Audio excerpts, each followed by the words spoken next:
Dreamscape presents A Measure of Time by Gillian Jackson, narrated by Helen Lloyd.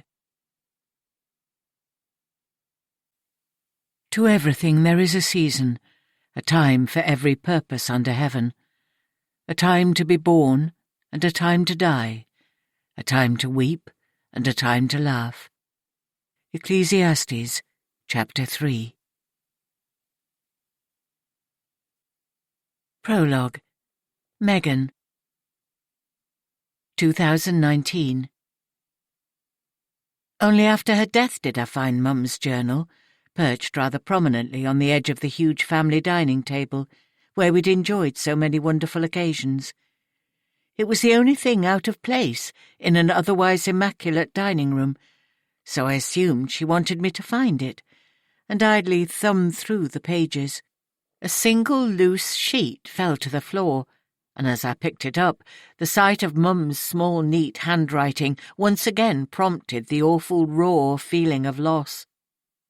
Taking the journal and the letter to the sofa, I tucked my legs up to warm my cold feet, and began reading. To my dearest Luke and Megan, if you are reading this, then I've already left you. Not by choice, but I have accepted my fate and am ready to go. You're probably wondering why I'm writing this journal. The answer is for you, but also for myself. Over the last few years, I've found writing to be therapeutic and a great way to rationalize those crazy, intrusive thoughts which make me restless by day and an insomniac by night. It has become a discipline, a tool to keep me grounded, and more importantly, to stop myself from falling into the pit of self-pity, to keep me from asking the question, why me, and instead to wonder, why not me?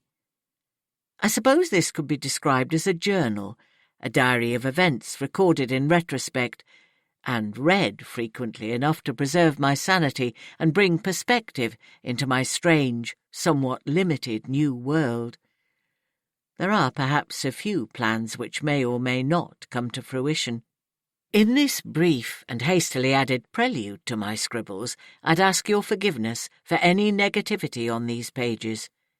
If I appear to be rambling, please blame the medication. I know it's a pretty lame excuse. For my wonderful wider family and friends, let these words be a comfort and a benediction to the strength of our bond.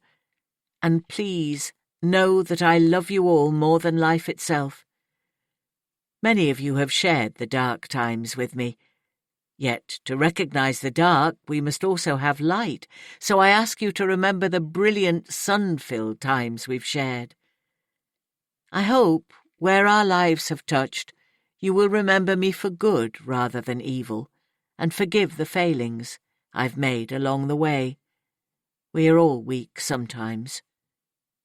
And to my children, you have been nothing less than a delight to your father and me, and my hope is that you will live your lives to the full, making the most of each day, each moment, for time is so precious, yet unfathomable, an unknown quantity.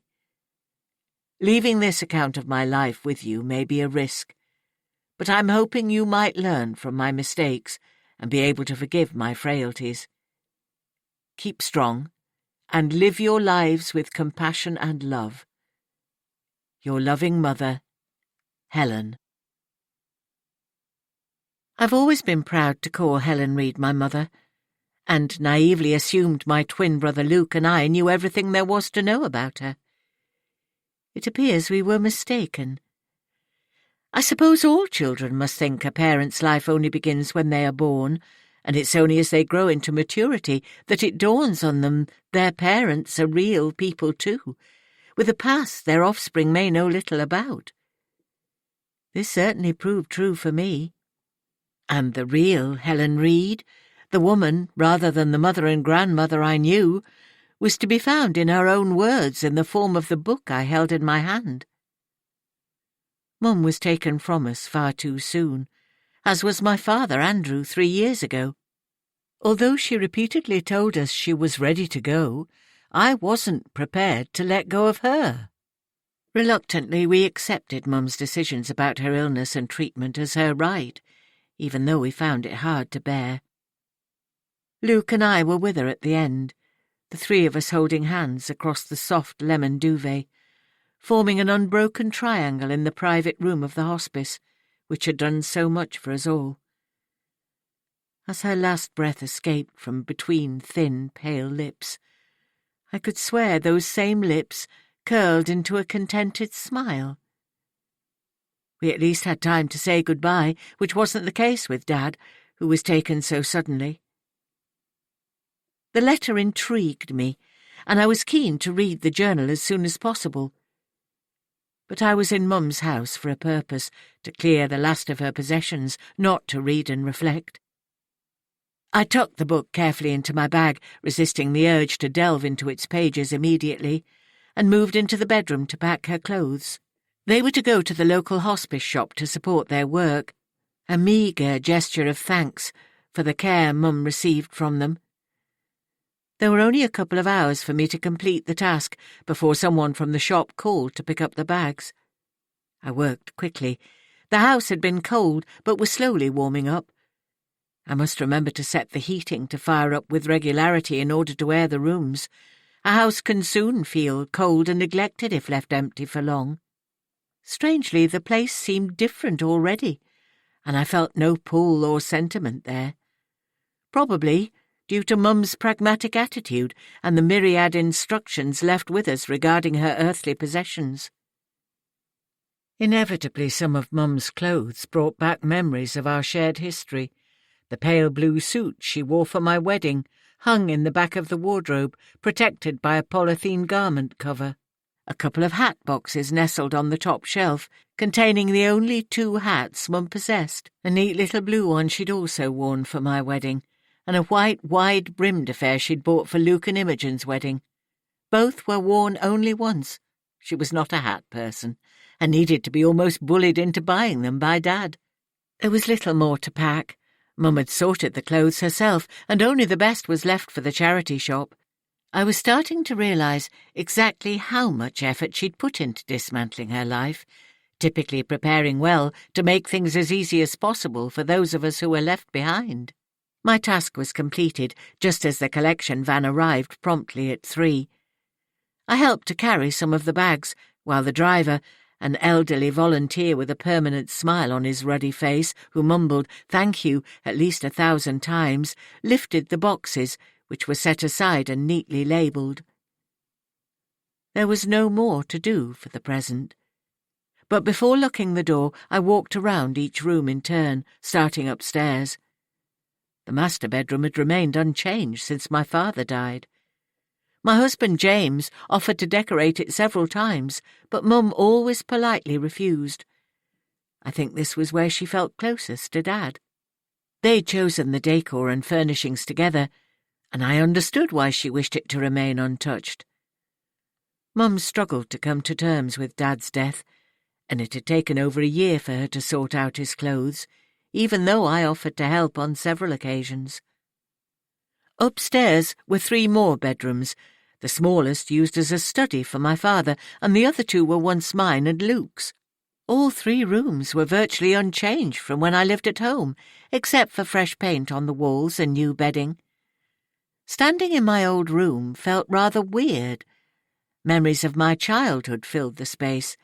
I pictured myself with toys and teddy bears as a little girl, then later as a teenager sitting at the tiny desk doing homework, or playing loud music until asked by one or other of my parents to turn it down. I spent only a minute or 2 in Luke's room. Although redecorated in recent years, it was still very much a boy's room. Here we'd hatched wicked childhood pranks, sitting cross-legged on the floor and laughing crazily as we dared each other to carry them out, which, thankfully, we rarely did.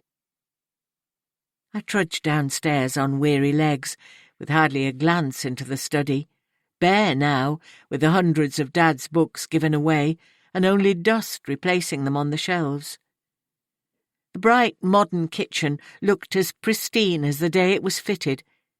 This was one of the few changes Mum made after Dad died, and was probably only done as a project to occupy her thoughts. The estate agent almost drooled over the quality of the fitments and declared this and the large modern bathroom to be great selling points. From the window most of the garden was visible, and I blinked rapidly as the image of a pigtailed child laughing and swinging higher and higher on the garden swing came to mind. Had I stayed much longer, there would have been many other memories of happy, carefree times with my brother and parents. But it was time to leave. I locked the door carefully, avoiding looking at the for sale board standing at a precarious angle in the front garden, and headed home. My mind was already anticipating what I might discover in the journal, mentally questioning what Mum's alleged failings could be. On reaching home, pausing only to boil a kettle and make a much-needed coffee, I turned up the heating, opened the book, and started to read. 1. The Journal. 3rd of August, 2017. My name is Helen Reed, and today is a memorable day, one which has changed my status from a fully functioning human being to a struggling one, from having a future to complete and utter uncertainty. It is the day when I embark on my final journey. Sitting outside the consultant's office at Castleford Hospital was not somewhere I'd choose to be on such a promising August morning. Yet the past few weeks have been a whirl of such appointments, from GP to consultant to scans and blood tests and other procedures I wouldn't care to describe here. But this was the big one, the day I'd receive the verdict, the results of a recent biopsy. My wait was unusually short, perhaps a bad omen, and when Mr. Connors popped his head into the corridor seeking me out, I knew the news was not good. The consultant's expression was one of practised sympathy, features arranged as per the gravity of the news about to be delivered. His forehead was furrowed, eyebrows almost meeting across his nose, like a caterpillar underlining his brow. Thin lips pressed tightly together, parted only to deliver the verdict. I heard only some of his words. Ovarian cancer, stages, grades. Too many words to process, and my mind switched to other thoughts. Did he practice his bad news face in front of the mirror to ensure he got it right? A sudden rush of sympathy for the man washed over me. It must be terrible to regularly tell patients their condition was terminal, even with treatment. As more of his words snagged in my mind, aggressive, cancer, chemotherapy, surgery, so sorry, Mr. Robert Connors reached for my hand, covering it with his own. "Has anyone come with you today, Helen?" I lifted my eyes to meet his, soft brown eyes with flecks of yellow around the iris, kind puppy-dog eyes filled with genuine empathy. I forced a smile and shook my head. This was still my secret, to share only when I was ready. Mr. Connors scribbled on a paper, handed it to me, and asked me to make another appointment on my way out to discuss treatment, and he suggested a family member accompany me next time. He then placed a rather large file with my name on it into a tray on his desk. I wondered if it was the hopeless tray. I am 59 years old, and currently living on borrowed time.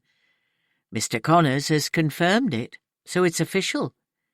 It is doubtful whether I shall reach my 60th birthday, and barring a miracle it is a given that the allotted 70 is not to be my portion. Leaving the hospital building to seek out my car in the vast, sprawling car park, I wondered if I should ask someone to accompany me next time. But who?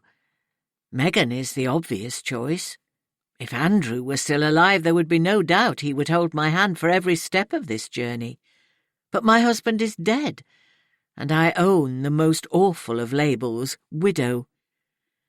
It appears I've spent my life collecting labels, wife, daughter, mother of twins, grandmother, friend, retiree, widow, and now the most universally feared label of all, cancer sufferer. Instead of driving straight home, I headed north, where, within a few miles, the stunning West Yorkshire countryside enfolded me in its beauty, so close to my home and heart.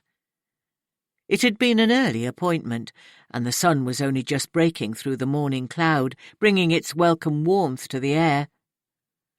Stopping in a lay-by and switching off the engine, I stepped out of the car to draw deep breaths of the clean, invigorating air.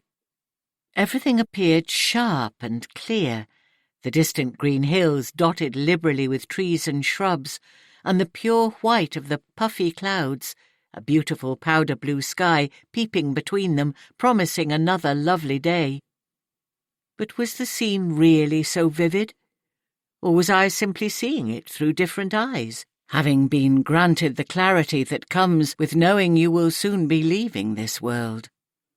Time, however, was not about to stand still to afford me the luxury of breathing in this scene indefinitely, and I must return home. 10th of August. Perhaps it's natural for my thoughts to be focused so much on Andrew lately. He was the love of my life, my soul-mate.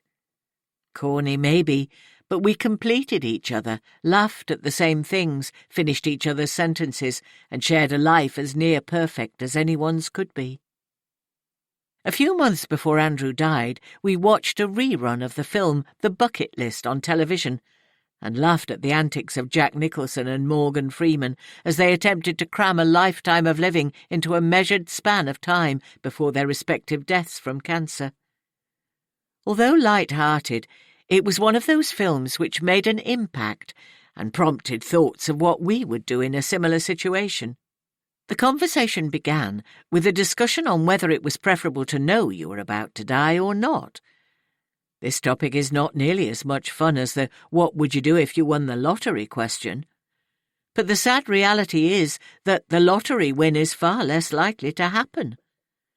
Our thoughts on the former issue were in accord, as Andrew and I agreed that going to bed one night and simply not waking up was the preferred way to go.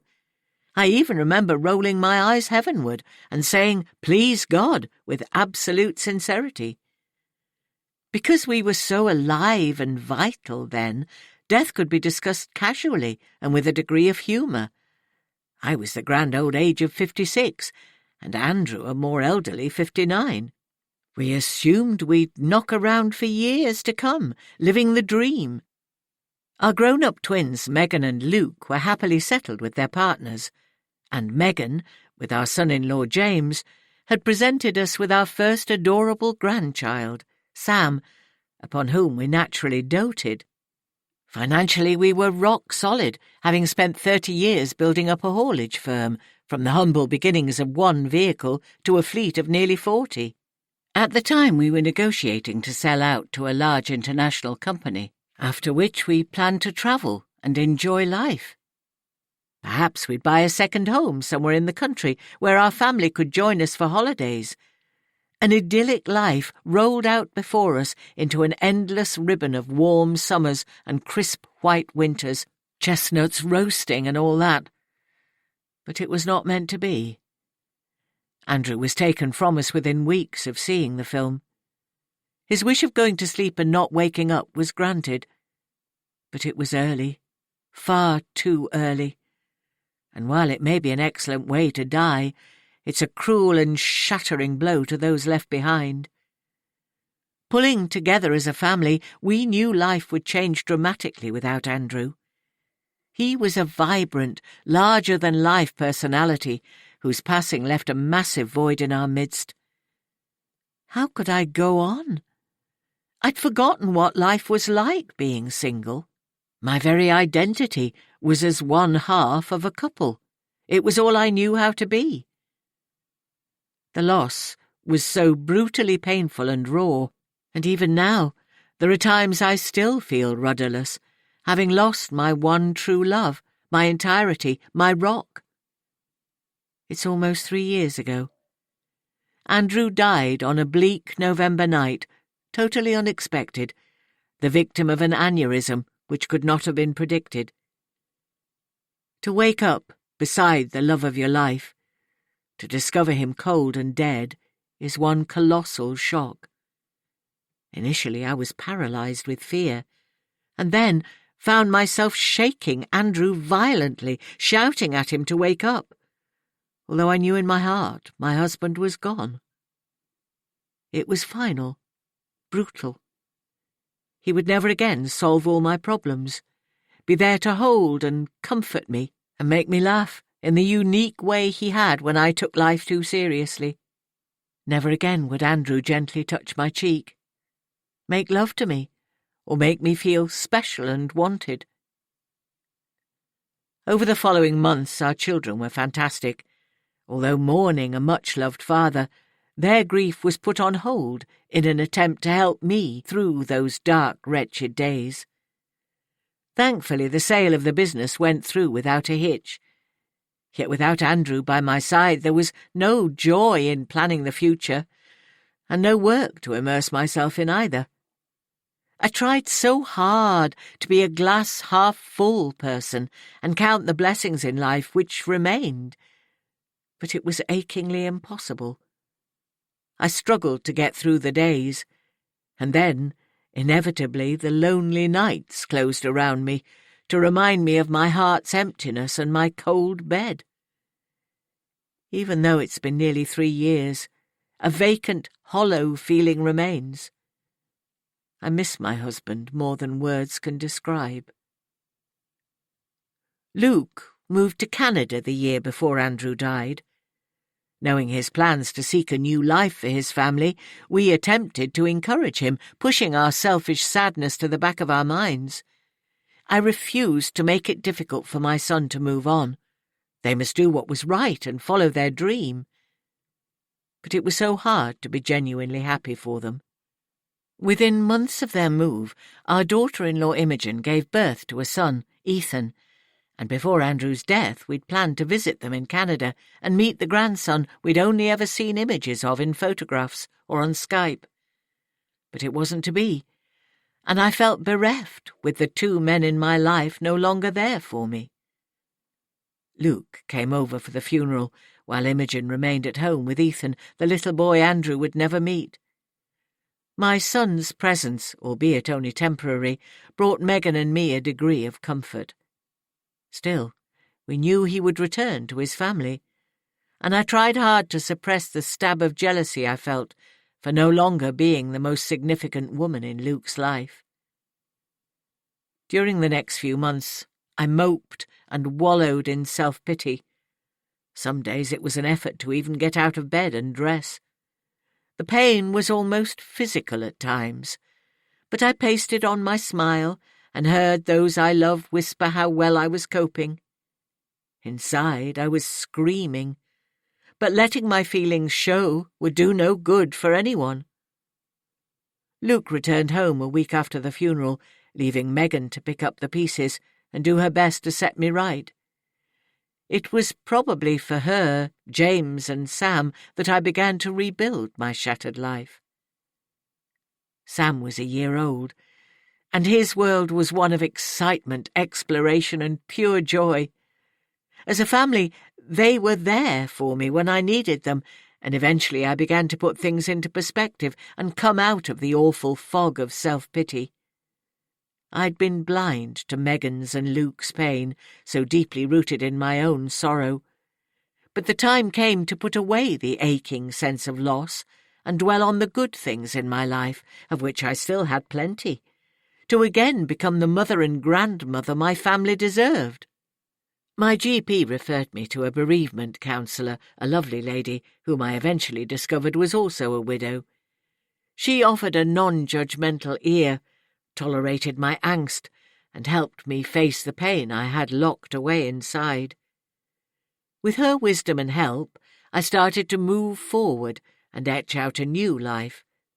Not one I would have chosen, but one forced on me with Andrew's death. It was also her suggestion to write a journal, and writing became strangely cathartic, a release of pent-up emotions and a way of charting my progress in coming to terms with Andrew's death.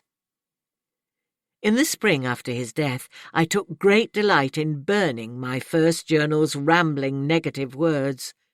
Symbolically, this was the beginning of my new life. Yes, it would always be tinged with sadness as I learned to live with the pain of missing Andrew, but by then I could focus on the good memories we'd shared and on the family we'd created in our union of love. It was a conscious decision to stop writing the journal, and destroying it heralded a new, more positive phase. Yet life has a habit of turning your world upside down, almost laughing at the confidence and arrogance of positive thinking and future planning, and throwing chaos back into the mix. Another blow to our family was heading in our direction, in the form of a greatly feared word, cancer. Isn't it ironic that the last crucial decisions I shall make in this life are concerning my death? This is not what I anticipated or planned, but as death is the only certainty in life, I must accept its inevitability. There's no other choice. This time, I'll be prepared. With the chance to plan the last months of my life, I will do so with positivity, with my family in mind, and hopefully ease the pain they will experience at another loss. Again, I have turned to a journal, but this time, knowing its value and therapeutic powers, I'll continue to use this tool for as long as possible. If you're reading this, Megan and Luke, I hope you will accept the mistakes I've made for what they are. Whether caused by poor judgment, lack of vision, or simple cowardice, it's impossible to say. As impossible as correcting every wrong move made in weakness or for reasons which now seem pathetic. Perhaps you can learn from my mistakes, who knows? But my greatest desire is for you to remember me fondly, and find it in your heart to overlook my human frailties. 2. Helen. 12th of August. The dream visited me again last night, the same one which haunted me throughout my late teens. And once again I experienced an awful familiar cocktail of panic and guilt surging through my body like an electric current.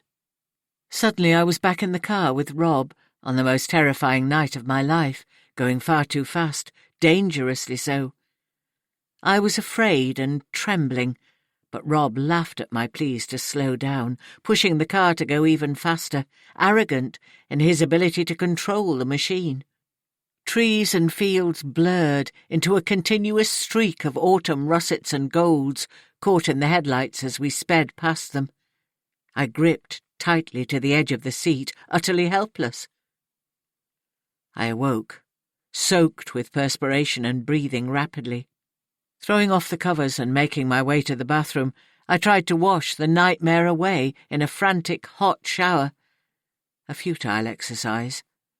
There was a reason the dream had returned, and I could ignore it no longer. Having reached a watershed, I was embarking on a quest to relive some of the best memories of my life. But this nightmare, the very worst memory, was refusing to let me go. Do I also have to address this issue to achieve peace? And how can I possibly do so? Surely it's too late. And where on earth would I begin?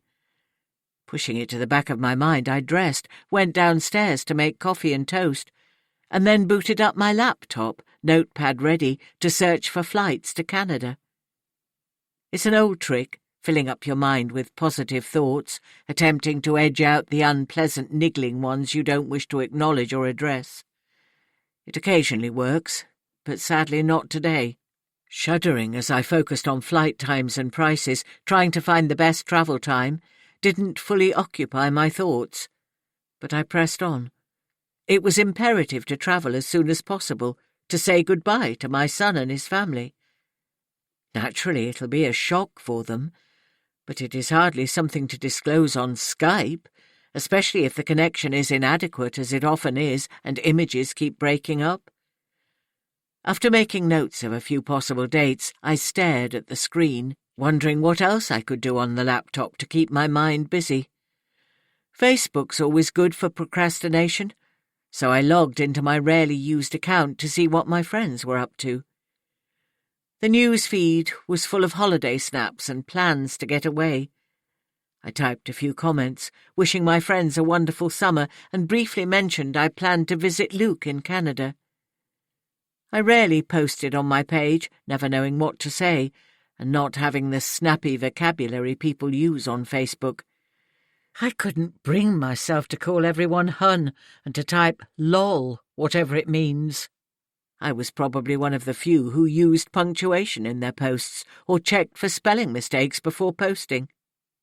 Procrastination finished, my mind turned back to the nightmare. I wanted to make my own bucket list of things to do and places to visit while I was still able. But the nightmare had reminded me it was not only the good times I must revisit. The past held unresolved issues, and I was reluctantly nudged into considering again those events which brought such ignominy when they occurred, and even now held the power to unsettle my thoughts and make me sick with those awful memories which I can never fully shake off. It's also time to tell Megan of my illness. I have an appointment to see Mr. Connors again soon and want to ask my daughter to come with me. Over the last few weeks she's guessed I'm unwell, but accepted my lame excuses of hay fever coupled with missing Andrew during the holiday season. Also, I need to outline my plans to go to Canada and ask Megan to keep my health problems to herself until I have the opportunity to tell Luke face to face.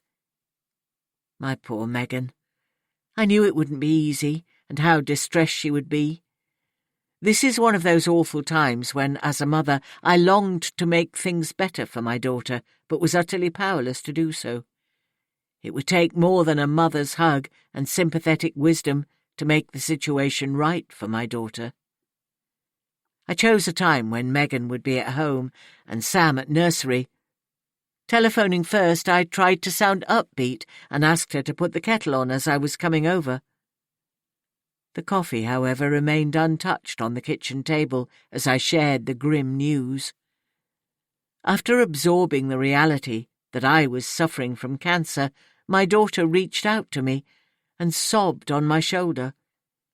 I held her for what seemed an age until the tears dried up and Megan was composed enough to ask questions. Firstly, she asked about possible treatment, a diplomatic way to phrase what she wanted to know, which was, is it terminal? I'd taken in enough of the consultant's words to understand that any treatment would only slightly prolong life, giving a few more weeks, or at best months, so yes, it was undoubtedly terminal. My darling Megan, I can hardly bear to see the hurt in your eyes, and hope there's enough time to help you prepare for what is to come. I'll tell you my decision regarding treatment later. The knowledge of my body being invaded by cancer is enough for one day. We'll talk again soon, when, hopefully, I shall help you understand what even I don't fully understand myself. 18th of August. As I write, Gus is curled up at my feet, occasionally whining to remind me of his presence and how much he would like to go for his walk. Gus is my new best friend, a dog of dubious pedigree who arrived at my door by accident, or at least this is what I'm supposed to believe. He turned up with Megan a few weeks after Andrew died, wrapped in a blanket and wearing one of those ridiculous-looking collars to prevent him from gnawing at a wound on his leg. My daughter is a veterinary nurse and cannot escape from the practice she loves, even on weekends off. The story she told was of Gus being brought in after an injury in a road accident, and with no microchip, his owners could not be found. Perhaps it was a set-up, but I didn't mind. Gus wheedled his way into my heart with a single doe-eyed look. Although initially timid, which was understandable after his experience, I agreed to foster him until his owners were traced. It took only a week for me to realize I didn't want his owners to be found, and after a month I had him microchipped as mine, and we settled down into our quiet domestic routine. Gus gives me purpose. even if it is just walking through the park in all weathers, and the purpose is good, exactly what I needed, and what Megan had so transparently planned. Of course a dog cannot replace a husband, but he's faithful and affectionately sweet, so, despite my good intentions, Gus has filled the cold spot on my bed. He's even patient with Sam, who chases him around each time he visits.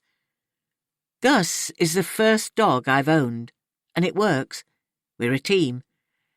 It's only a week now until I begin my journey to Canada, so he'll be cared for by Megan, aided by an enthusiastic Sam. I hope my poor dog will retain his patience, but I'm sure he'll find a quiet corner to escape Sam's attention when necessary. Megan will also take on the responsibility of visiting her grandmother, who currently lives in a nursing home for the elderly. This is the first time I can see my mother's illness as a blessing. Alzheimer's is such a cruel disease, robbing its victims of their dignity, whilst their loved ones can do nothing other than watch the progress of the disease as it takes them away piece by piece. At least my mother will not have to face losing her only child before her time is spent, and will be happily oblivious when I'm no longer around. If I recall correctly, it was on Mum's 75th birthday when we knew the disease had taken hold, at a rather posh restaurant we took her to. When the soup was served, she took out her false teeth to put them on the pristine white linen tablecloth, and I thought the waiter would pass out. Andrew turned bright red with embarrassment, whilst Megan and Luke couldn't stop laughing. Do you remember, Megan? As ever, Mum was oblivious to it all, but the day served to spur us on to action for her own safety. The disease rapidly claimed more and more of my mother, and now she rarely recognises any of her family and needs constant supervision. I've spoken to Luke a few times over the last week. He's concerned about me travelling alone and suggested I ask a friend to accompany me. A generous offer on his part, but of course my son doesn't yet know the reason for my visit, and taking a friend is certainly not appropriate on this occasion. Luke and Imogen have been planning this holiday, and it appears I shall see some of their adopted home country. Megan, too, is worried about me travelling alone. It'll be the first time I've been abroad without Andrew, but there are worse things I'll have to do in the coming months, which may even help to toughen me up. I'll be away for a little over 2 weeks. Luke tried to persuade me to stay longer, which generally I would have done, but there are other things to attend to. Time has become a very precious commodity, as I am unsure how much more of it I have. 3. Rachel. I cannot remember a time in my life when I didn't want to become a nurse. It seems to have been my goal almost from day one. Some might say it was in my blood. I have many other early memories, including being in daycare while my mother, Martha Walters, worked as a full-time typist in an office in town. Mostly, those days were happy times when I learned to share with other children, take turns on the swings and make model palaces from cardboard boxes, shiny tin foil, copious amounts of glue and pink paint.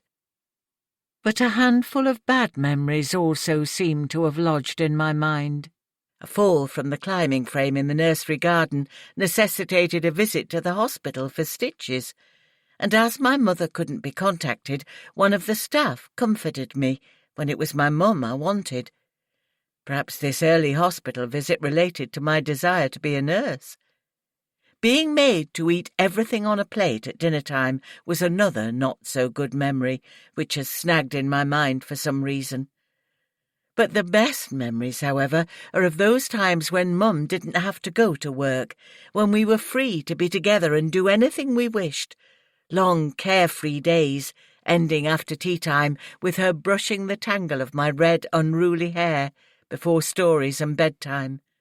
Our holidays amounted to day trips to the coast on the train.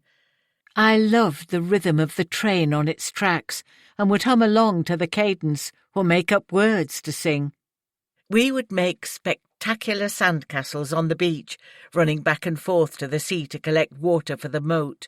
Even now the memories can elicit the feel of warm, gritty sand between my toes.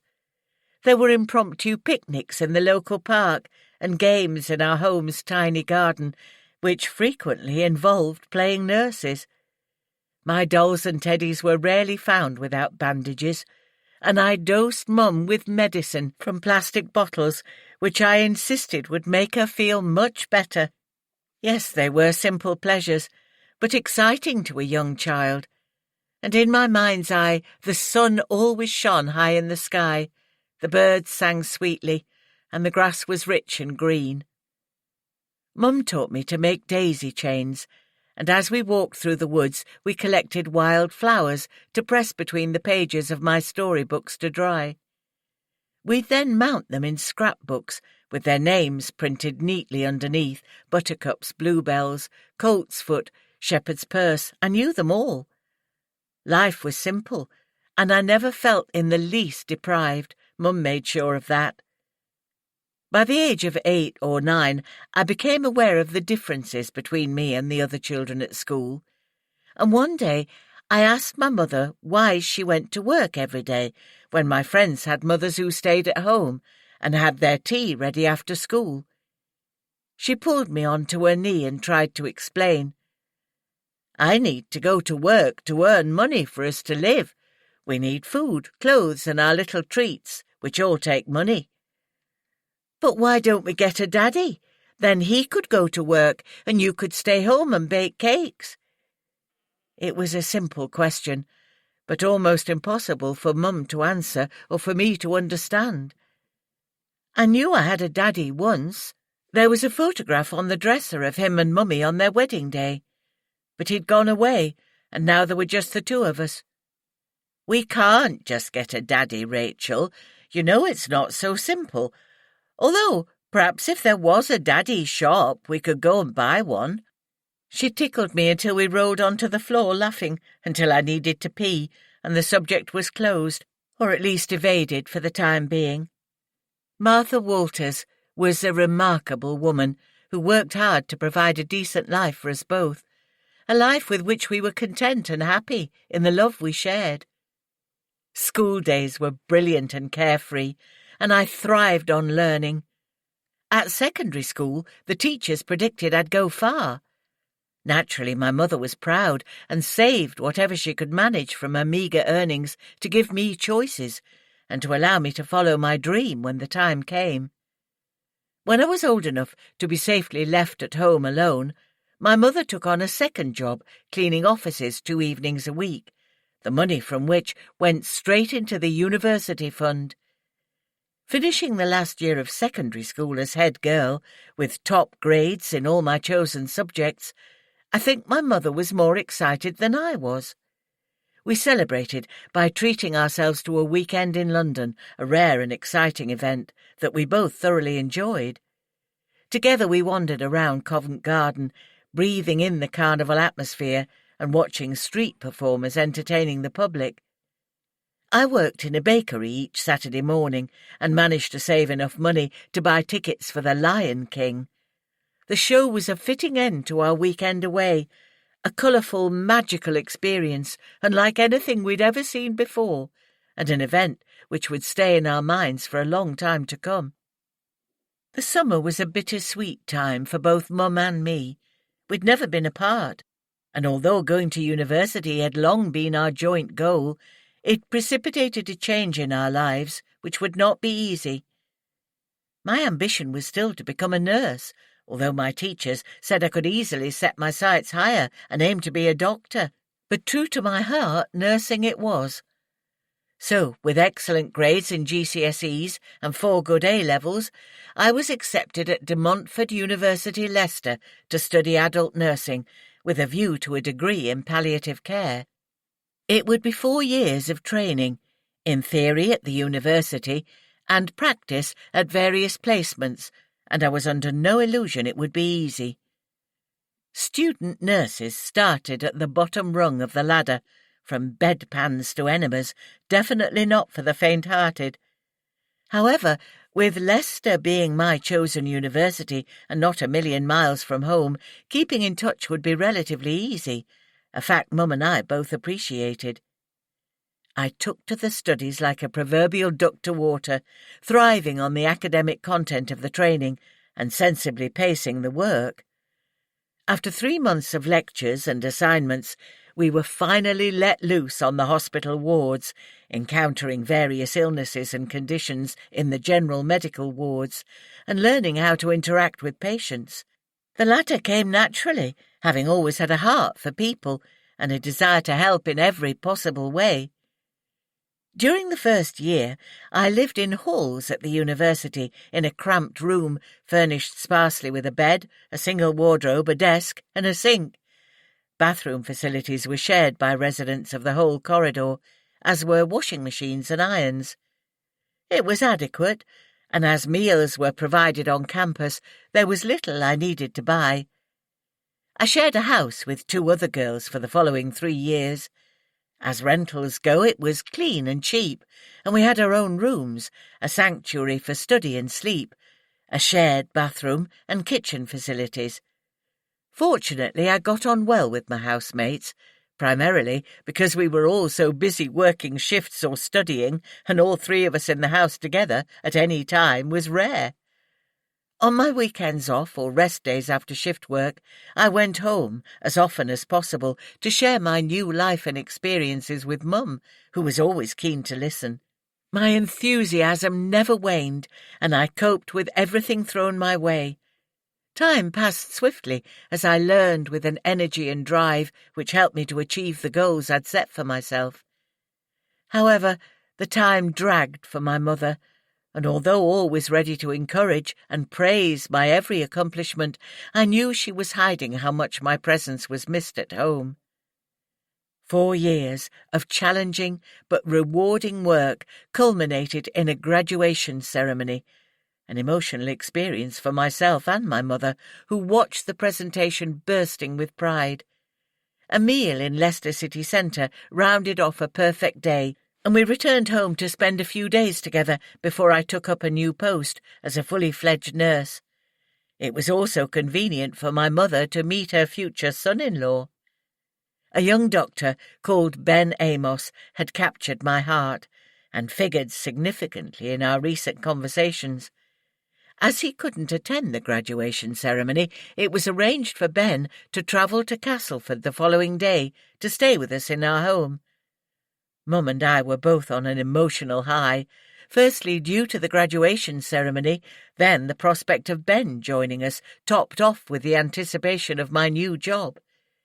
It was a position as a Macmillan nurse based at Castleford, Normanton and District Hospital, a role I knew would prove harrowing, but one I anticipated with enthusiasm. During the comprehensive medical training, some of the times I was involved in palliative care reduced me to tears, but never once did I waver in maintaining this as my goal. Naturally, it wasn't easy to witness patients coming to the end of their lives, but it was my privilege to help them maintain their dignity and manage their pain. It remained a continual challenge to separate professional and personal life, and still is a constant learning curve of how to box the tragic situations which were an everyday occurrence. On the plus side, working in Castleford would enable me to live at home again, which suited my mother and me. It was also an opportunity to contribute financially to my keep, so it was perfect all round. Ben arrived, and within the first hour claimed my mother's heart. A tad over 6 feet tall, with fair hair and dreamy blue eyes, which seemed to be constantly laughing, Ben soon convinced my mum he was the one to make me happy, and everything was going to work out fine. Which was just as well, as we'd decided to marry the following summer. 4. Helen. 20th of August. Megan insisted on driving to the hospital, and I gave her no argument, the truth being that I was losing my confidence to drive in town and was happy to let my daughter take over. Yesterday we spent the afternoon together while Sam was at nursery. We needed to talk, to dig at those unpleasant facts which couldn't be avoided, and it wouldn't be easy for either of us. Megan had questions, and I knew my answers to some of them would not be well received. Always one to get straight to the point, my daughter asked how long I'd known about the cancer. The truth was, I'd only been certain since seeing Mr. Connors 3 weeks ago, although I'd had my suspicions long before. I explained how ovarian cancer is one of the most difficult to diagnose, as symptoms can be non-specific. At first I thought the problem was irritable bowel syndrome, not something you wish to share with everyone. "But you must have had tests to find out what it is. Why didn't you tell me so I could go with you?" Megan was upset, and rightly so. Perhaps I should have told her, but you never stop being a mother and protecting your children from the hard knocks of life. So now I told her of the symptoms and the referral to the consultant, the laparotomy and subsequent diagnosis. "Could the laparotomy be wrong?" she asked. "Are there other tests they can do?" Shaking my head, I tried to look for something positive in all of this, but sadly failed. It was a pretty thorough procedure done under general anaesthetic. They'd initially tried non-invasive tests, blood tests and an ultrasound scan. The laparotomy is pretty conclusive, and from what I remember, Mr. Connors said the cancer is classed as aggressive and has spread to other areas of the abdomen. I spoke almost apologetically, knowing how much this was hurting my daughter, my misery pushed from my mind by concern for Megan. The sterile, ultra-bright waiting area was silent as we took our seats. Not too many patients today, and most of them accompanied, as was I. We sat in a row, facing a fish tank, and watched tiny, colourful fish swimming back and forth. Could this feature be an effort to calm our nerves and offset the clinical atmosphere? I couldn't answer all of Megan's questions, and as we waited, I knew she was quietly compiling a mental list of things to ask, which was fine by me. Perhaps she'd absorbed more of the jargon than I had done previously. Perhaps that makes it sound as if Mr. Connors was talking down to me, which was in no way accurate. He is a genuine, compassionate man, I'm sure. Admittedly, the shock of the biopsy results hit me harder than I expected. Thinking I was prepared for the worst, it still came as a blow to hear the words, however kindly they were spoken.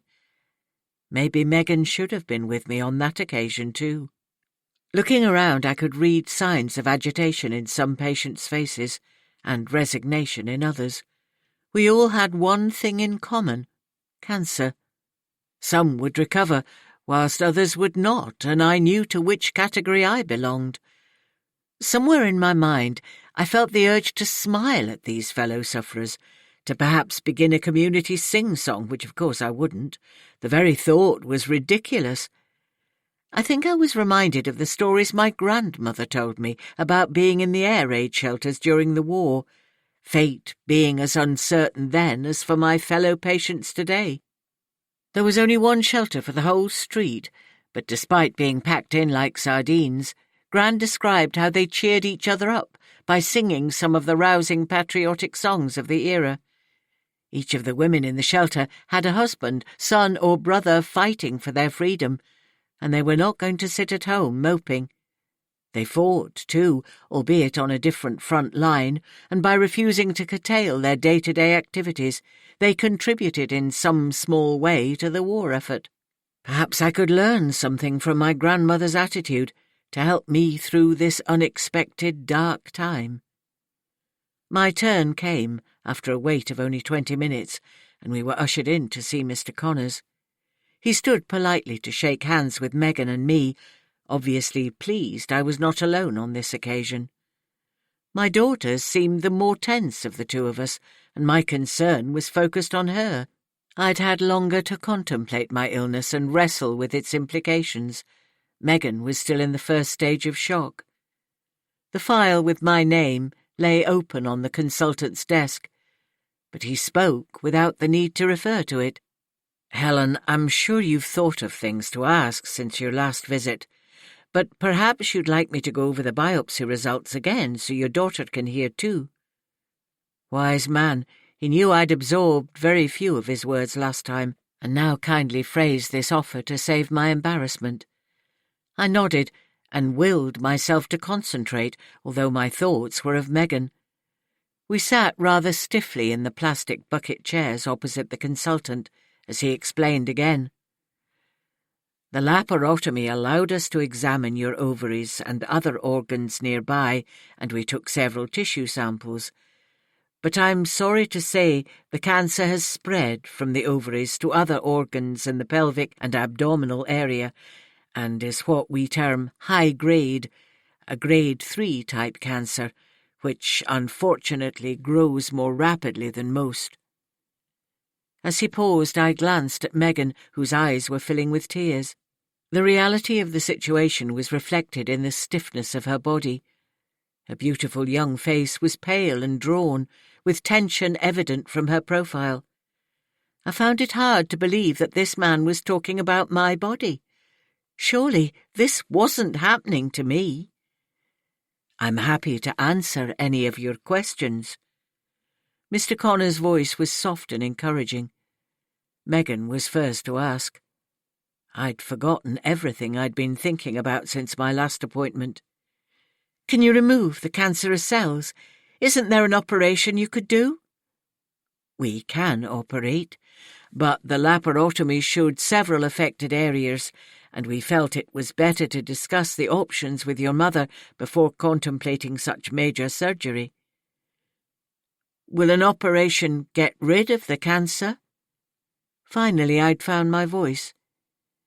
Because of the stage of the cancerous cells, operating may not be the right course of action. However, there are other treatments to relieve the symptoms, which perhaps you'd like to explore. Are you saying you won't operate? Megan's voice was barely a whisper. Mr. Connors looked sad.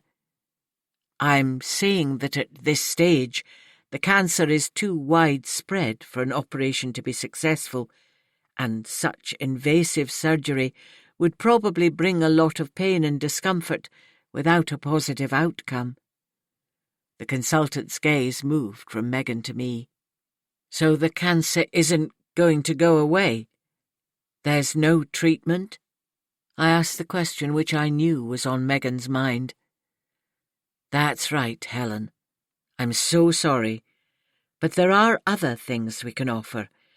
Chemotherapy could help arrest the spread of cancerous cells, and drugs can help control the symptoms.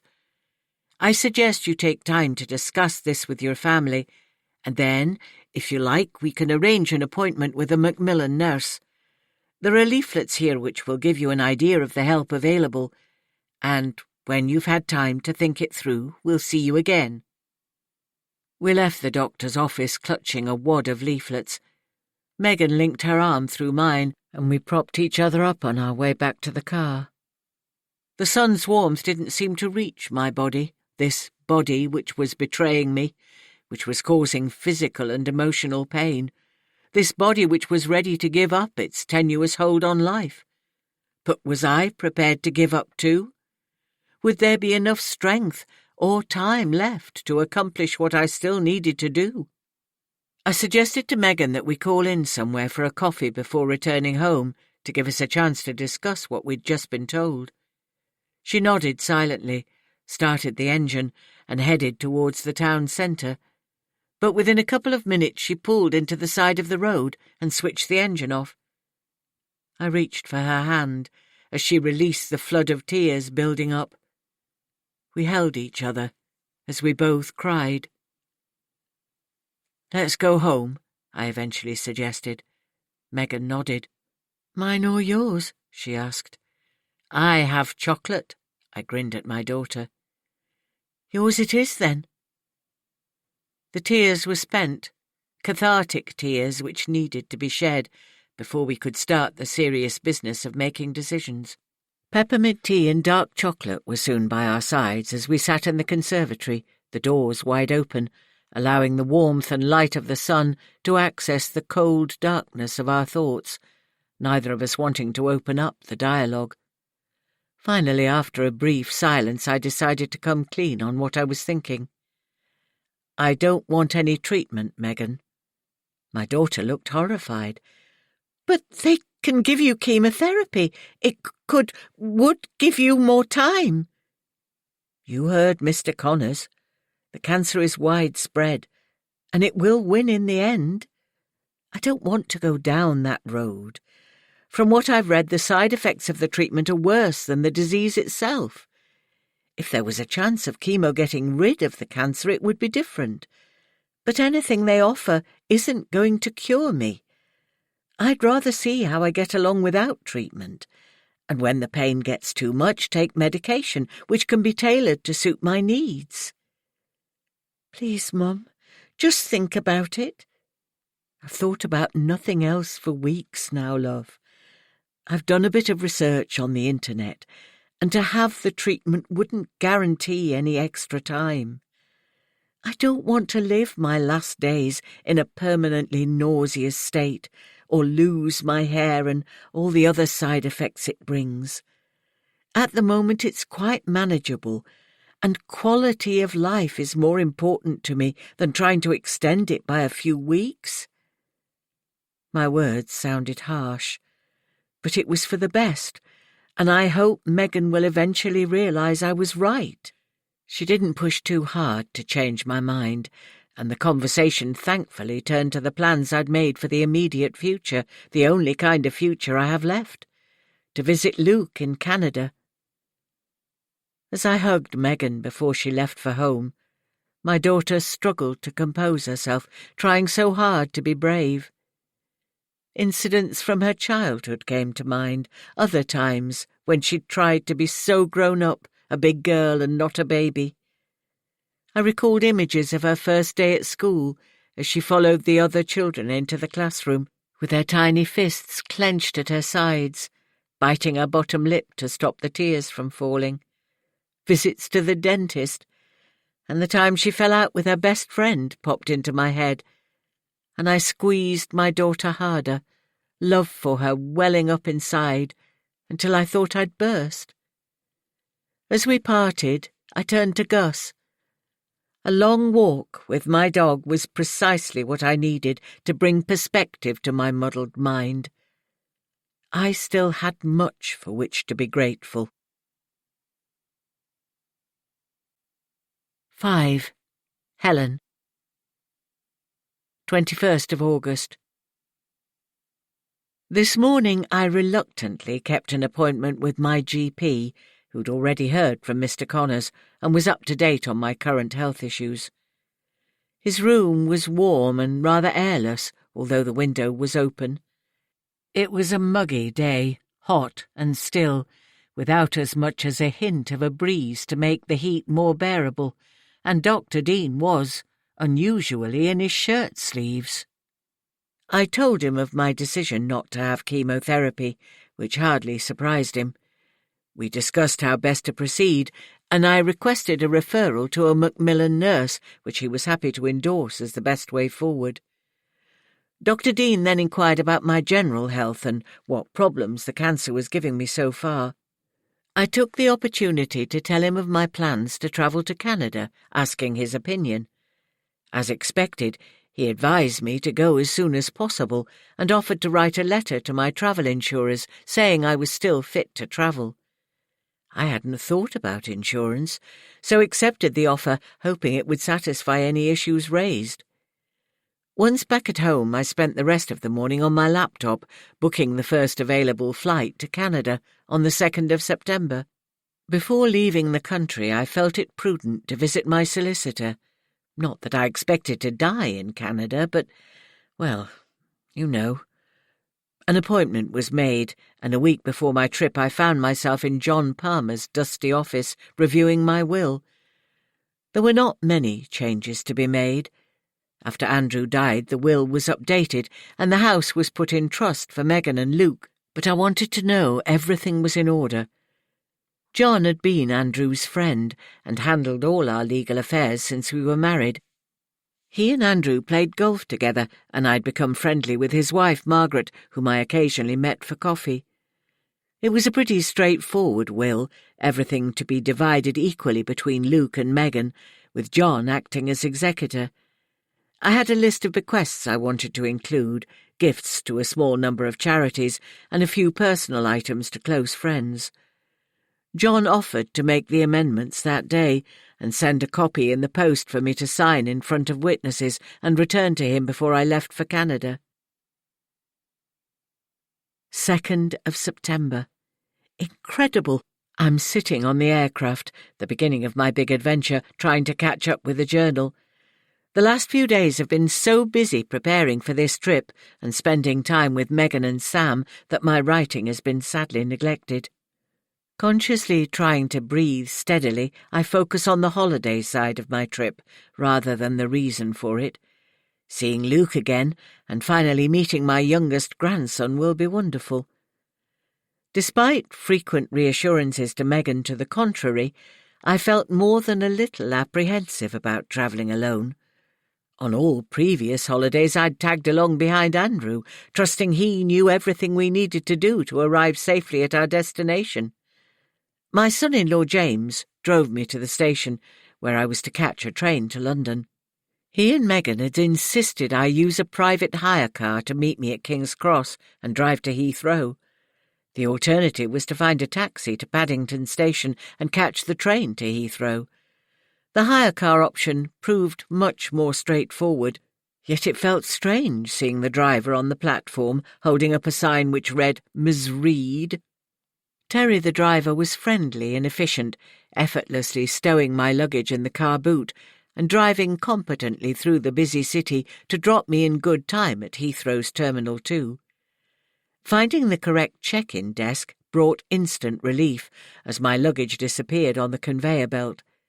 But standing alone in the vast, busy lobby, watching the flight information scroll down the board above my head, was suddenly confusing and more than a little daunting. Each time I identified my flight number on the list, it disappeared, and I stood for what seemed like ages waiting for it to come around again. Feeling rather foolish, I glanced from my boarding pass to the list several times, until satisfied I'd correctly identified the flight departure gate and when I needed to be there. It's the first time I've flown from Heathrow, a much larger airport than I'd imagined, and I found the place somewhat daunting. Previous trips abroad have been from either Newcastle or Manchester, which could fit together into the almost 5 square mile site Heathrow occupies. Fortunately, it's well signposted, and after walking for nearly 20 minutes, using the welcome moving walkways, I arrived at the gate 2 hours before takeoff time. Being early is inbred into my DNA, or so Andrew always told me.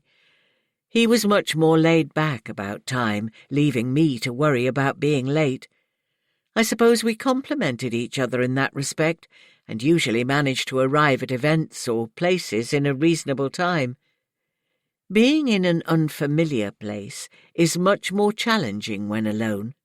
With Andrew, our trip began at the airport, where we'd relax with coffee after checking in the luggage and watch the world go by. However, the airport seemed somewhat intimidating on my own, and I found myself seeking a quiet corner where I could take my Starbucks coffee and hopefully blend into the vast waiting area, which was gate number 67. It's easy to understand why people feel lonely in a crowd. As I watched the continuous stream of passing family groups and couples, a degree of envy settled heavily on my heart. I needed to remind myself that I've had my share of the carefree, happy family life evident all around me, and still do. I have 2 happy, healthy children and 2 gorgeous grandchildren, much more than many people ever have. However, it's all relative, and I refuse to think of what I no longer have and steer my thoughts to the positive. After all, I was on my way to meet Ethan and spend time with Luke and Imogen. I need to enjoy every precious minute with them and leave the future to worry about itself. The seating inside the plane was different from any I'd encountered before, configured with 2 aisles between 3 blocks of seating. It was somewhat disconcerting to think I would be seated next to a stranger for over 9 hours during this journey. But at least my seat was next to the window, so if I dozed off, I'd have something to lean on other than a stranger's shoulder. The downside is that to get out of my seat I would need to disturb 2 other passengers. I was the first to be seated in row F and settled down quickly, with my hand luggage pushed under the seat in front, a magazine, my journal, and a couple of boiled sweets to suck during takeoff. My heart pounded rapidly as a buzz of excitement filled the plane. Children laughed and played, and generally there was a positive atmosphere, which didn't quite seem to reach me, although I was also a traveller. A tall man, perhaps in his early 60s, sat in the seat next to mine, smiling politely as he struggled to fold his long legs into the inadequate allotted space. Returning his smile, I buried my head into the journal as he eventually found a comfortable position. His hand luggage consisted of one well-worn leather briefcase, which he squeezed under the seat in front. After a few minutes, the cabin crew began their routine safety announcements as we taxied down the runway. My adventure was underway. I dutifully put my journal away to pay attention to the cabin crew. 3rd of September. A wall of heat engulfed me as I stepped from the plane. It felt almost tangible, as if I could push it away from my weary body, which of course I couldn't, and I made my way into the arrivals lounge, carried along with the other passengers who'd been on the same flight. Within an hour, which dragged as I waited for my luggage on the slow-moving carousel, I was in the arms of my handsome 6'5" son, who was waiting to lift me off my feet, crushing my stiff body into his, with both of us laughing and crying simultaneously. Such an emotional reunion took me by surprise, and as Luke grabbed my luggage in one effortless move, he steered me to the airport exit. Keen as I was to meet Ethan, I was delighted to have Luke to myself for the journey to his home, and as he did most of the talking, I relaxed and enjoyed the sound of his voice and his comfortable, familiar presence. His chatter was happy, almost childlike, and it was so good to see him. The time for my news could wait. I was weary and needed rest. My body clock was confused, with sleep long overdue. There had been very little during the flight. When I arrived at Luke and Imogen's house, my daughter-in-law greeted me warmly and placed a mug of tea in my hand almost as soon as I walked through the door. Unfortunately, Ethan was in bed, so meeting him would have to wait until the next day. Imogen showed me to my room, seeming to understand my need to rest, and within an hour the house was quiet, with all its occupants soundly asleep. As so often happens these days, my sleep was broken after only 3 hours by a desperate need to go to the bathroom, after which I was suddenly wide awake. So here I am again, recording the events of the past 24 hours in my journal, and the bittersweet emotions awakened by meeting fellow traveller Tim. I couldn't have anticipated what happened on the flight. Having put away my journal to concentrate on the safety demonstration, I settled back in the seat, watching through the window as the plane began to move. There was a knot in my stomach as the plane stopped and the engine roared loudly before accelerating and leaving the tarmac. It was a smooth, if noisy, takeoff, and as the plane swiftly put distance between us and the ground below, I studied the clusters of houses, the fields and trees, until they were too small to see any more, and a blanket of clouds separated the earth from our plane. Turning away from the window, I again became aware of the man beside me, who smiled and offered his hand.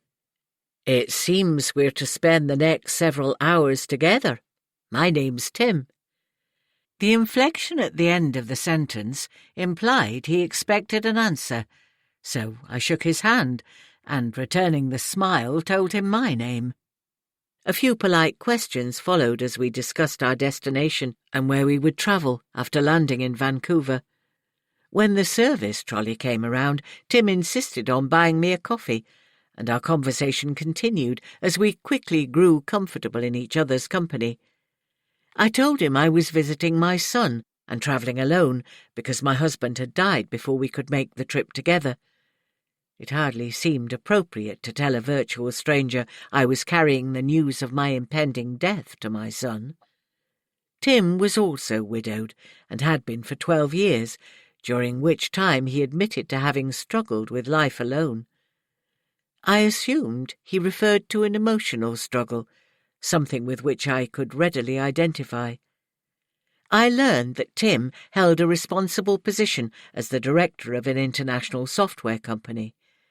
His slight Scottish accent and soft voice made him easy to listen to, and I became engrossed in the anecdotes he related with gentle, good-natured humour. Tim was undeniably attractive, and I couldn't help but wonder why he hadn't remarried.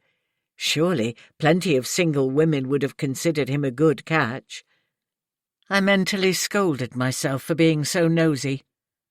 I've always loved a good romance, and I'm a sucker for a happy ending. Yet now I was learning the hard way how real life didn't always end happily ever after. Still, I wanted to know more about this man, to listen to his stories, and watch how his whole face lit up when he smiled. Okay, perhaps I was acting like a schoolgirl with a crush, but I was experiencing feelings I'd never expected to have again. I have to admit to being attracted to Tim. Only 2 hours into a flight, which would take at least another 7, I was sitting next to a handsome man, and inwardly acknowledged I wanted to get to know him better. Feeling the need to stretch my legs, I squeezed past Tim and the young man on his other side, who appeared to be permanently glued to a tablet screen, and set off to walk up and down the aisle as far as possible and pay a visit to the bathroom. Away from Tim's proximity, I could think straight. It was a situation which could never develop into anything other than a fleeting encounter. We were simply filling in time before reaching our destination. At my age, and in my situation, anything more was impossible. Returning to my seat, another coffee waited for me, reminding me how it was these little kindnesses which I'd missed so much since Andrew died, someone holding a car door open, making tea or coffee when I was tired, and the comfort of another's physical presence. After 3 years without my husband, I was still coming to terms with his loss, although now aware there were not many months left for me to mourn. Thanking Tim, I insisted it was my turn to pay next time, and once again we fell into easy conversation. He told me of his 2 daughters, both grown up, like my children, and very dear to him. I asked polite questions and learned he had 1 grandchild, a 7-year-old boy, and hoped for more in the future. I told him about Sam and Ethan, whom I was shortly to meet. Another hour passed as we talked.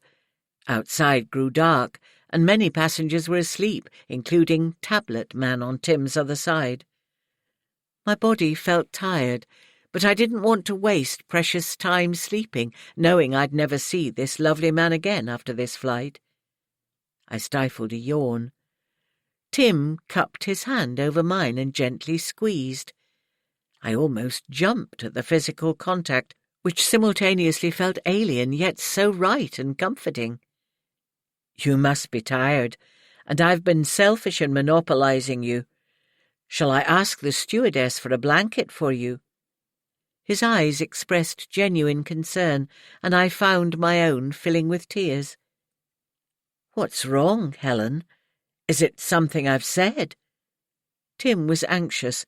I shook my head and attempted a smile. "No, not at all. Perhaps I'm tired." Attracting the attention of a stewardess, he asked for a blanket. She came back quickly with a blanket and a small pillow, both sealed in plastic covers. I thanked her before unwrapping them and trying to get comfortable enough to sleep.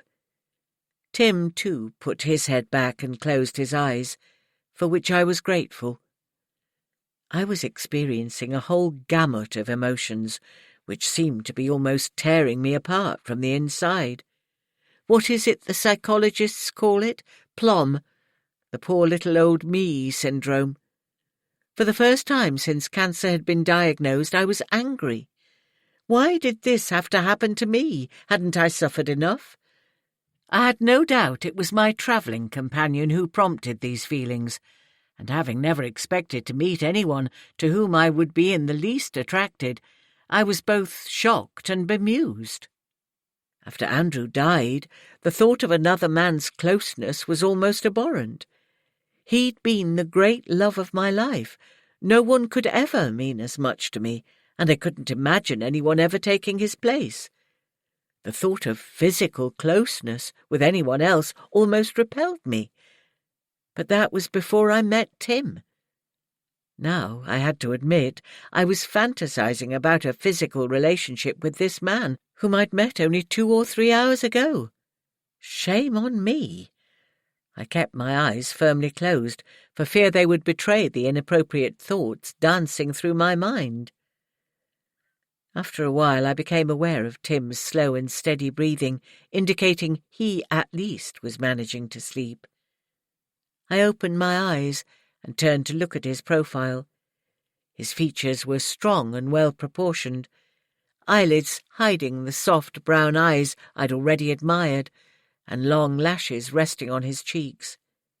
His skin was lightly tanned and unblemished, and his hair curled attractively over his collar, soft and golden, streaked with grey, which added to the attraction rather than marring his appearance.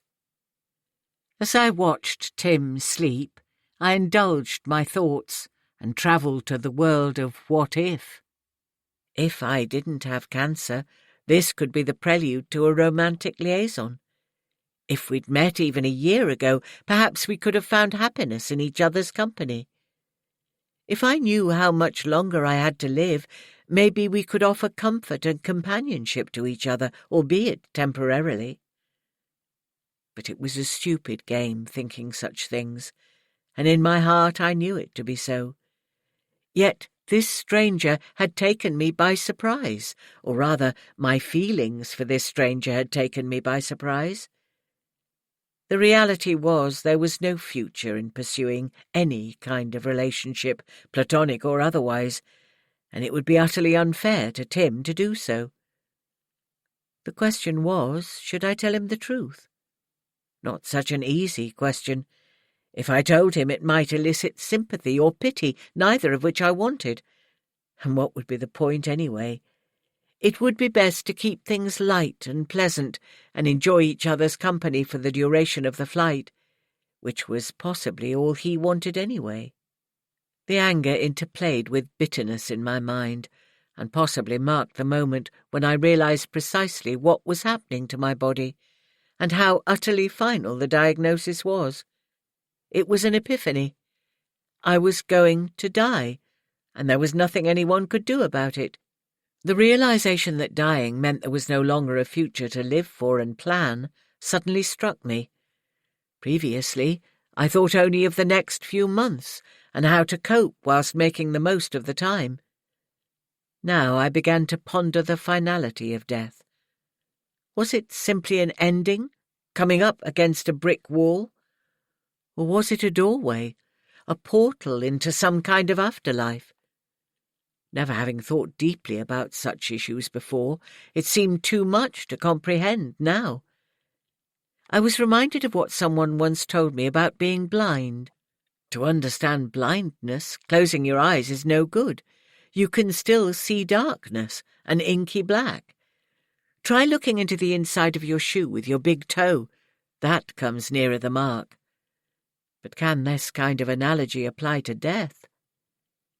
Quite simply, I did not have a future to plan for or dream about. Death was approaching, whether I understood it, wanted it, or not. If only I could rip the cancer out of my body. But it was too far on to do so. Tears escaped and trickled down my cheeks, blurring the sight of the sleeping man beside me. Meeting Tim had somehow urged me to want to fight this cancer. But I knew it had already won the battle, and all I could do was control the pain it brought and make the time left count for something. The tyranny of what if was cruelly racing through my mind. I needed to banish it entirely, to live in the moment. So, you are probably wondering what became of Tim.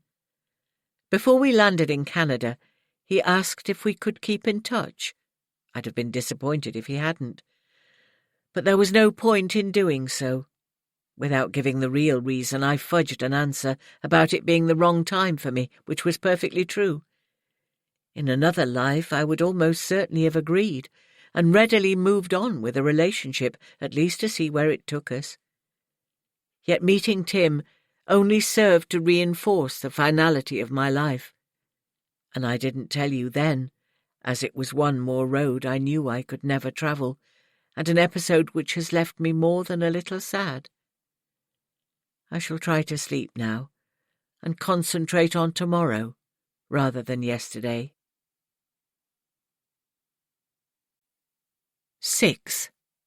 Helen. 4th of September. I was completely lost with time. Waking in an unfamiliar room, confusion blurred my thinking for a moment or two, until the previous day flooded back into my mind. It was daytime, the sun high in the sky, and the sound of subdued chatter coming from below. I pulled a robe over my nightdress and set off to find my family. Following the sound led me to the kitchen, where Luke and Imogen were seated at the table while their excited little boy played with cars on the floor. He jumped up when he saw me and ran to his mother's side. "Ethan, you've been pestering to meet Grandma all morning, and now she's here you pretend to be shy." Imogen hugged her son, and Luke jumped up to kiss me and put the kettle on. Although I'd seen Ethan many times on Skype, it was only now that I could see the resemblance to his father. The child was so like Luke had been at the same age. It prompted memories which flitted through my mind like an old reel of film. Sitting at the table beside Imogen, I decided to wait until Ethan came to me, rather than attempt to draw him out. I smiled and said good morning to my grandson before turning my attention to his parents. "Are you not going to work today, Luke?" "Not on your first day here, Mum. I have the whole week off in honour of your visit." I was delighted and accepted the tea he offered. Ethan moved away from his mother and picked up the cars from the floor. He brought one over to me and pushed it back and forth on the table. "I like your car. Is it the one you showed me last week when we spoke?" Ethan smiled, recognition in his eyes. "Are you my grandma?" "I certainly am, and you're my grandson. I've waited a long time to meet you." Ethan was suddenly on my knee, running the car up my arm and over my head. I squeezed his thin little body and he laughed, wriggling down to the floor again. Gaining Ethan's trust was the easy part of this trip. Breaking the news to Luke and Imogen would be much more challenging. Yesterday's journey had taken its toll on my body, most acutely in my lower back, an unwelcome, familiar sensation. I needed my medication, but would wait until after breakfast. "I thought we'd stay close to home today, perhaps go out for a walk if you're up to it, so you can see where we live. It's a great little community." Luke was grinning like a child on Christmas morning, and I was touched when my presence so obviously pleased him. Nodding in agreement, I nibbled at a slice of toast. "Don't you want pancakes, Grandma?" Ethan frowned. "Toast is just fine for me, Ethan, thank you." "Well, can I have your pancakes?" I laughed at the ulterior motive as his mother limited him to just one more. He'd already eaten 3. After breakfast, I returned to my room to unpack, but first find my medication, to take the much-needed dose, and then hide it on the top of the wardrobe, where I could reach, but Ethan couldn't. Gazing from the window, I could see what a beautiful place Luke had chosen to live. Travelling beside him from Vancouver International Airport, my focus had been almost solely on him, and I barely registered the stunning views around us. I lost track of how long the journey took, but I remember the ferry crossing from the aptly named Horseshoe Bay ferry terminal, and the 40 minutes or so until we reached Langdale ferry terminal. Gibson's Landing, our destination, was only 10 minutes from there. The eventful journey was over, and a full day stretched before me, to spend with Luke, Imogen, and Ethan. The view from the bedroom window was picture postcard material, the Pacific Ocean shimmering gloriously in the morning sunlight, and only a few tempting yards away from the house. I dressed quickly, suddenly anxious to be outside and exploring my son's new world. The serious talking could wait until the evening. We'd enjoy at least one carefree day together. "We'll not go too far today, Mum. You must be tired. I thought we'd leave the car and walk around Gibson's Landing and up to Gibson itself." It sounded perfect, a chance to stretch my limbs after sitting for all those hours on the aircraft. As we set off, Ethan overcame all previous shyness to hold my hand, appointing himself an official tour guide and proudly boasting how he would show me everything. The weather was faultless, not too hot, but pleasant enough to discard the layers of clothes I'd packed, unsure of what would be needed. Firstly, we circled the perimeter of the house. Like the other nearby dwellings, it was a pretty clapboard house on 3 levels. The lower floor opened onto a veranda with a stony path leading directly to the Pacific Ocean. "We can throw stones into the sea if you like, Grandma," Ethan grinned, waiting for my approval. "I'd love to, maybe when we come back from our walk." The deal was sealed, with my grandson putting his warm little hand into mine as he happily led the way. We circumvented the house to walk toward Gibson, and the pleasant surroundings struck me. Almost every home was individually designed and painted in soft pastels or warm terracotta. With the sun shining and the air heavily scented with salt from the ocean, it felt like walking through the set of an episode of Murder, She Wrote. Hopefully there'd be no murders to complicate this easygoing, relaxed little place. We passed a few shops selling upmarket ladies' clothes and designer home accessories, and stopped at each one to peer into the attractive windows before moving on to the next. Near the marina, overlooking the harbour, was a delightful bar and restaurant called Molly's Reach, where we stopped for coffee and entered the wonderfully sleepy atmosphere. Ethan ordered a milkshake which was almost as big as he was, but Imogen assured me he'd be equal to it, and he was. We chose coffee and a slice of blueberry pie. I could get used to this kind of life. Refreshed, we moved on a little further, and the road began to climb, affording an amazing view of the Sunshine Coast. When we eventually turned to head back to Gibson's Landing, I was made to feel quite at home by the sight of Mike's Place, a traditional fish and chip shop. Luke seemed to sense when I was growing weary and suggested lunch at home and rest before deciding to do anything else. I readily agreed, although it was good to see my son's adopted hometown, where he and Imogen were happily settled, and Ethan knew no other. I retired to my room for an hour after lunch, promising Ethan that we could skim stones into the ocean when I awoke. Sleep came immediately. Perhaps it was the jet lag catching up, and when I eventually woke, it was to the sound of tapping on the bedroom door. Ethan came in dressed in swimming trunks and slathered in sun cream. It was time to fulfill my promise, and the next hour was happily spent skimming stones and delighting in Ethan's squeals of delight when his stones reached further than mine. Luke came out to join us, whilst Imogen busied herself in the kitchen. "It's so good to have you here, Mum. I'm only sorry Dad never made the trip out here to see where we settled." Luke stood beside me, his arm protectively around my shoulders, and I leaned into him, trying to draw some of his strength and vitality into my tired body. In such a charming setting, anyone could be forgiven for thinking how good life was.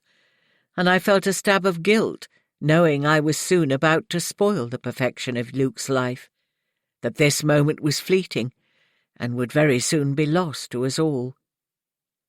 Later in the evening, when Ethan was in bed, I knew the time was right to tell Luke why I'd come. It seemed almost cruel to deflate the holiday atmosphere, but leaving the news until my visit's end would undoubtedly be more hurtful. They'd need time to accept and process this news, and I wanted to be with them as they did.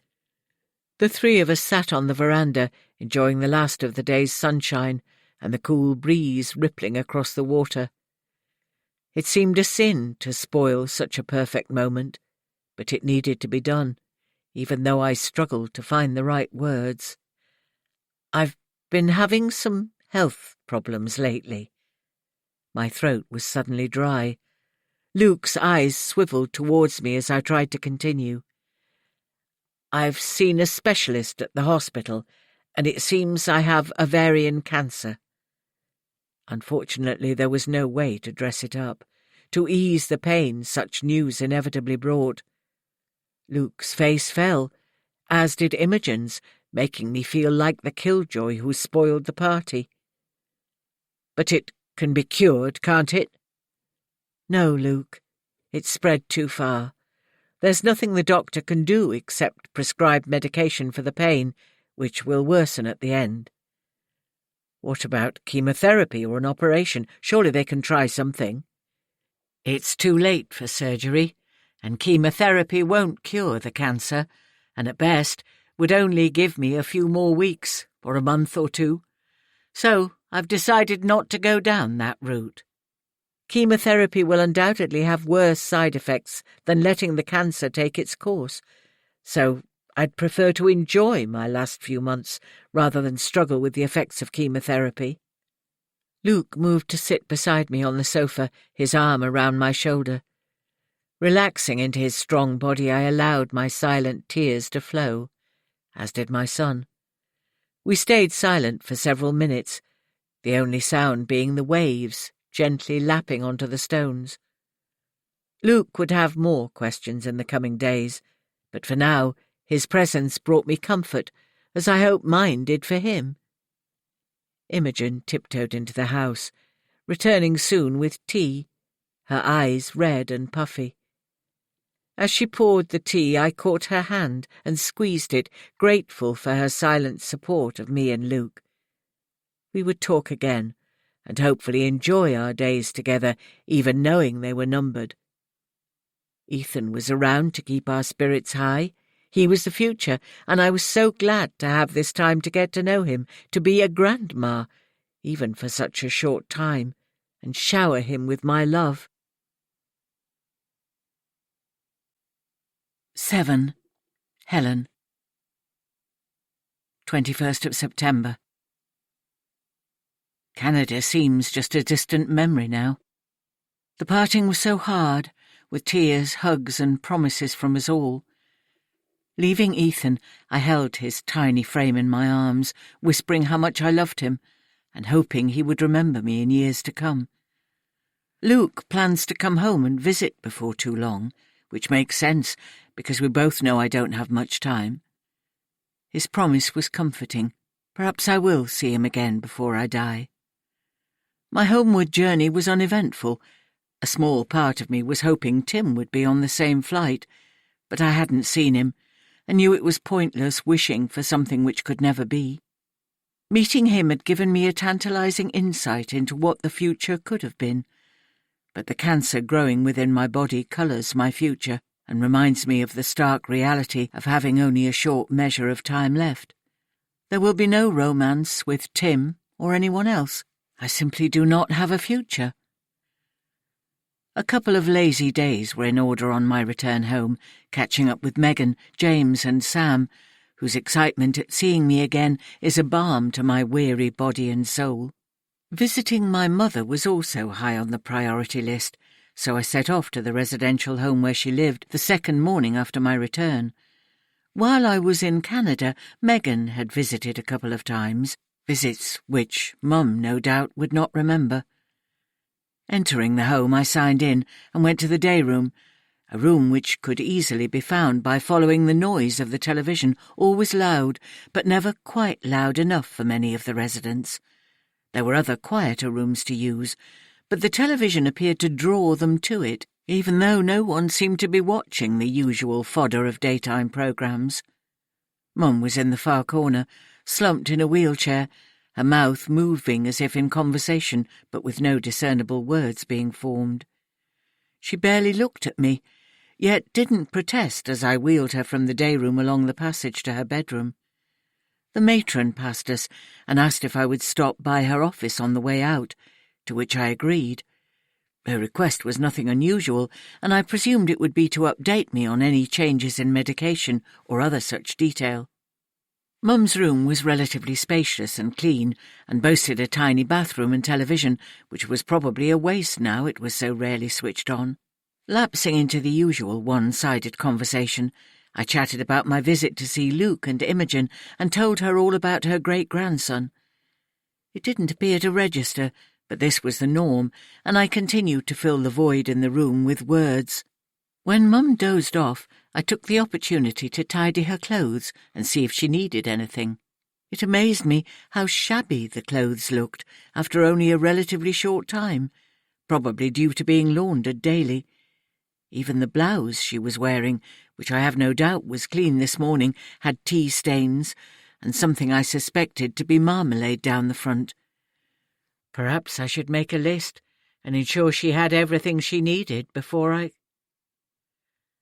I'm doing this a lot lately, calmly thinking I must do something and mentally adding, before I die. Does this mean I've accepted it? Or simply that I'm a control and list freak? Whatever, it was another thing I could do to ease the burden on Megan, for afterwards. Mum was chattering in her sleep, something Andrew always said I did too, words which made no sense, the consequence of medication, no doubt. I began tidying the top of the drawers, and opening a trinket box to put a watch away, found a small cache of gold and silver jewellery, which I didn't recognise as Mum's. Puzzled, I knew she wouldn't be able to explain them, so leaving them where they were, I thought I'd mention it to the matron later. Mum woke with a start and began shouting something about fighting. Trying to calm her only made her cries even louder, so I rang the bell for help. A nurse came almost immediately. She'd been on her way with a cup of tea, which she set on the table, and began to try and calm Mum down. However, she would not be pacified, and in a fit of throwing her arms around, she knocked the table over, sending the tea across the carpet and the cup shattering into pieces. Another nurse appeared with a sedative, which seemed to calm her down relatively quickly, and as they cleared up the mess, Mum sat smiling at us all, as if nothing had happened. This was not like my mother at all. True, she mostly talked nonsense these days, and often sang at inappropriate times, but she was generally a sweet old lady, oblivious to life being played out around her. Mum had lost her memories of those close to her, and occasionally asked me who I was or who I'd come to visit. It was sad, but this angry outburst was something new. Eventually, when it was clear Mum needed to sleep, I kissed her goodbye and left the room, going in search of the matron. She was in her office and asked me to sit down. "Your mother's had a few issues lately. I knew you were away and didn't want to trouble your daughter, but she seems to be having episodes of rather violent behaviour for no apparent reason." Her words were a shock. My mother was a tiny bird-like lady who'd grown increasingly frail during the last couple of years, but today I'd witnessed it for myself. Neither of us could think of anything which might have brought this on. It's not uncommon for people living with Alzheimer's to be violent, but it was concerning for it to come on suddenly. I asked if her doctor had visited, to which the matron said the doctor on call had prescribed sedatives, but she would call Mum's GP if I preferred, and I could be there when he came. Satisfied with this, I was about to leave when I remembered the jewellery. The matron seemed puzzled too, so we returned to Mum's room, and I showed her the items which did not belong there. She agreed to take them to her office and inquire if other residents were missing any items. I finally left, wondering what had changed my mother into a somewhat violent old lady with magpie tendencies. Once home, I found a message from a Macmillan nurse asking me to ring and arrange a meeting. My GP had set the wheels in motion, and I was keen to find out what kind of help was available. When I managed to get through to the right person, a lady called Rachel Amos, we arranged a time to meet. She was happy to visit me at home, which was my preference too. I think I shall see more than enough of hospitals and clinics during the next few months. Rachel is a tall, graceful lady with beautiful curly red hair, worn shoulder-length, a mass of freckles and a wide, attractive smile. There are times when you know instantly you'll connect with another person, and this was one of those moments for me. We hit it off immediately, and over coffee in my small conservatory, warmed by the late morning sun streaming through the window, I asked some of the questions I'd been storing up. Rachel patiently answered, imparting impressive knowledge and experience in a simple, sensitive way, relaxing me and endearing herself to me. She was candid, telling me nothing was taboo. I could ask anything, and if she didn't know the answer, she'd do her best to find out.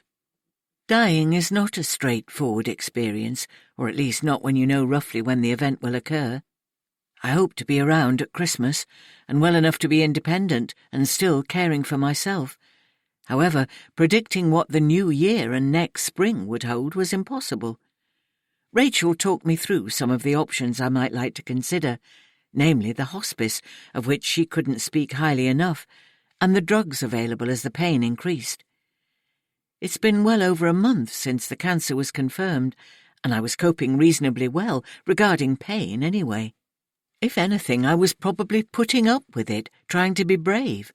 But Rachel asked quite bluntly why I would put up with pain when there was medication to help. It suddenly seemed ridiculous. It wasn't as if I had to worry about the long-term effects of any drugs prescribed for me. So I decided, bring it on, why not? In painting an overall picture of what help and support were available, Rachel introduced me to the world of Macmillan Cancer Support.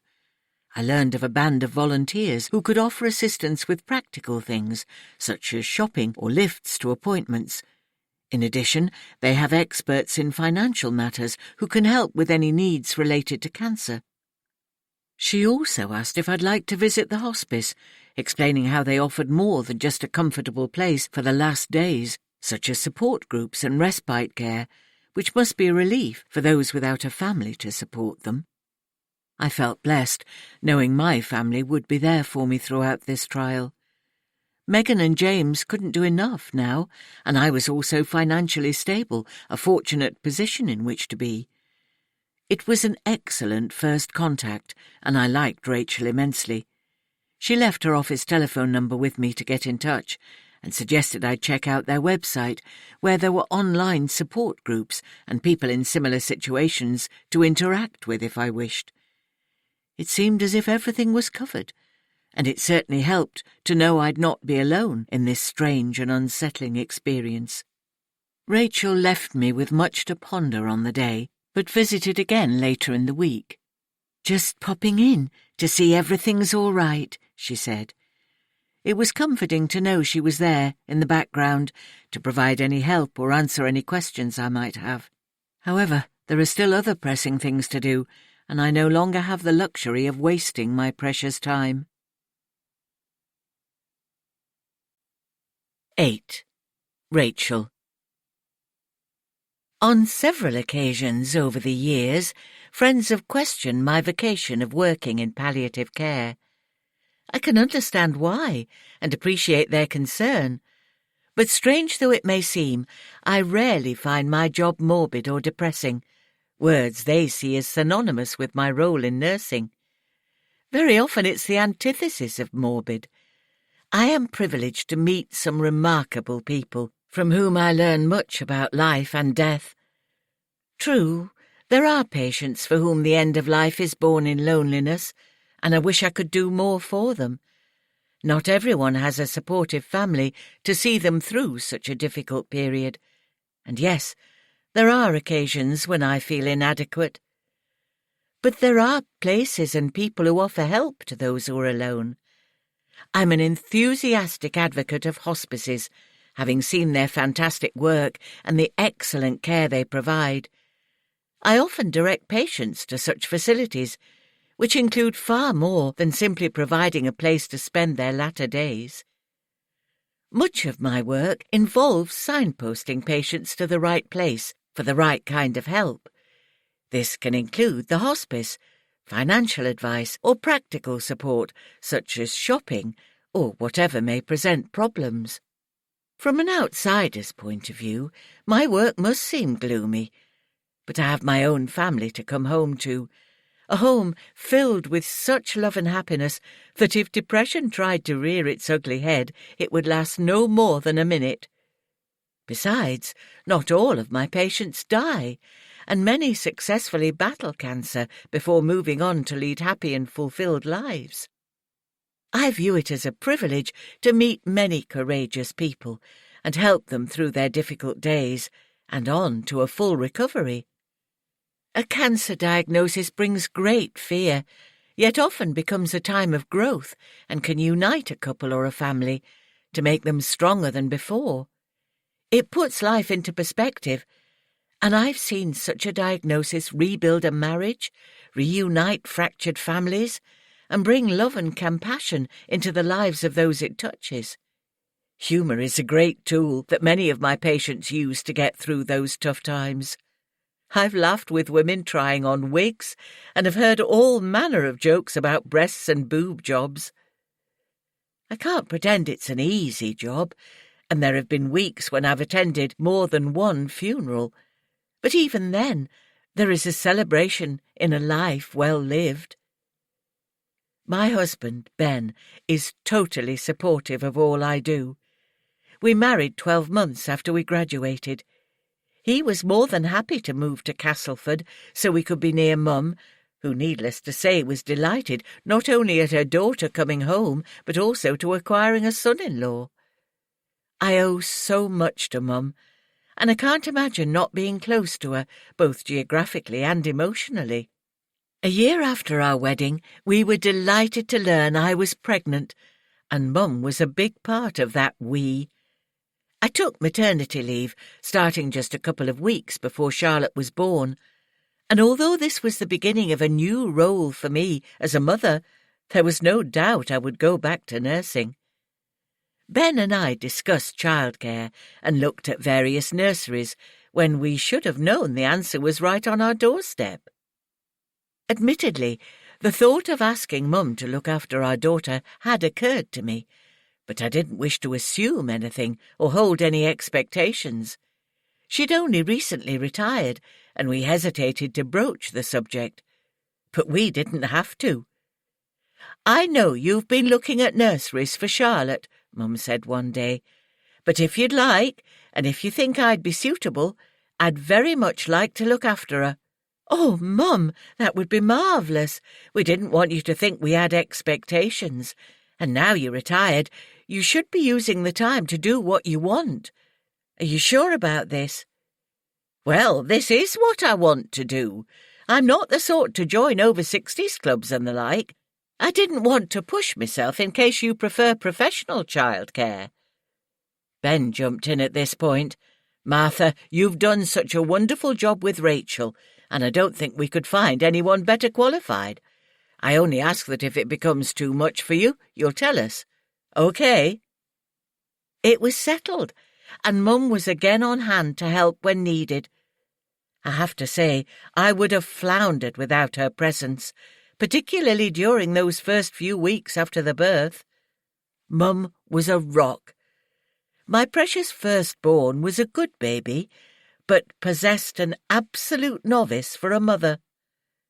Some of the books I read beforehand told me how motherhood would all come naturally, and once a good routine was established, the baby would thrive and be happy and content. Not in our household. The first big disappointment was when I couldn't manage to breastfeed, which I'd been determined to do. The midwife and health visitor pushed for me to keep trying, when the reality was I felt so inadequate, and me a nurse. It was Mum who eventually sorted it out. I was beginning to develop abscesses, and it was so painful that I had to stop feeding. The health visitor suggested I express the milk, which was also painful. Mum finally took over one afternoon and put me to bed while she bottle-fed my baby. When I eventually stopped berating myself for not being the perfect mother, we settled into a blissfully happy routine. Bottle feeding was so convenient, and Charlotte could be fed by her daddy, grandma, or me. And if we were all around at the same time, we almost fought for the joy of doing so.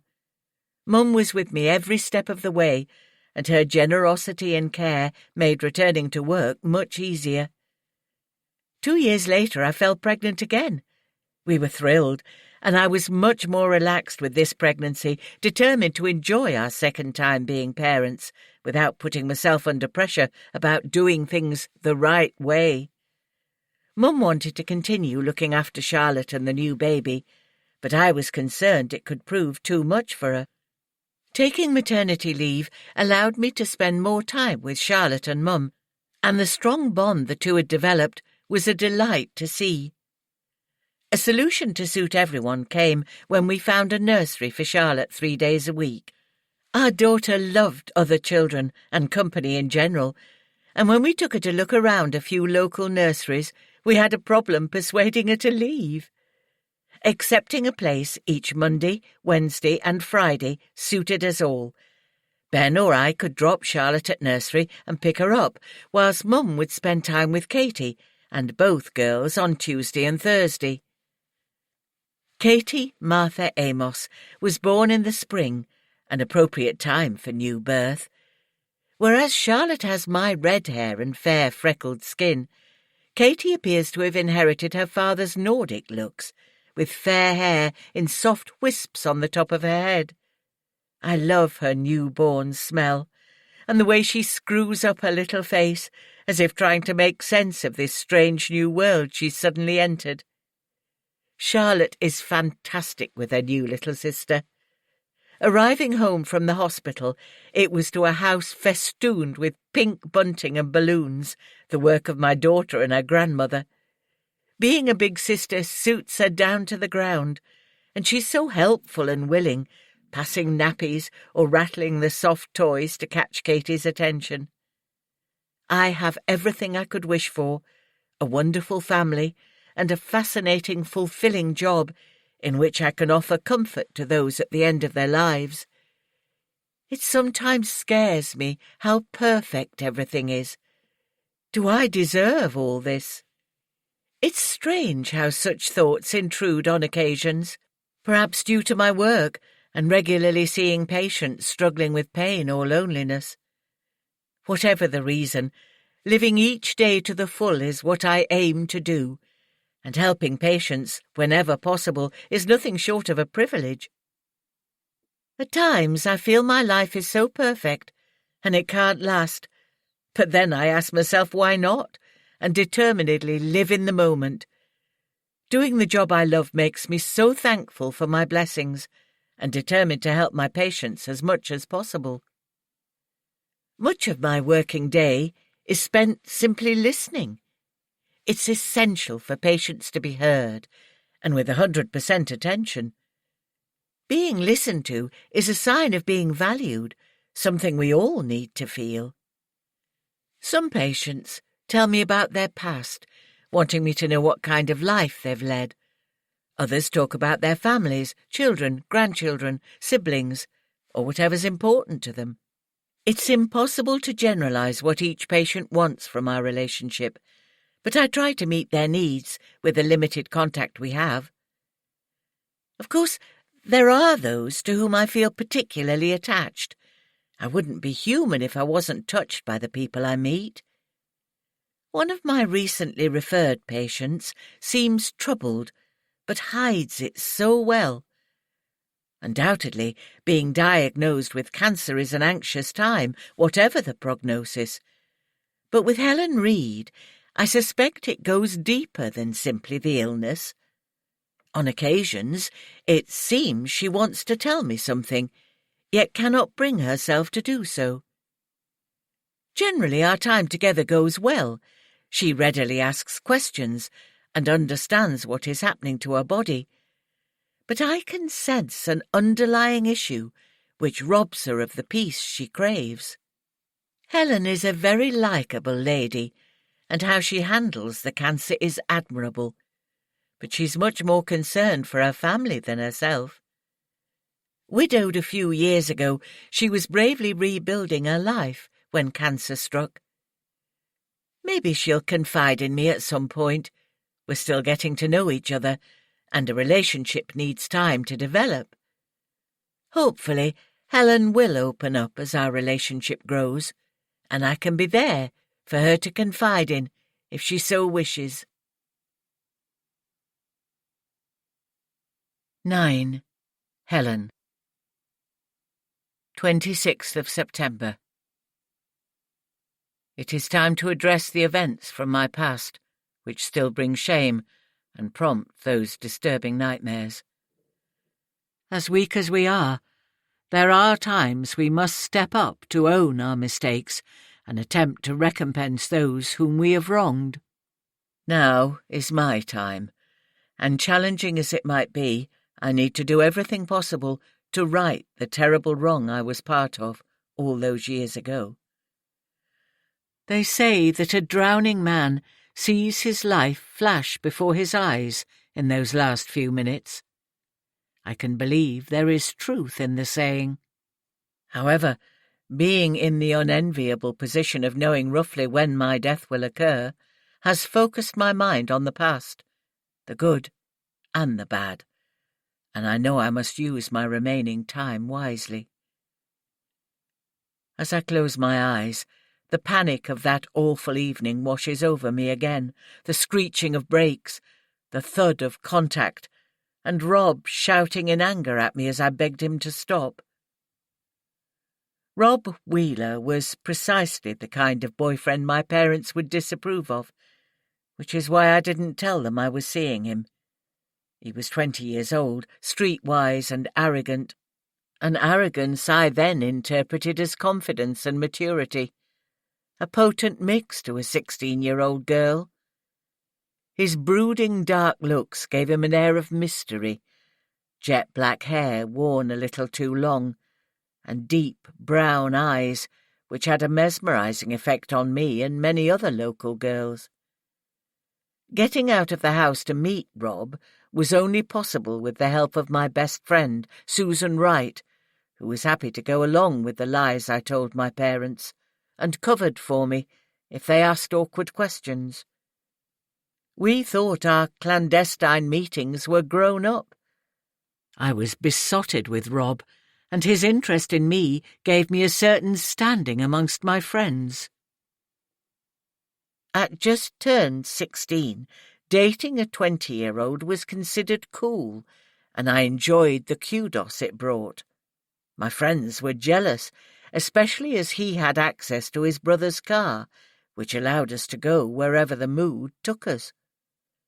Sometimes Rob's mates came along, and Susan would make up a foursome. But on that fateful evening there was only Rob and me. Memories can be unreliable. The passage of time dulls our recollections, especially if the memories are painful or even shameful, as these most certainly are. Over the years, I've tried not to think about my part in those horrific events. But inevitably, something always jogged my memory, made me squirm with the realization of how weak I was. Not even Andrew knew what happened that night in my youth. It was a secret shame that I kept locked in my innermost self, but it was now confronting me, demanding to be redressed. It was a damp autumn evening, already dark at 6 o'clock when I left home, telling my parents I was going to Susan's house to do homework. Rob was waiting around the corner, the engine running to heat the car, and I felt the usual rush of excitement at our clandestine meeting. With no plans other than to drive out of town, I kissed him, and the smell of alcohol registered in my mind. A brief uncertainty overtook me. If I'd known then what was about to happen, I would never have stayed in the car. But hindsight only emphasizes our mistakes, magnifying them in the mind's eye. I kept silent as Rob drove through the darkened streets, heading to the countryside, not wanting to put him into one of his increasingly frequent bad moods. Rob's driving was erratic, but I remained quiet, hoping we would park somewhere not too far away. Today, I can see how much I was afraid of Rob, but our relationship seemed exciting and exhilarating. I was so naive in thinking I was an adult. As the car accelerated, my anxiety kept pace, and as we turned a corner rather sharply, a cyclist suddenly appeared ahead of us. It was difficult to make out his figure in the gloomy light, and all too quickly there was a loud thud, and we swerved onto the grass verge, the car stopping abruptly. Rob and I turned in unison to look behind at the tangled mess on the road, which was the cyclist we'd hit. My heart thumped rapidly, and I heard the blood pounding in my ears. Instinct made me attempt to get out of the car, but Rob caught hold of my arm and pulled me back. "What do you think you're doing? Get the hell back in, we're out of here." His voice was loud and angry. "But he's hurt. He needs help." Rob ignored my pleas and dragged me back into the car, his vice-like grip hurting my arm. I can't begin to describe how I felt at that moment. I'd seen enough of the cyclist to know he was severely hurt. His body sprawled at an unnatural angle, and his stillness spoke volumes. I trembled with fear, but Rob was already manoeuvring the car back onto the road. As we sped off, I tried again to persuade him to turn around and help, or at least to ring for an ambulance, but he growled his refusal, and I was too afraid to persist. When Rob eventually stopped the car, he turned to look at me with what seemed like hatred in his eyes. "You'll tell no one about this, Helen, have you got it? No one." Rob gripped my shoulders as he spoke, turning me to face him, where I could see the raw anger in his dark eyes. Surely there was compassion somewhere in his heart, some remorse at not having stopped, but no, there was nothing. A cold, dark emptiness in his face. "We should go back, ring for an ambulance." My words were stopped abruptly by Rob's hand across my cheek, the sting of which released the tears I'd been holding back. "No, tonight didn't happen. It was his own stupid fault for being out there in the dark. He deserved it. Now get out, and remember, tell no one." Rob almost pushed me from the car, and I walked around the block a few times on trembling legs, knowing I couldn't go home in such a state. Within a few minutes, I found myself outside Susan's house. Fortunately, she was the one to answer the doorbell. "Goodness, what's wrong with you? I thought you were with Rob tonight."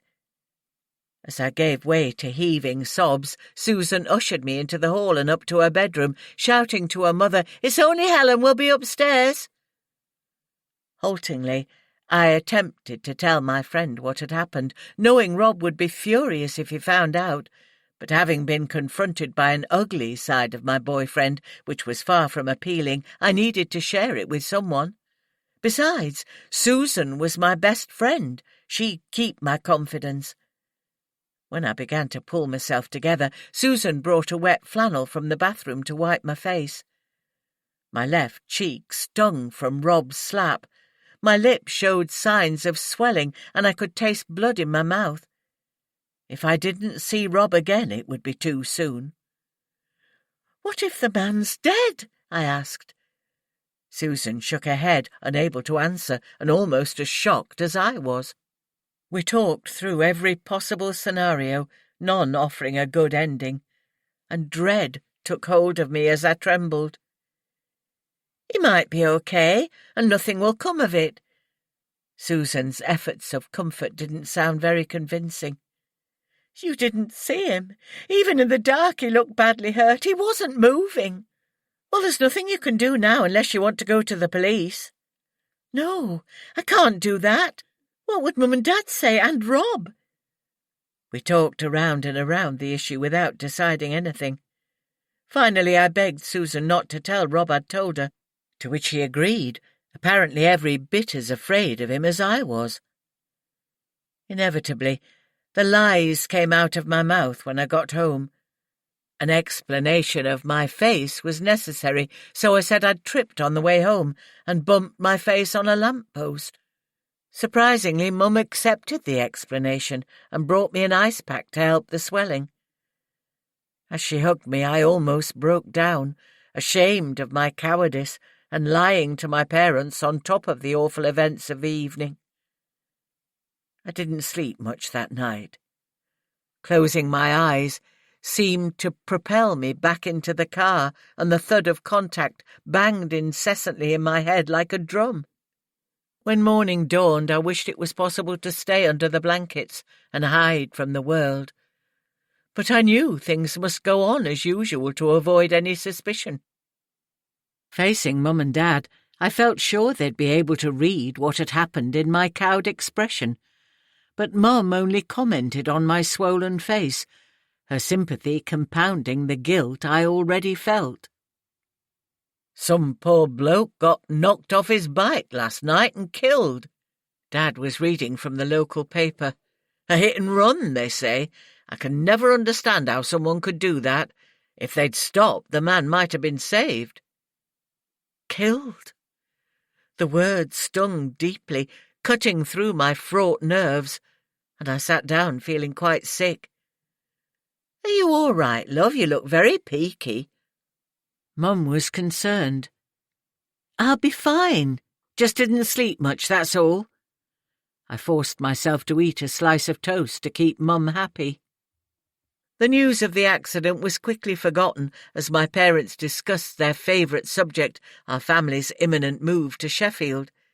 Dad had been promoted at work and was soon to take up the post of bank manager, a move which was only a month away. I dreaded this move for weeks, not wishing to be parted from Rob, but now it couldn't come soon enough. The previous night's events served to open my eyes to Rob's true character, and overnight I'd gone from thinking myself in love with him to being afraid of what he might do. I made an excuse about needing to be at school early and left the house feeling sick at the thought of the poor cyclist dead on the road. Images of him lying in a puddle of blood swam through my mind, although it had been too dark to see any blood. Calling for Susan, I was met with a frosty stare. Being early, we went upstairs to her room, where she asked if I'd heard the news. Neither of us knew what to say, but my friend's attitude towards me was not as sympathetic as I'd hoped it might be. Instead, she appeared angry that I'd somehow made her complicit in the lies by telling her. At least she didn't try to persuade me to go to the police again, but there was a barrier between us, an almost tangible coldness, when I thought my friend would stand by me and help me to feel better. We walked to school in uncomfortable silence. Susan spoke only to tell me she would be busy that evening and the coming weekend. My disappointment added to my fear and concern, until I turned and ran back home, feeling so overwhelmed with guilt. Susan made no attempt to follow, and I couldn't blame her. I was in serious trouble, and understood her wanting no part of it. Fortunately, my mother put my feeling unwell down to the fall I'd had the night before, and as it was Friday, said I should stay home and have a quiet day to recover. Looking back, there were many opportunities to tell my parents, openings I should have taken. But fear of Rob and getting into trouble with the police seemed sufficient reasons not to own up. Even though I kept silent, this incident has remained with me, the biggest mistake and regret of my life. A cowardly act. It has remained in the back of my mind to chastise me when I've been happy, reminding me that I don't deserve happiness, and even now, Perhaps this is my punishment for past sins. Can I possibly make amends after all this time? All I know is that I must try to do so. There isn't time to delay. The here and now is all I have left. My last chance. 10. Helen. 28th of September. I grew up in the small mining town of Grimethorpe, 60 miles and a whole lifetime away from the pretty market town where I now live. With no idea where to begin my search, I turned again to my laptop and Google for information. Rob Wheeler may no longer be living in Grimethorpe, and it was not a place I wanted to visit again. But if he's still there, I have no choice. The electoral roll showed an R. Wheeler living in Straight Street, the same street Rob's family lived all those years ago. Could it be possible Rob was still in his parents' house? I was unsure whether the ease of finding this information was what I wanted, or had I secretly hoped he couldn't be traced. Whatever, it seemed the sensible place to begin, so an early start found me heading towards my hometown, nestled in South Yorkshire, 8 miles east of Barnsley. As it was possible to drive there and back in a single day, I wouldn't have to explain an overnight absence to Megan. Undoubtedly a plus. Throughout the journey my thoughts drifted to those early years spent in Grimethorpe, and memories which predominantly brought pain and shame. And now, returning to the scene of my nadir, I wondered how to approach this visit. We moved away from Grimethorpe shortly after that fateful night and relocated to Castleton. The move was primarily for Dad's job, but I was glad to leave for other reasons by then. I replayed the weeks after the accident in my mind, as if it happened only yesterday. Rob was an apprentice motor mechanic in Barnsley while I was at secondary school, so our paths didn't often cross unless by design. After that horrendous night I didn't want to set eyes on him again, and it appeared he felt the same, as he made no effort to contact me. Sadly, it wasn't only Rob who kept out of my way. Susan also grew cold towards me and avoided being with me at school and outside. But I could understand how she felt. I'd involved her in my problem, putting her in a difficult position. When the hit-and-run victim was named in the paper, it turned out he was a young man who was only recently married. He didn't live in Grimethorpe, so wasn't known personally to us. But the thought of his wife mourning and struggling without him heaped guilt on top of my shame. I loathed myself for my weakness and lived in fear of being found out. There were fruitless appeals for witnesses from the police, until eventually the case was no longer reported in the paper, as other news filled the front pages. It appeared Rob Wheeler did get away with murder, and partly through my cowardice. My fears were real then, and the angry way Rob slapped me ensured my silence, even though I knew it was wrong. I was also afraid to tell my parents. They'd trusted me, and I'd lied to them each time I met Rob. I couldn't bear to disappoint them. A feeble excuse, yes, but in those frightening dark days there seemed more reasons to keep silent than to own up, and I eventually persuaded myself that I had no choice in the matter. I reasoned that whatever I did couldn't bring the poor man back to his wife, so my silence in some twisted way was valid. As I approached Grimethorpe, my heart rate increased, as if Rob would be there waiting for me to strike me again, or worse. But my determination was no longer that of a weak teenager, but of a grown woman attempting to right this wrong while there was still time. The area around me was increasingly familiar. It's a small town, a village which thrived from coal mining in the early 80s, when more than half the town's population worked at the pit. However, as the mining industry declined, more and more people struggled to find work, and a decade later 50% of the population was unemployed. Grimethorpe was said to be the most deprived town in the country, and even in Europe. Such notoriety was balanced by the famous Grimethorpe Colliery Brass Band featured in the film Brassed Off.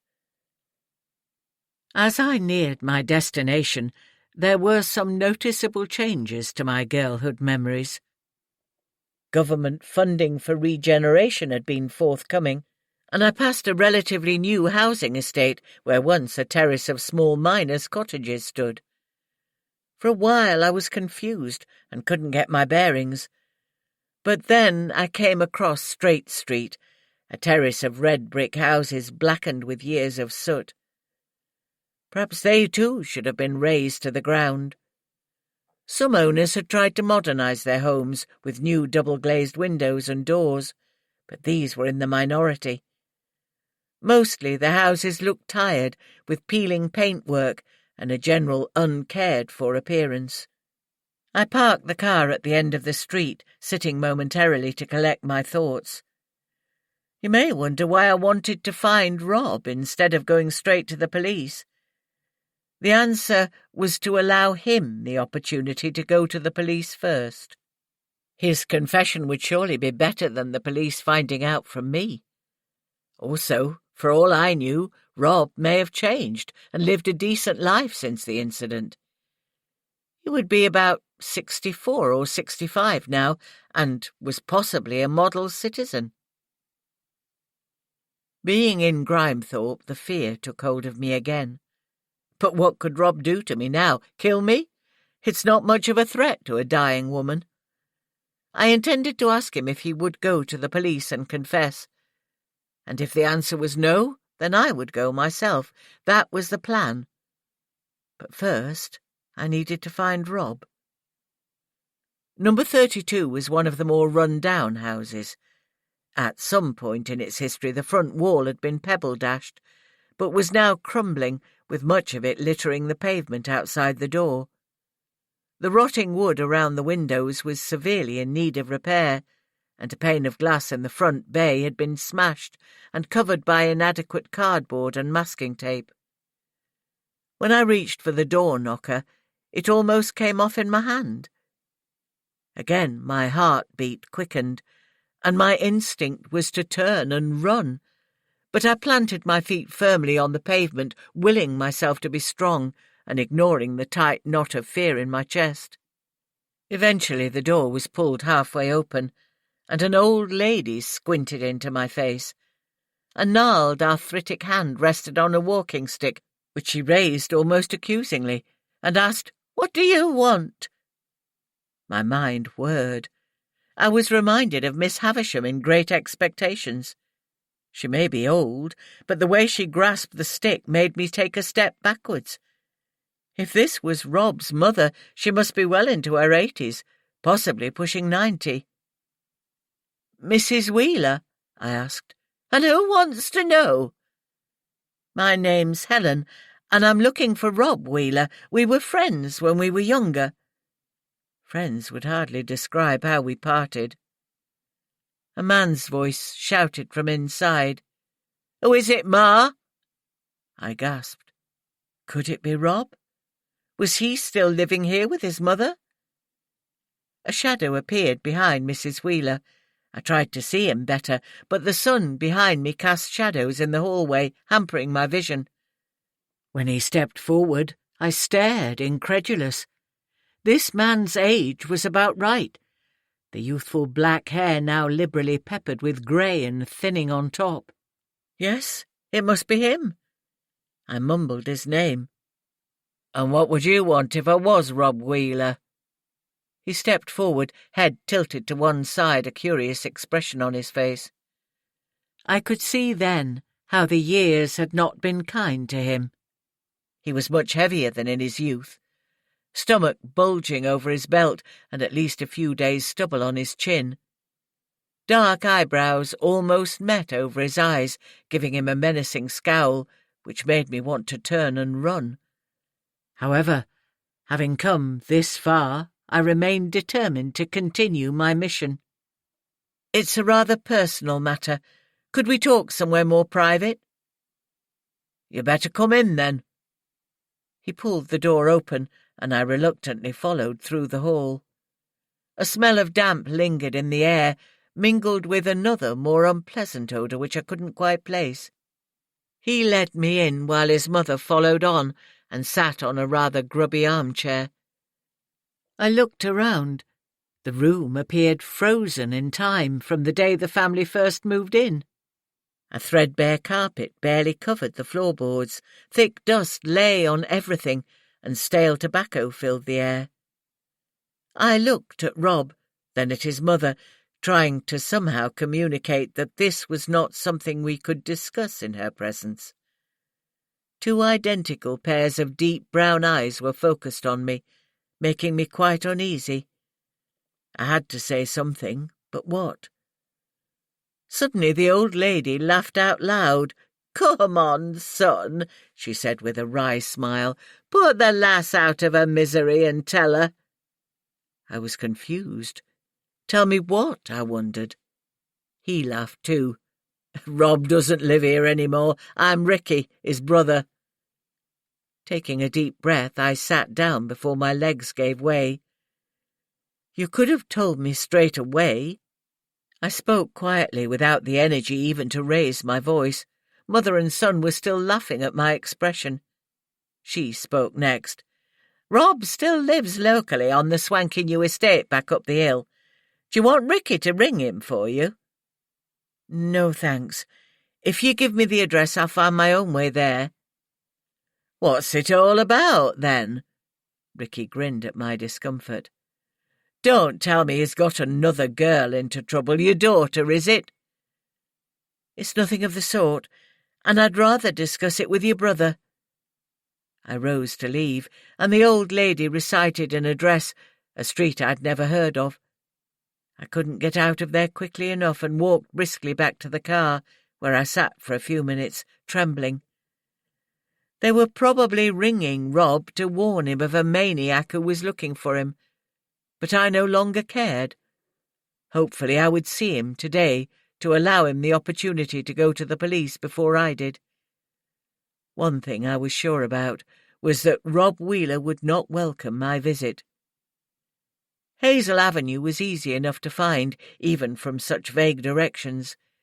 It was one of the newly built houses I'd passed on my way into Grimethorpe, an expansive tree-lined cul-de-sac in which Rob's house occupied the head.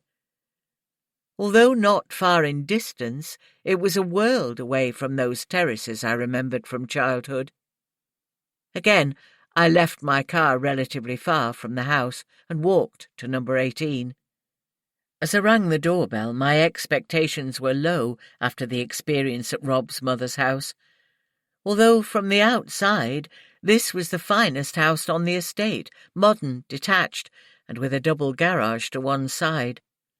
I found it hard to imagine Rob living here after meeting his mother and brother. No one appeared to be at home, and I was tempted to retreat to the safety of my car and consider other possible ways of contacting him. A letter, perhaps? I rang again, and heard, with mixed feelings, the sound of someone coming to open the door. Having steeled myself to come face to face with Rob, it was a surprise to see a woman half hidden by the door as she peered suspiciously at me. "I was hoping to see Rob. Is he in?" The woman shook her head, but remained at the door, staring curiously at me. "Could you tell me when he'll be back?" I hated the thought of waiting, but no more than the thought of coming back another day.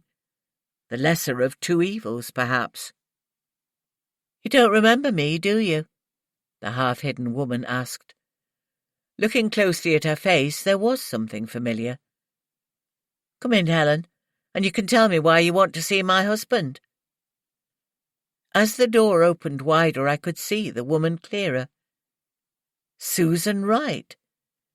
My childhood best friend was now so changed that I'd have passed her by in the street without recognition.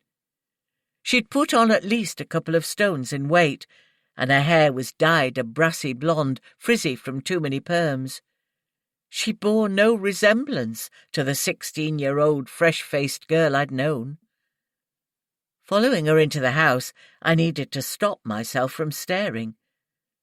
The Susan I remembered was pretty, with naturally blonde hair, slim and always immaculately turned out. This woman looked far older than me, with sagging skin dragging her features down. But even more of a surprise, she'd referred to Rob as her husband. The house's interior was well proportioned, with an open-plan living area and French windows leading to an immaculate garden, and it was extravagantly furnished with leather sofas, black glass coffee and lamp tables, and a vast wall-mounted television dominating the room. From the outside, I judged the house would have at least 4 bedrooms, which made me wonder if they had family living at home. For all the fancy furnishings, the predominant feature was a strong smell of cat pee. "I'd never have guessed it was you when Ricky said a woman was coming. I didn't expect ever to see you again. So why are you here, Helen? Don't tell me you have hopes of a loving reconciliation with Rob." Susan was laughing at me. Her features appeared hardened.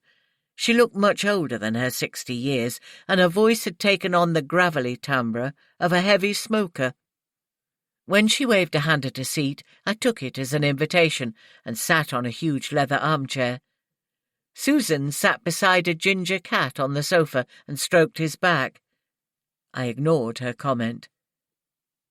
"I didn't know you married Rob. It's quite a surprise."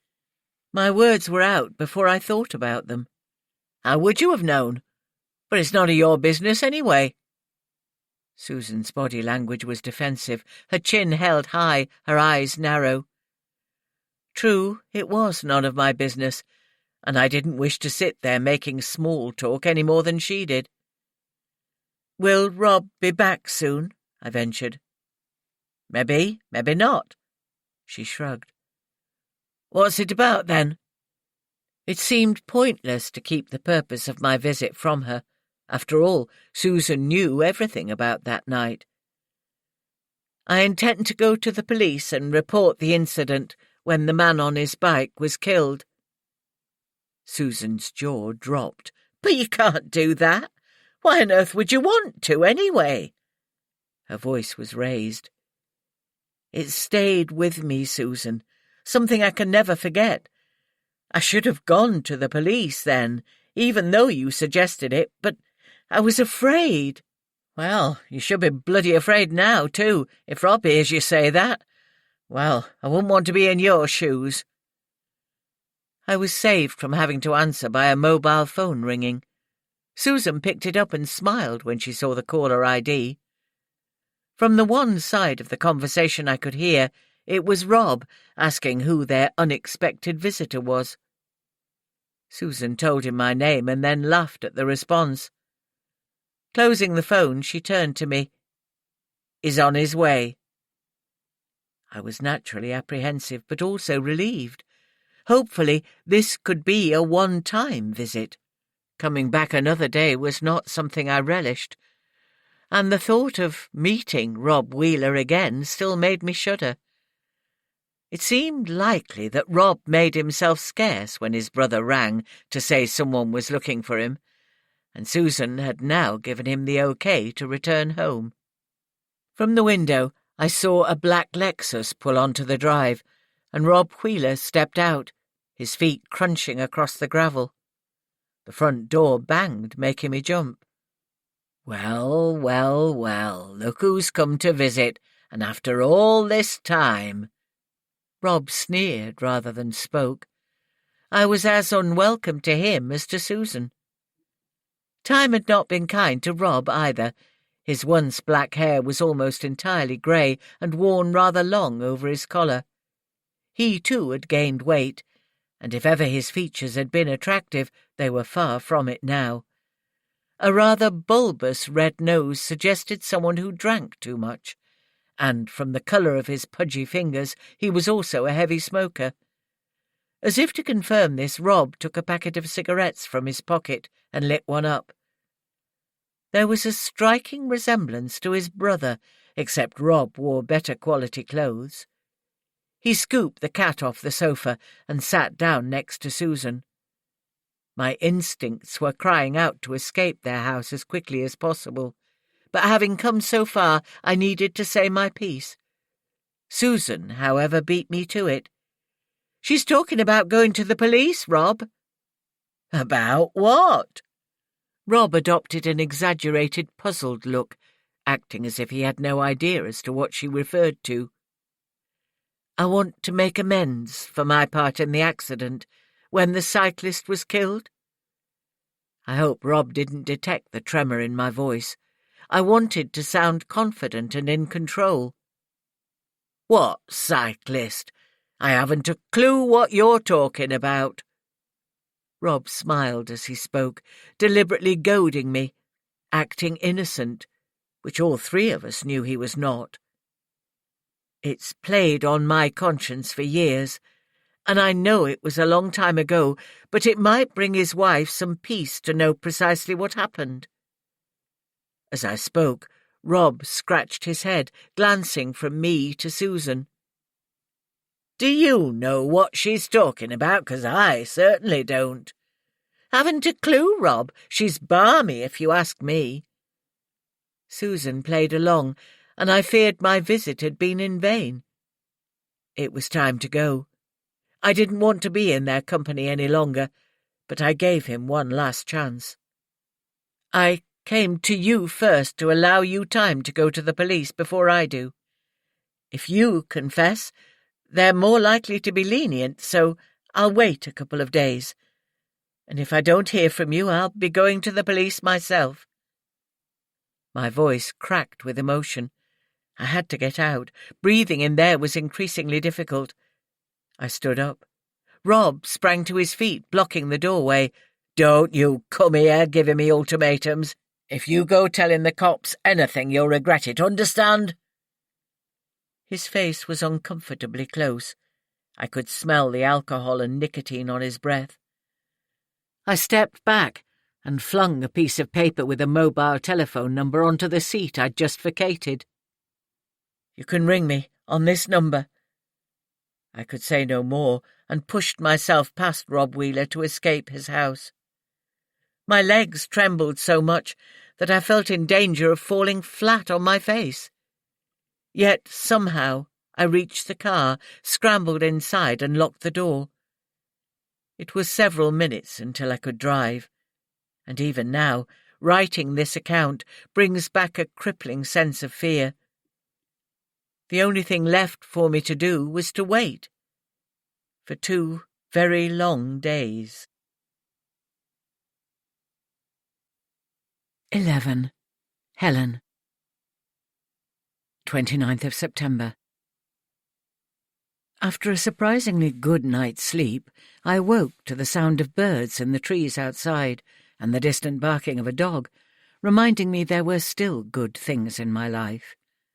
The sun, too, was attempting to make an appearance, a more than welcome sight after a couple of grey, overcast days. Gus's tail thumped on the bed, his usual morning greeting, and he received the fuss he'd come to expect as his right.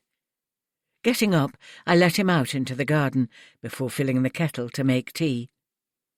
It was a good morning as far as pain was concerned, and my spirits, too, were far better than yesterday.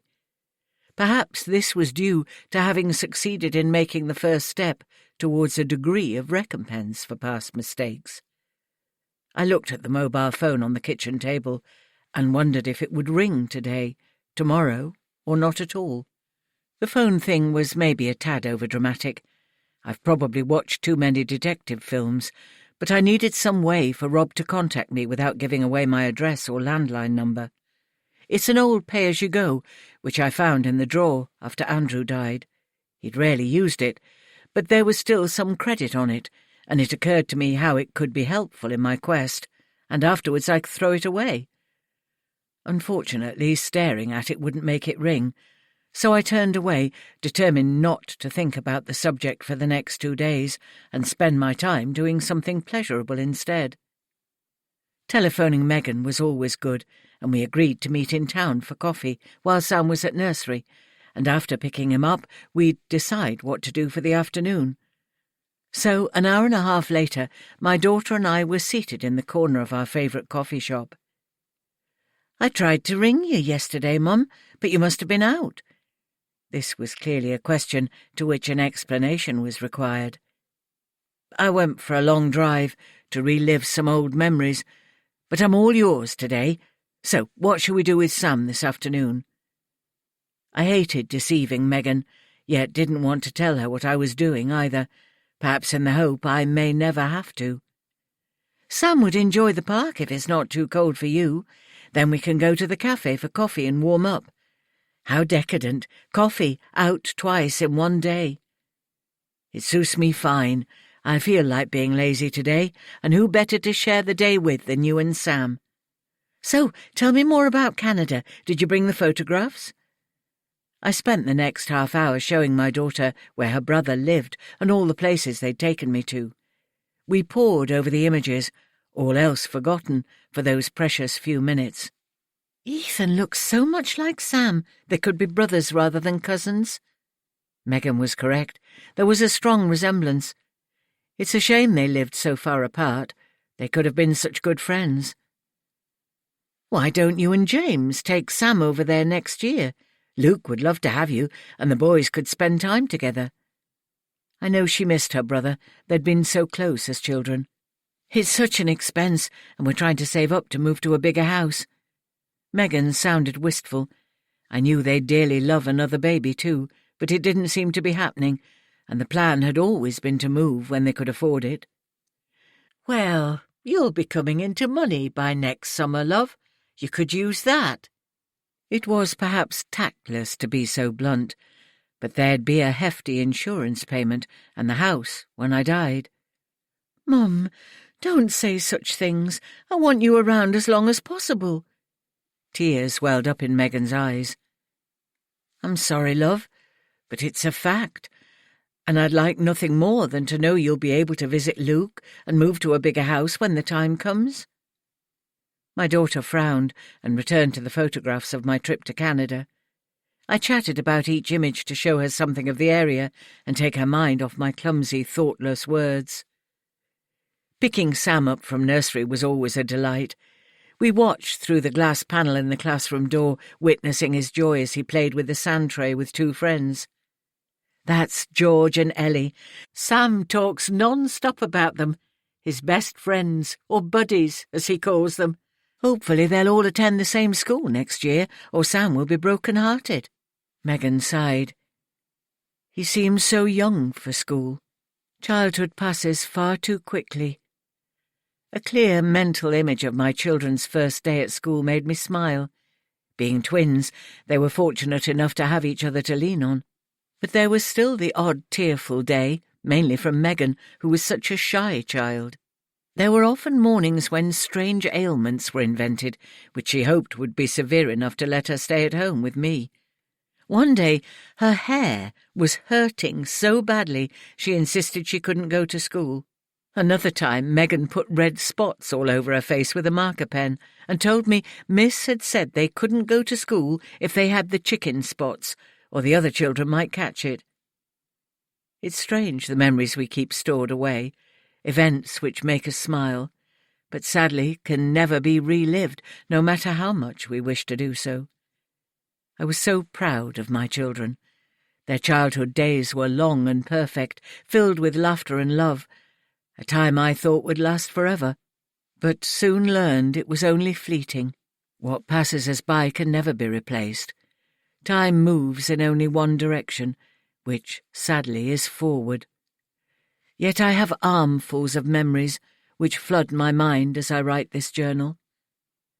Sam spotted us watching and ran to the door, his little face beaming excitedly.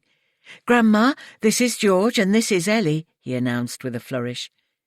He must have told me this at least a dozen times, but I duly said hello to his friends, then goodbye as we took Sam home.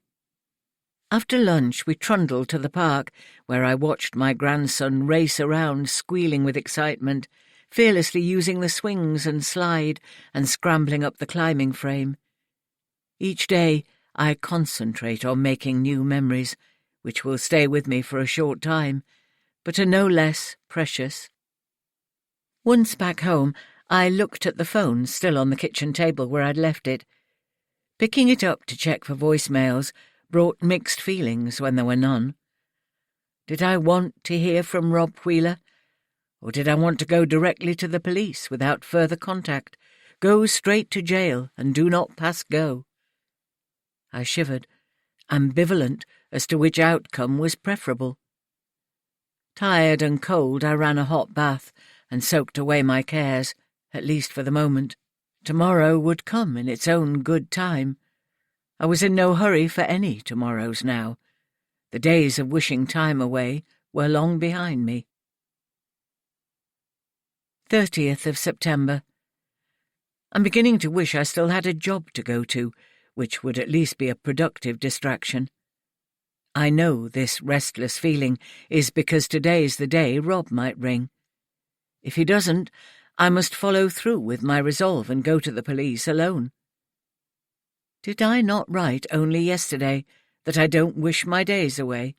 Yet here I am, longing for this day to end, and perhaps the next day too. What could I do to keep occupied? I could do more in the garden while the weather holds, but my heart isn't in it, and I only ever do what's necessary to keep it tidy. Although I'm always welcome at Megan's, I don't want her to feel she must include me in every aspect of her life. We spent yesterday together, a gloriously simple day of idle chatter, enjoying Sam and drinking too much coffee. So today I'll be alone. Many people would envy this time I have to myself, but there are only so many books you can read, and I refuse to succumb to daytime television. At least with the weather holding, Gus and I can get out for long walks, which will do us both good. We did walk for over an hour and came back exhausted, at least I was. Gus had enough energy to run around all day. With coffee and a chocolate biscuit, not having a future to worry about has a few advantages, one of which is not caring about gaining weight, I put my feet on the sofa and rested my head on the cushion. In my mind's eye, I imagined Luke and Megan as children again, two fair heads conspiratorially locked together as they played in the garden during all weathers. Summers were long and golden, a paddling pool cooling hot skin and bringing opportunities to drench each other and me if I was too close. A seesaw balanced by siblings of equal weight, two swings to compete for who dared to go the highest, picnics on the lawn, or in a tent made from a clothes horse and a sheet. Winters brought snowball fights and competitions for the best-dressed snowman. Hats and scarves vanished from their shelves until the snow melted and the snowmen were no more. When Megan and Luke were young, there were shared birthday parties which turned into sleepovers or video nights as they grew older, and I soon learned that one cake would never do, and always baked two to each of my children's specifications.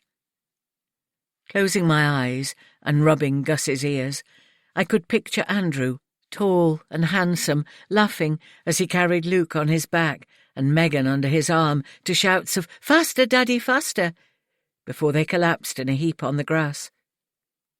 They were days we thought would never end. Family holidays, school sports days, and Christmas nativity plays were all eventually replaced by exams, university, engagements and weddings. When did Andrew and I become the older generation? Our parents all lived to see their grandchildren, but only my mother is alive now, and on occasions when I look into the mirror, I see her face looking back at me. When Andrew's brow furrowed in concentration, he was the image of his father. Now, when I watch Sam, I can see his mother in how he twists his hair when he's tired. And when I first heard Ethan laugh, it could have been Luke 30 years ago. The family bonds are strengthened by love, and I hope my children and grandchildren will have happy and fulfilled lives, even though I will not be around to witness them. 12. Helen. 1st of October. My family have had time to get used to the idea that I'll not be with them for much longer. Now it is time to tell my circle of friends, and this afternoon will present the opportunity to do so. I know this reluctance to talk to people is silly, yet I feel a strong desire to protect those I love from the hurt this news will bring. When Andrew died, I was blessed by the understanding of several good friends and family who helped to lift me back into some semblance of normality with their love and kindness. I owe these friends so much, and so it's time to tell them the truth. About once a month I meet for coffee with 4 of my closest friends to catch up on each other's news. Today is the day, and it is my turn to open my home to our close-knit little group. We've been friends since our children were small, having met at the usual toddler groups and the school gate. Mari, Sarah and Pam still live locally, while Jenny moved to a village not too far away and always makes an effort to travel the 40 miles or so for our monthly get-togethers. Between us we have 11 children, all of whom are grown up and living independently, except for Mari's youngest son Adrian. He was born with cerebral palsy and Down's syndrome, a cruel double whammy. Of the 5 of us, I admire Mari the most. Her older son, Peter, is the same age as Megan and Luke, and we were already firm friends when Adrian was born. Tests in early pregnancy flagged up warnings of his health problems, but there was no way Mari and her husband Brian would consider a termination. For them, Adrian's life began at conception, and he was loved no less because of the doctor's diagnosis. We all admired them greatly for their courage. As a group of young mothers, we supported each other through the pitfalls of child-rearing, comparing notes and sharing milestones, even down to forming a cartel to set the going rate for the Tooth Fairy. We celebrated bonfire night together, pulled our fireworks for a better display, and hosted regular sleepovers for the children, allowing us to have a social life as adults. We even had a successful chickenpox party one year. Our children bonded too, and are still friends today, most of them repeating the cycle with their own young children. Our meetings are always full of laughter and fun. We rarely talk of serious matters such as death, but these dear friends deserve to know. We've helped each other through difficult times, and my impending death will be no exception. Jenny arrived first and followed me into the kitchen, where I was buttering scones and setting a tray for coffee. "Have you lost weight, Helen? You look so much slimmer. Those trousers are almost dropping off you." I smiled and agreed. Yes, I had lost weight recently. The doorbell rang again, and Mari and Pam came in together, with Sarah parking her car just behind them.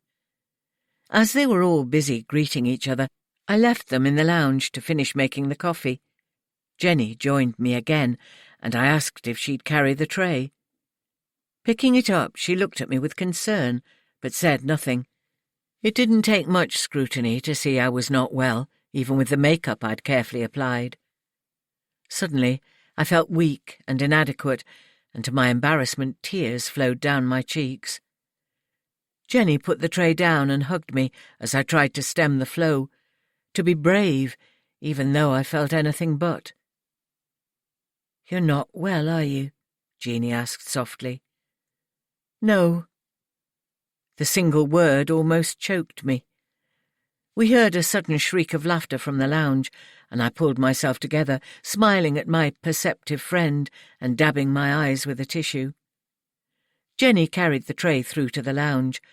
I wanted to wait until we'd caught up on each other's lives before telling them my news, but red eyes and a tear-stained face gave me away. "Helen, what's wrong? You look awful," Pam blurted out. "Thanks for that, Pam." Her typical bluntness made me smile. Dressing the news up was pointless, so I came straight out with it, and watched my friends' expressions change as they took in my words. But aren't you having chemotherapy or something?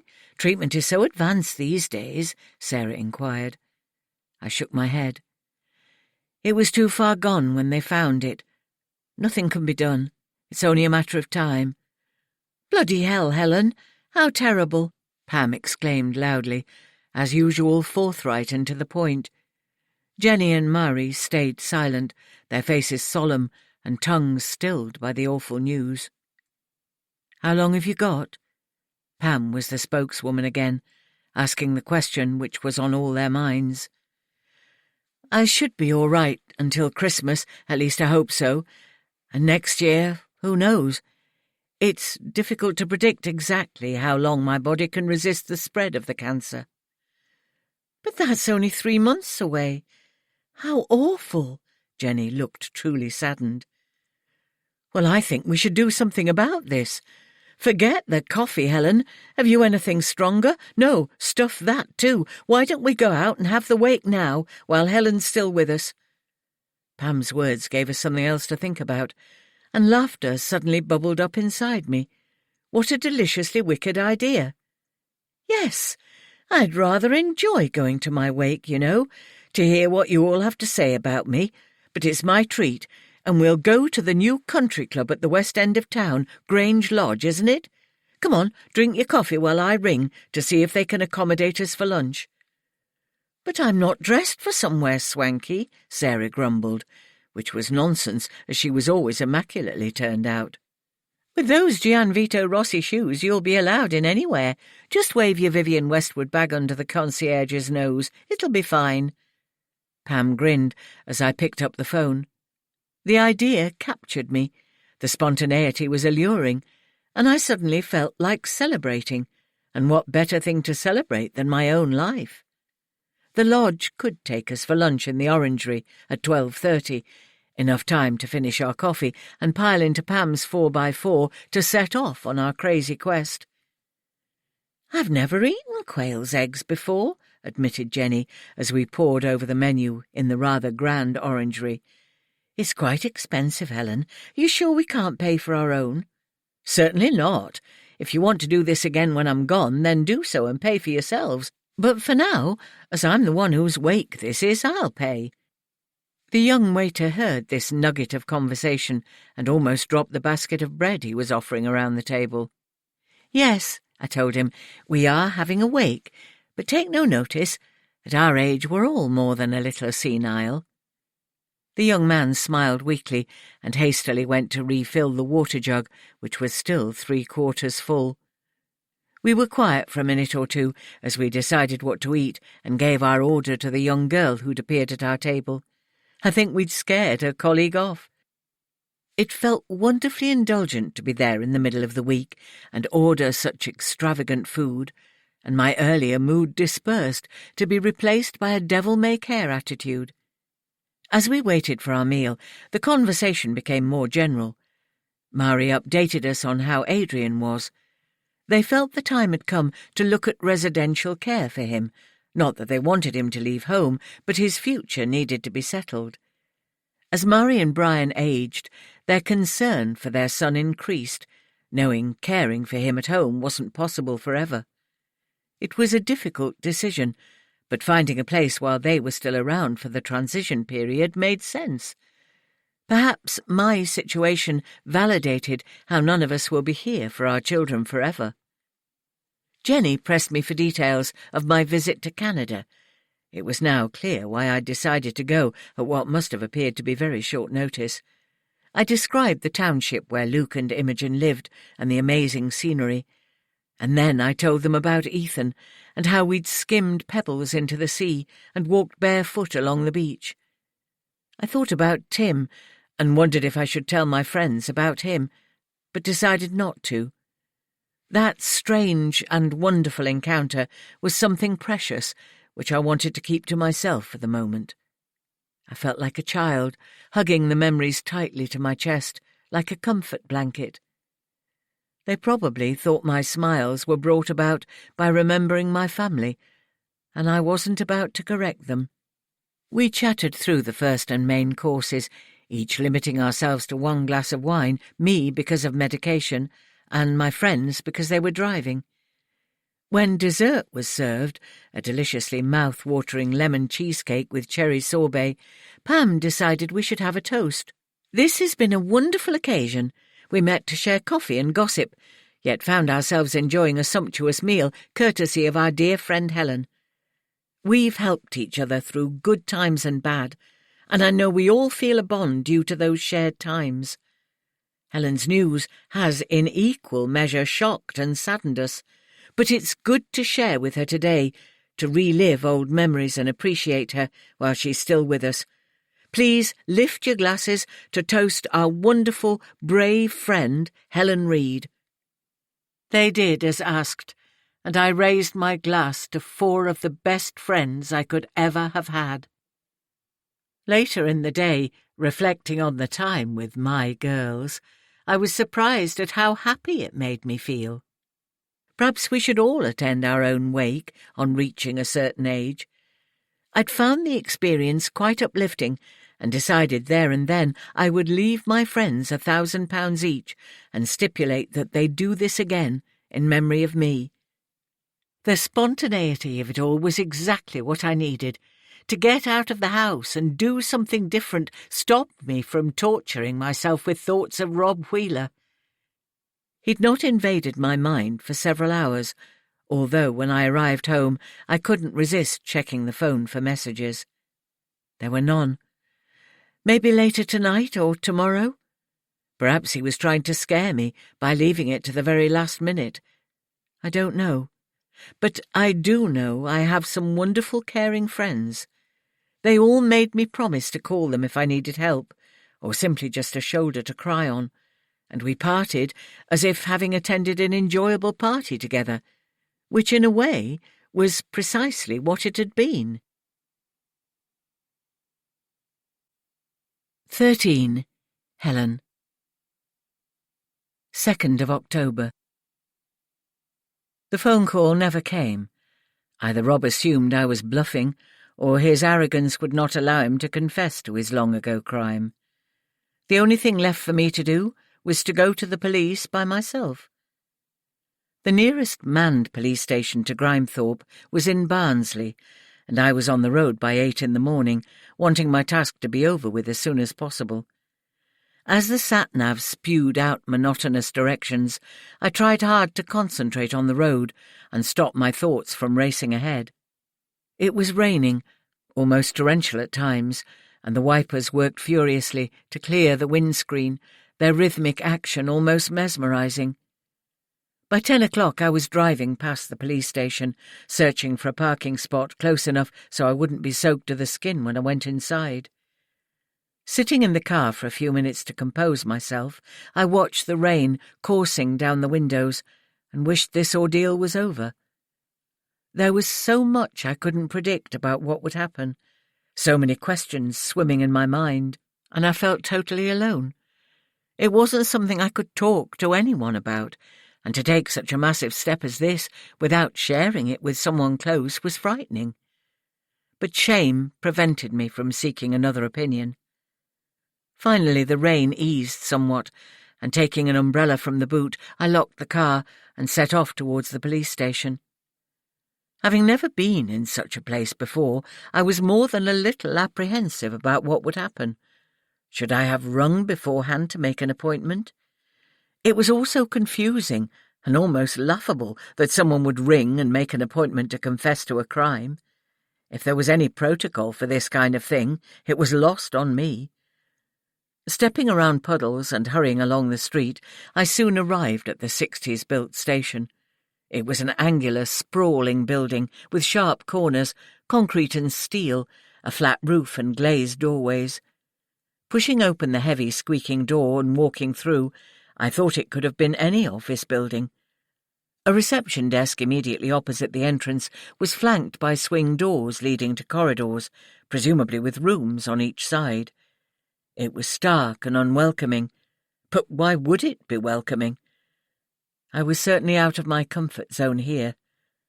Perspex screened the reception desk, and I briefly wondered if it was bulletproof. I apparently didn't look threatening as the officer slid open a panel in the screen to talk to me. My mouth was suddenly dry, and the words I'd rehearsed disappeared into the turmoil which was my mind. I'd like to speak to someone about a crime. It was the best I could manage.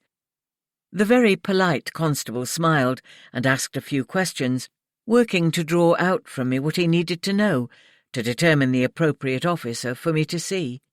I was asked to wait and directed to a row of orange plastic bucket seats against the far wall, where I sat, squirming with shame and embarrassment whilst my request was considered.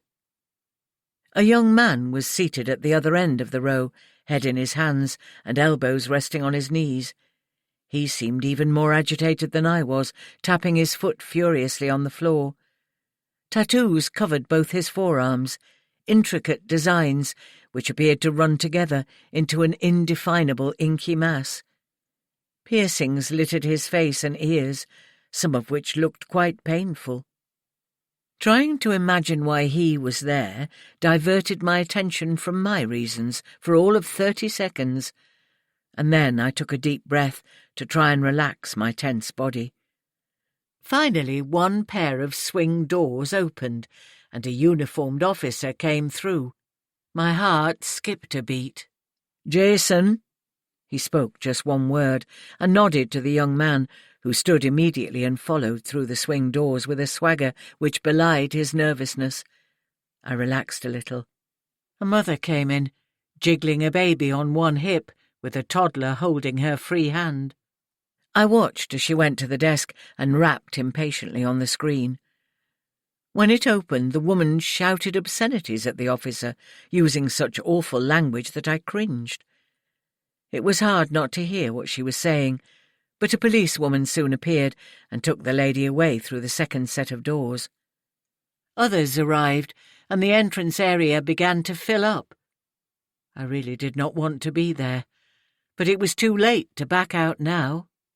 20 minutes passed before someone came to me, minutes when I struggled to prevent myself from getting up and running away from what now seemed like such a bad idea. A tall man, probably in his late 30s, stood before me and spoke my name. I jumped up almost as quickly as the young man had and dutifully followed him through the doors and down a corridor. The room he took me into was stuffy and stark, furnished with a small table and 4 chairs, 2 on either side. The only window was frosted glass, and the room was lit by a fluorescent tube which flickered noisily when switched on. Grey walls made the room feel grubby, and the vinyl floor covering was streaked with rubber smears, presumably from the rubber feet of the chairs. The officer introduced himself as Detective Sergeant Simon Greenwood, and we were quickly joined by D.C. Rose Hamilton. They smiled politely, but I could sense a curiosity in their expressions, and wondered how much the desk officer had passed on. Finally, the DS opened the dialogue. "I understand you wish to report a crime, a historic one."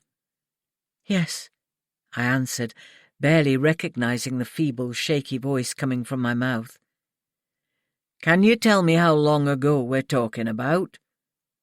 A reasonable request, and I knew the answer was somewhere in my mind. I'd rehearsed it over and over 1,000 times. 1970, I replied. "And were you a witness to this crime, or a participant?" The detective drew in a deep breath, probably thinking this would take a long time if every answer had to be dragged from me. "Both. I mean, it was an accident. I was a passenger in the car when a man was knocked over and killed." My face felt hot, and I must have been the colour of beetroot. The room seemed devoid of air, stuffy to the extreme. "Did you not give a statement at the time of this accident?" His brown eyes looked quizzically into mine. The DC sitting beside him held a pen over a notepad, poised to write something, when I eventually gave them something coherent to record. My boyfriend at the time didn't stop. We argued, and he drove away. I tried to get him to go back, but he threatened me." Was this making sense? I pulled back my shoulders, breathed deeply, and attempted to offer a sensible account. "It was October the 20th, 1970, at about 7 p.m. Rob picked me up in the car and we drove out of town. He was driving too fast.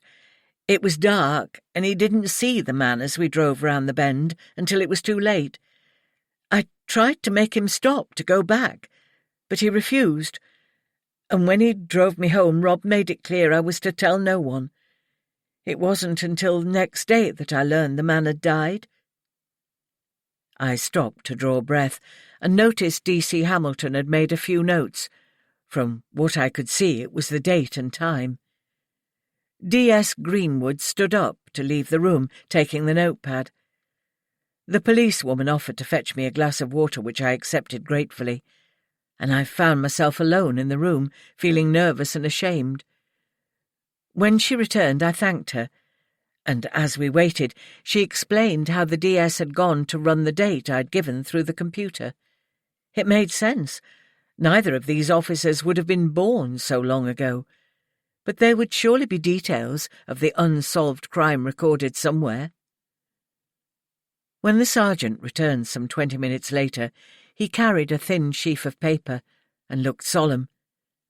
He pushed the paper towards his colleague for her to read, and turned his attention to me. "You mentioned Rob. What was his full name?" "Wheeler. Rob Wheeler." I thought I detected a flicker of recognition at the name. "And can you tell me why you never reported this incident at the time?" "I was frightened. Rob hit me and made it clear I was to tell no one about the events of the night. I was only 16 and very afraid, and I suppose I didn't want my parents to know I'd been with him either.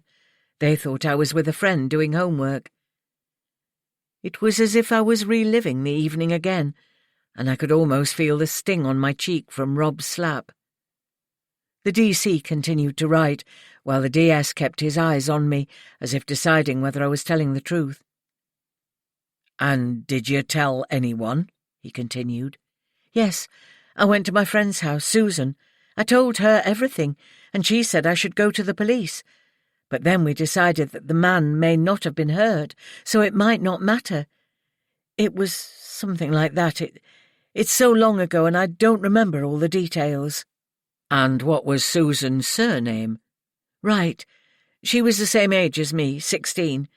But she's Rob's wife now. I was surprised to see her with him."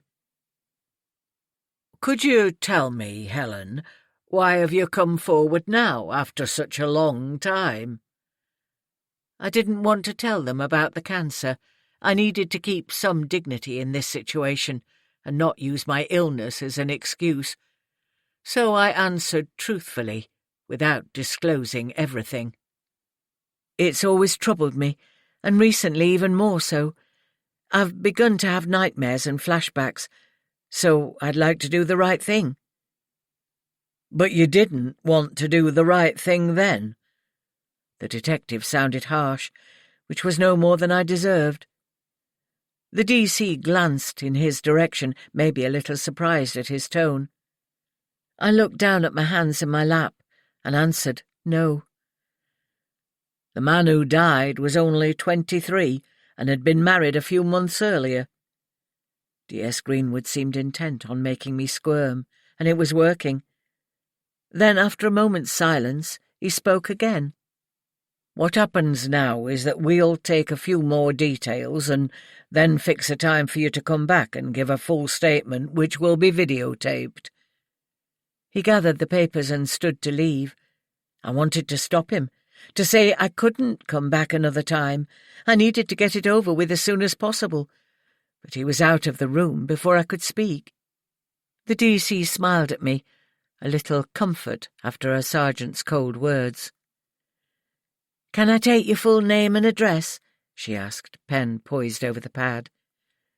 "Could we possibly get all this over with today?" I asked. "It might be difficult for me to come back." "Look, Helen, We have procedures for this kind of thing. We need to make arrangements to take a video statement." I should have expected this. Looking into the young woman's pale blue eyes, I could discern a caring heart. I was confessing to my part in a crime, but somehow this girl before me seemed to understand how difficult this was, even though I deserved no understanding. The DS was probably right in his attitude to me, considering what that poor man's wife must have gone through. Perhaps I needed to be completely honest and tell them why I had to do this as soon as possible. I'd hoped to make an official statement today. I've been unwell lately with terminal cancer, and I often don't know how I'll be or what I'll be able to do from one day to the next. The constable's face reflected a kindness I didn't deserve, almost making me cry. "Look, can you wait here a little longer, and I'll have a word with the DS to see what we can do?" I smiled my thanks, and was again left alone in that awful room with only my thoughts for company, thoughts I didn't want to entertain. 10 minutes passed before Rose Hamilton returned to sit opposite me. "If you could manage this afternoon, we can set things up for about 2. Would that be any help? It's 11:30 now, so you can wait here if you like, or perhaps find somewhere to have a coffee and something to eat." I couldn't bear 2.5 hours in that room, so I opted for the latter suggestion, and after thanking her for arranging things, left the police station for a much-needed break. The rain had stopped, and walking back to the car, I noticed a cafe almost opposite the car park.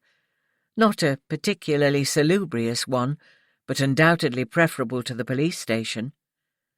After stopping at a newsagent to buy a magazine, I went into the cafe and ordered a coffee, unsure if I could drink it, and certainly unable to stomach any food. Undoubtedly, it had been an embarrassing and painful morning, but at least it would be all over on the same day. I should have expected having to return later, and was grateful for the trouble they were taking to allow this to happen today. I knew I didn't deserve any concessions and hadn't wanted to disclose my illness, but it was a practical consideration. I no longer had the luxury of planning too far ahead. With 20 minutes to spare, I returned to the police station. Having drunk 2 cups of weak, milky coffee, and still feeling tired, as if I'd run a marathon. Hoping this wouldn't take long, I wanted to avoid travelling home in the rush hour, I took the same seat in the reception area. Trying to use the time constructively, I planned exactly what to say, and reckoned sticking to the facts would be the best way to get it over quickly. The human mind tends to relate historic episodes in a way which puts the narrator in a good light, but I could think of nothing good about that particular episode. Still, it was tempting to try and lay all the blame on Rob, as if I'd had no choice in the matter. The fact is, I did have a choice. I could have told my parents, or gone to the police. Doing neither simply compounded the whole incident. Police time was wasted, and the victim's family must have suffered enormously as the investigation dragged on and was never resolved, and it had done me no good either. If I'd done the right thing at the time, this scenario would not now be playing out. It may not have been easy to own up all those years ago, but it would be over and I wouldn't be reliving it today. My silence then was unforgivable. Is it too late to make amends? Recording my statement felt somewhat unreal. D.S. Greenwood asked me to retell the story just as I'd done earlier in the day, and try to ignore the camera, which didn't seem too intrusive. The sergeant was perhaps a little friendlier than earlier, which made me think the DC must have told him about my illness. I was grateful. Feelings of being no better than a criminal had haunted me for years, and I didn't need to be treated like one. No one could be more disgusted with me than I was with myself. Managing to get across the details of the evening as honestly and accurately as possible, I hoped my memory served me well. The video camera ran for the whole time of the interview, and only when it was finally switched off did I relax, having been tense throughout, with an increasingly bad headache and a searing pain in my back. Before allowing me to go, D.C. Hamilton told me they'd keep me informed about their investigation, something which still worried me, even though it was now out of my hands. She promised to ring me in a week, even if there was nothing to report. I left with a heavy heart, knowing I'd done the right thing, but possibly gone about it in the wrong way. The police were unhappy when I told them I'd approached Rob Wheeler. It could well be Rob would now lie low for a while and prove problematic to find. In trying to be fair and do the right thing, I'd inadvertently warned Rob that the police would be looking for him. 14. Susan. Helen Ross, or whatever her name is now, was the last person I expected to see on my doorstep.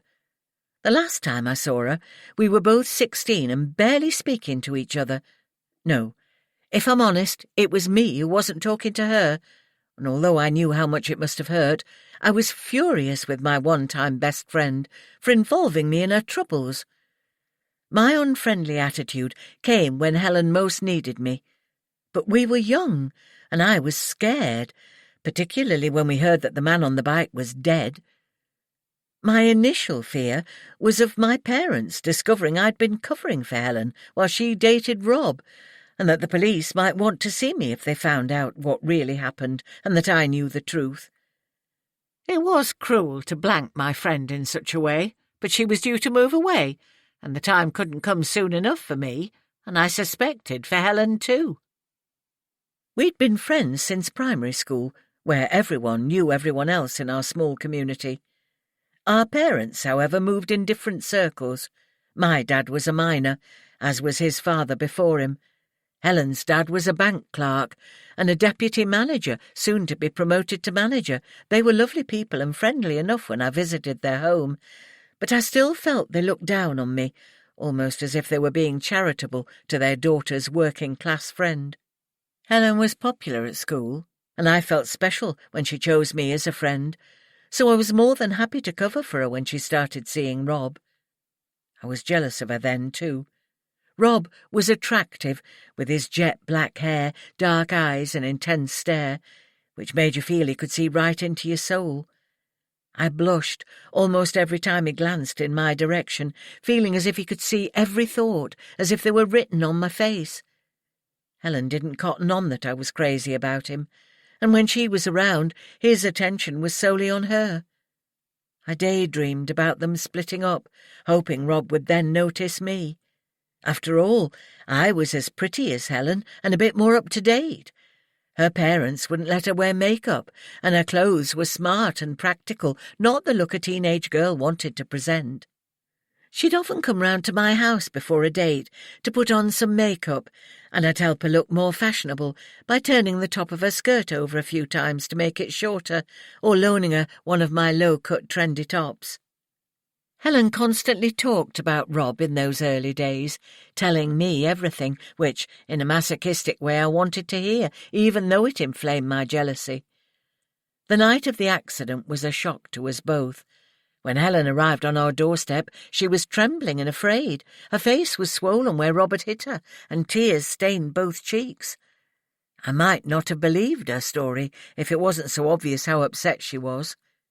In some ways, I didn't want to believe it, especially how badly Rob had behaved. Going to the police came into the conversation, and I think I suggested it, but I didn't want to get him into trouble. After all, it was an accident. Throughout Helen's account of the evening, I kept thinking that if she and Rob had fallen out, perhaps he might notice me. It was only on the following morning that the gravity of the situation fully hit me, when the radio reported the cyclist was dead. I was afraid, but for myself, not Helen. If the police found out who'd been driving the car and that I knew all about it but didn't come forward, I'd be some kind of accomplice, wouldn't I? Worse still, if my dad found out, he'd tan me good and proper. My parents weren't refined like Helen's, and Dad wasn't averse to knocking me around a bit to keep me in line. The only way I could think of to deal with the situation was to distance myself from Helen. It wouldn't be easy, but then I reminded myself how she was deserting me in a few weeks' time anyway, when her family moved away, and so our friendship ended. She quickly got the message that I didn't want to see her any more, and we went our separate ways. For the next few days, I half expected to receive a visit from the police, or for them to come to school and drag Helen out in handcuffs. But there was nothing, no big drama or arrest, and as the weeks passed, life returned to normal. Then Helen's family left Grimethorpe, and our lives moved off in different directions. Occasionally I've thought about her over the years. We were close for most of our childhood, but I knew I'd never see her again. At that point in my life, I was happy for it to remain so. Once Helen was out of the picture, I set my sights on Rob Wheeler. It didn't bother me he'd knocked a man down. It was an accident which could have happened to anyone, and at last he noticed me. I was ecstatic. He began hanging around our area again a couple of months after the accident, so I spoke to him to let him know I was on his side. Rob enjoyed attention, and I happily pandered to his ego and made him feel important. We quickly became an item, and all my dreams seemed to come true. I couldn't wait to leave school, thinking myself too old to sit in a classroom. I wanted to be out in the world earning money, so I took the first job available at a checkout in the local supermarket. It didn't take long to realise that this life was no better than school, and the only two things which made it bearable were the pay packet each week and knowing Rob and I were still together. Grimethorpe was not a town bursting with opportunity, and although he was trained in motor mechanics, Rob never seemed to find a job which suited him. Still, we rubbed along together without ambition, and well suited to such an undemanding lifestyle. Within a year of leaving school, I became pregnant. Unsure of Rob's reaction, I kept the news to myself for longer than I should have. But Mum was quick to do her sums, and when the morning sickness started, it was impossible to hide the pregnancy any longer in the little terraced house where we lived, almost on top of each other. She was more annoyed I hadn't used birth control than that I was sleeping with Rob, and Dad was furious until I plucked up enough courage to remind him how their wedding day was only 5 months before my birthday. 17 was too young to become a mother, we were all in agreement, so I went to the GP to see about an abortion, which had been Rob's first suggestion. The doctor referred me to the hospital, and I waited for a date, somewhat apprehensive about what the abortion would entail. However, Hello again. Let's slow down for a minute and reset with a bit of music. Don't worry, this audiobook won't cost you a thing. Thanks for being part of this journey.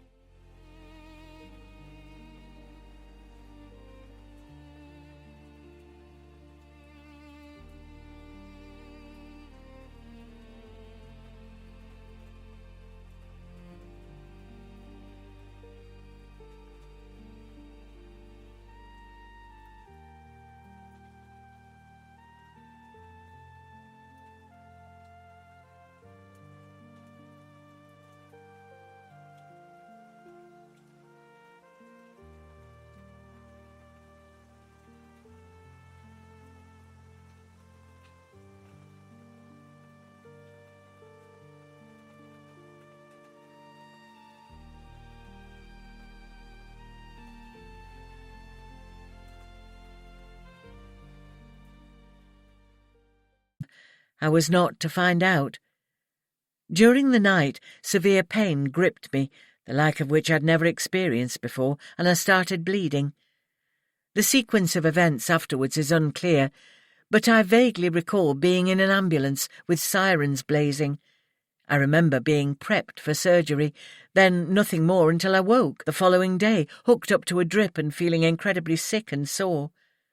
When the doctor eventually came to the ward, he pulled the curtains around my bed, an ominous sign, and told me I'd lost the baby. The news wasn't devastating. After all, I was going to have an abortion. But then he explained how the baby had been growing in the wrong place, an ectopic pregnancy, he called it. If found soon enough, this can be treated, although the baby would not survive. In my case, the fetus developing in the fallopian tubes caused a rupture, hence the incredible pain and the bleeding. The ruptured tube was removed during surgery, but my womb was damaged due to the pressure of a large cyst, So I underwent a hysterectomy. I was young, immature, and knowing I couldn't bear children didn't seem too distressing. I knew Rob didn't want a family, and thought it wouldn't matter to me either. But over the years, I've often wished we'd had children. A fruitless desire I keep to myself. What's the point of hoping for something which can never be? Surprisingly, at that particular time, Rob suggested we get married. Prompted by pity or guilt, I neither knew nor cared. We'd intended to live together when we found a house to rent, but the proposal came out of the blue. It was the only time in our relationship when Rob showed any feeling or consideration towards me, although I suspect some of it was in response to pressure from our parents. At the time, I was still so besotted with him and would have been happy for us to be together without being married. Yet I jumped at the chance of a wedding before he changed his mind. It was a small affair at the registry office, with only close family and a few friends as guests. Afterwards, there was a buffet at the local pub. Nothing fancy, as we could afford very little, with hardly any financial help forthcoming from either family. We rented a house just a few streets away from his parents and settled into a routine. I thought I was happy and continued to work at the supermarket, providing our only income, apart from Rob's pittance of dole money, which the landlord at the pub saw more of than I did. The years passed, perhaps not living up to my girlhood dreams, but I still had Rob and a ring on my finger, which surely meant something. He wasn't a bad husband, a bit free with his fists when he'd had too much to drink, but I quickly learned when to keep out of his way. When he was in one of his dark moods, Rob seemed to need to take it out on someone. If not me, then his brother. I'd witnessed Ricky receiving a couple of vicious beatings for something as trivial as disagreeing with his brother in public. The supermarket closed down, and I lost my job. The whole village was changing as people moved away to find work, their houses left empty and shops boarded up where once there'd been a thriving community. A few years ago, Rob unexpectedly appeared to have money, and plenty of it.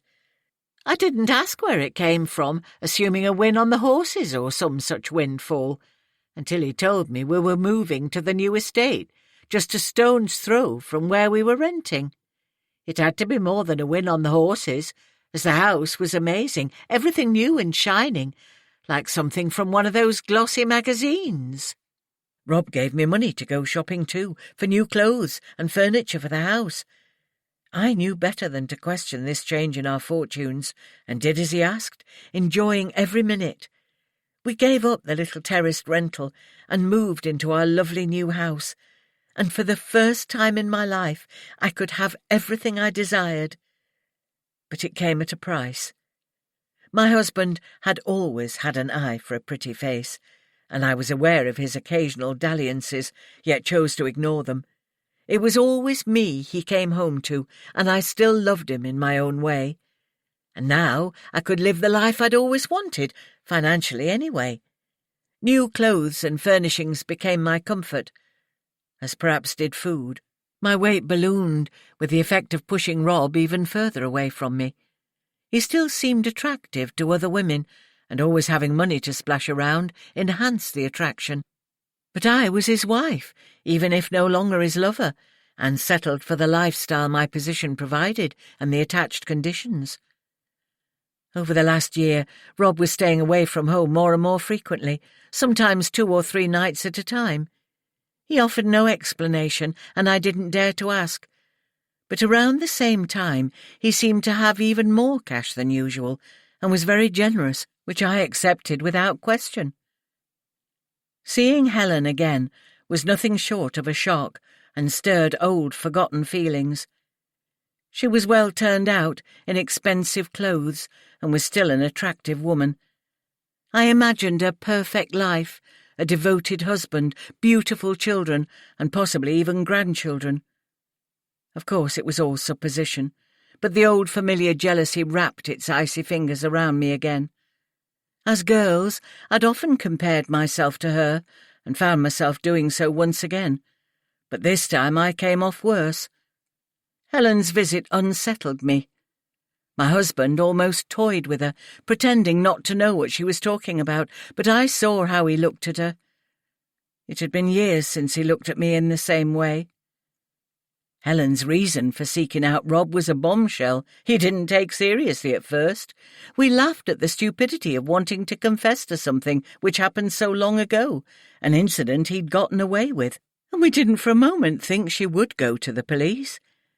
But later, as I thought about her unexpected visit, it seemed likely that Helen was serious.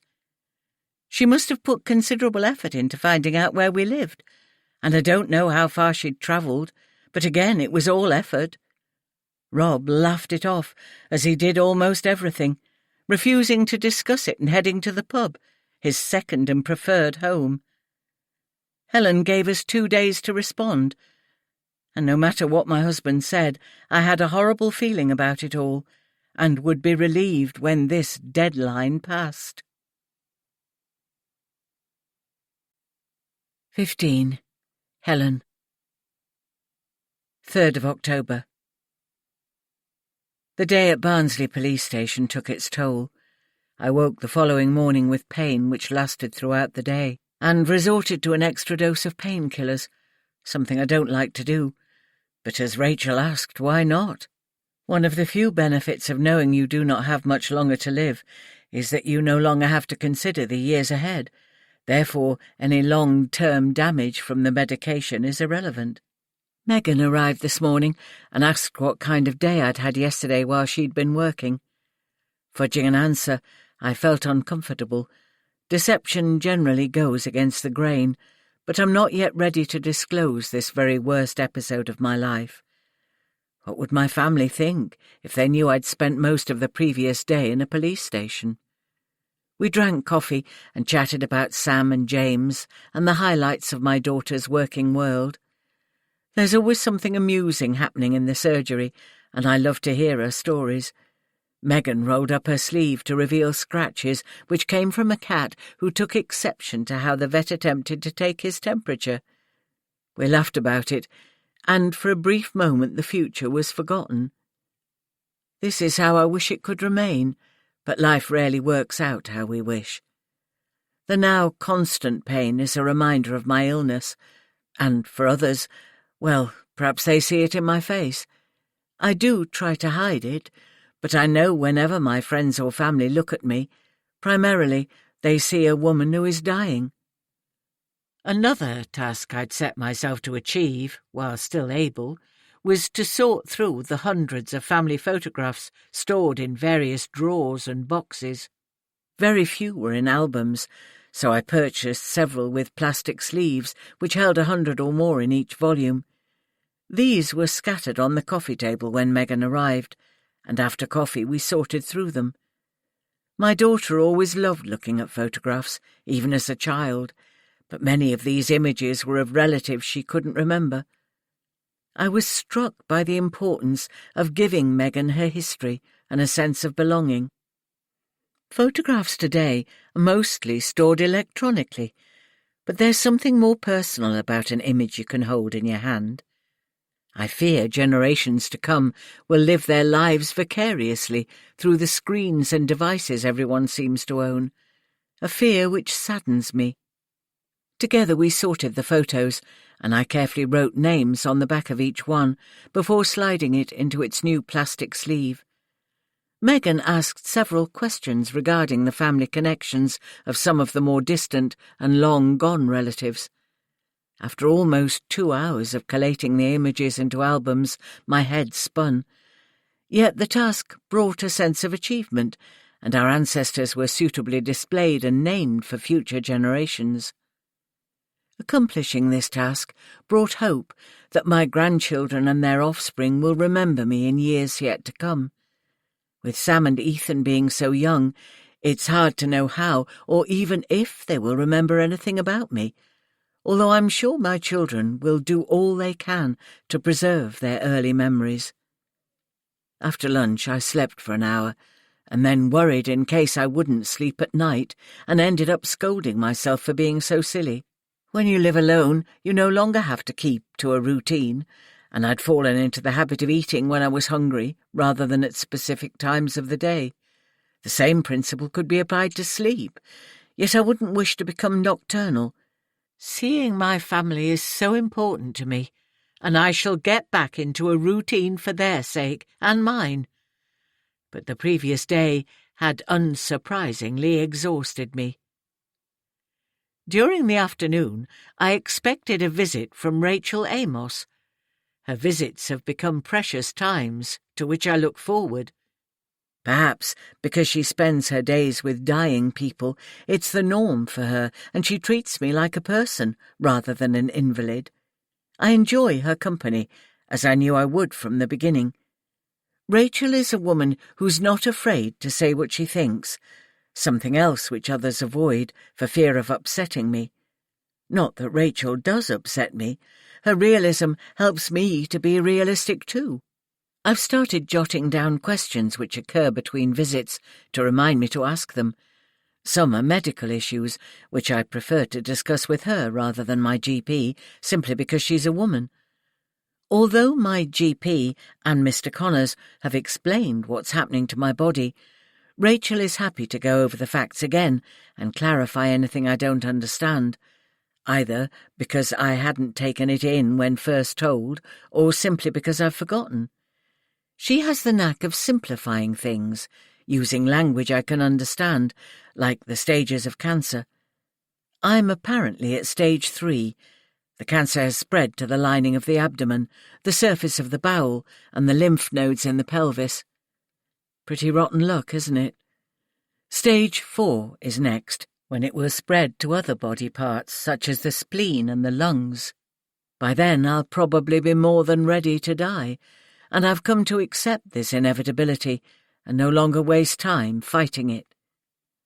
Rachel tells me I'm doing remarkably well for a stage 3 patient, and is surprised I'm still driving and relatively active. Probably I'm running on sheer stubbornness, as I'm determined to make amends for my past and leave things as simple as possible for the children. I can talk to Rachel about my funeral, still a taboo subject with Megan. Having known so many people who've planned their funerals, Rachel has a wealth of knowledge on the topic. I've heard for the first time about eco-friendly coffins woven from fast-growing materials such as willow, seagrass or bamboo. Presently I don't think Megan can discuss this, so I want to leave specific instructions to hopefully make the arrangements easier for her and Luke.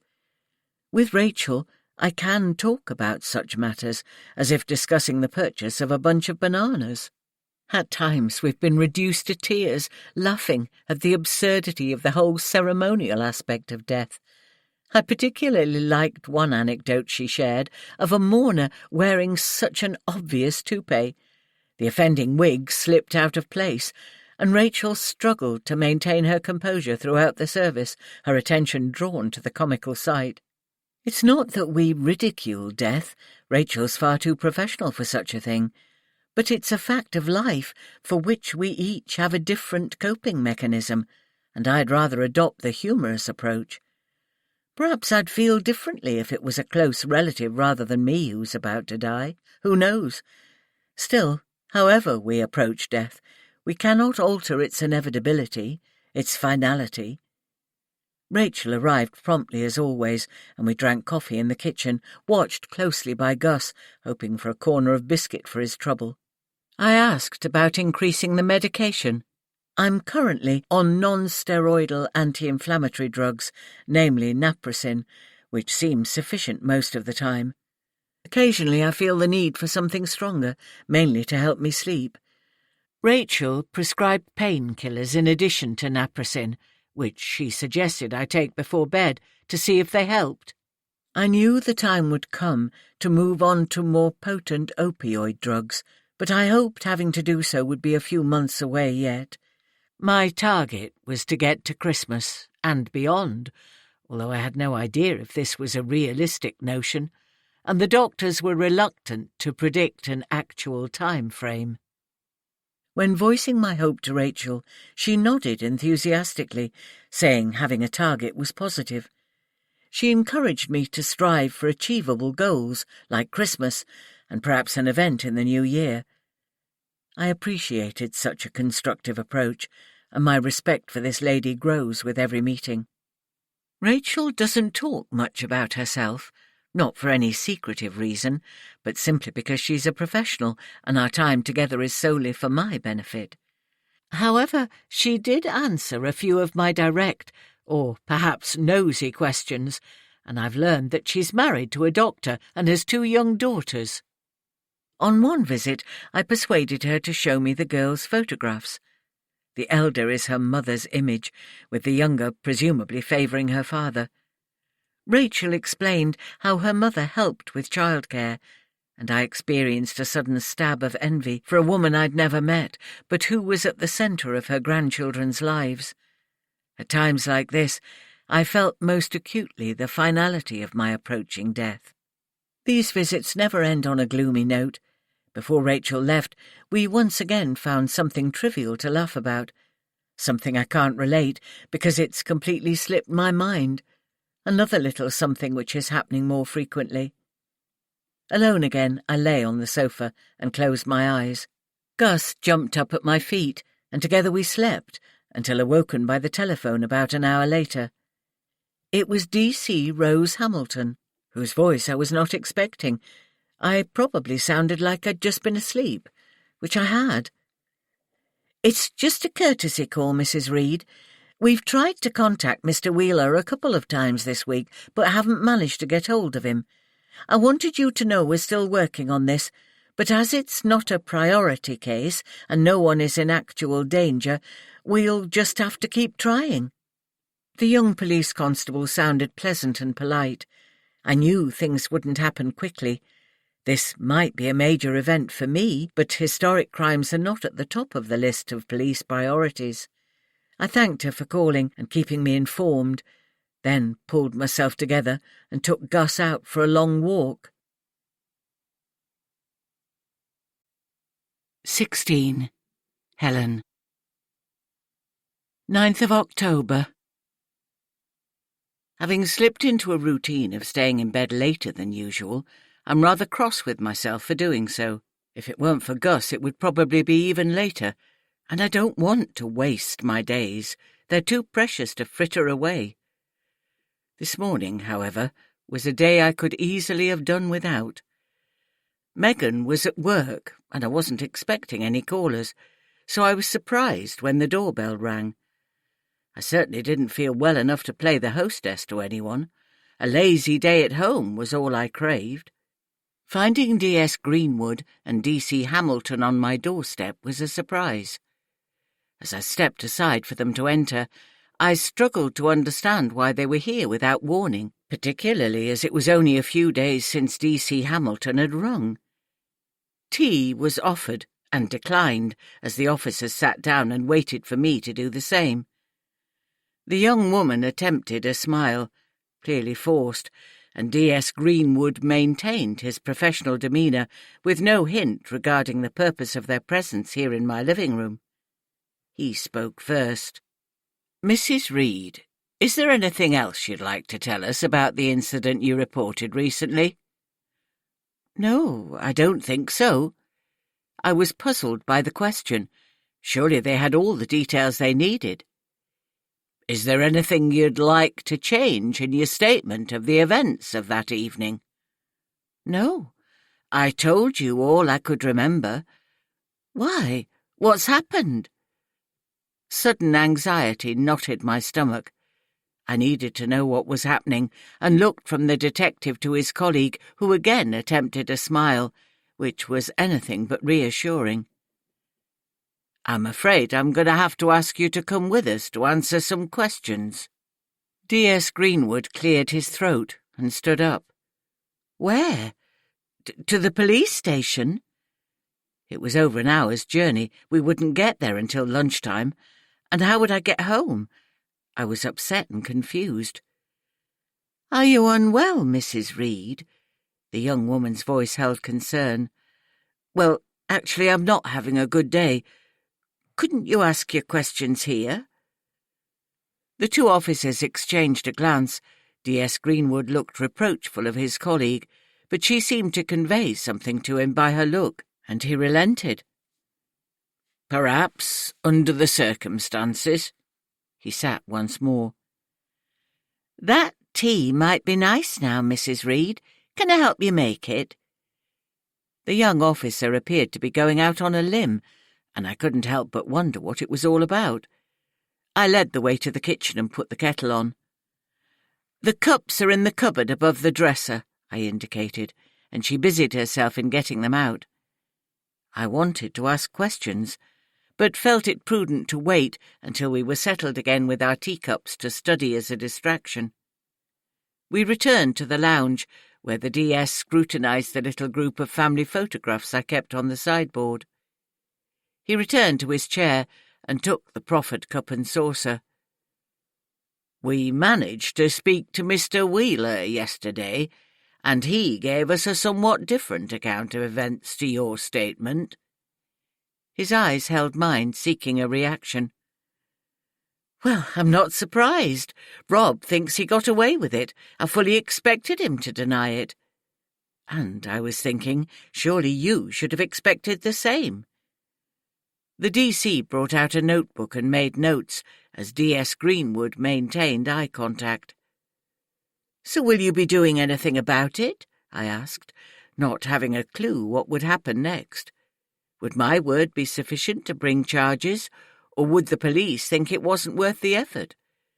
And wasn't it the Crown Prosecution Service who decided if a case was strong enough to pursue, and if it was in the public interest? Would one person's word be sufficient, or would Rob get away with it all over again? I sipped my tea and waited to be enlightened. The DS took his time before answering. "Mr. Wheeler has presented another version of events, which naturally we have to investigate. He claims it was you who was driving the car." He paused, watching my reaction. It felt as if I'd been punched in the stomach. I certainly hadn't seen that one coming. My hands trembled and the cup tipped slightly. Rose Hamilton reached over and took the cup from me to place it on the coffee table. When I could manage to speak, all I could say was, "No." "Mr. Wheeler told us he was giving you driving lessons. He said you'd pleaded with him to do so, despite not having a licence or insurance and being underage." I'd been sitting on the edge of the sofa and collapsed into it, unable to speak and feeling physically sick. DC Hamilton moved beside me. "Do you want some water?" she asked. I shook my head. All I wanted to do was go back to bed and hide beneath the warm duvet with Gus beside me. "Are you all right, Helen? Can I call someone for you?" I shook my head again, not wanting anyone to witness this debacle. I'd brought this on myself by trying to put things right. Had I only made matters worse? My brain struggled to take in the facts. I knew Rob was lying, but the police didn't, so who would they believe? After a few minutes, I recovered sufficiently to speak. "So it's just my word against his?" "Actually, no. Wheeler's wife has confirmed his story. She claims you visited her after the event and told her everything that happened, including how you were driving. Mrs. Wheeler was under the impression you were boasting about it."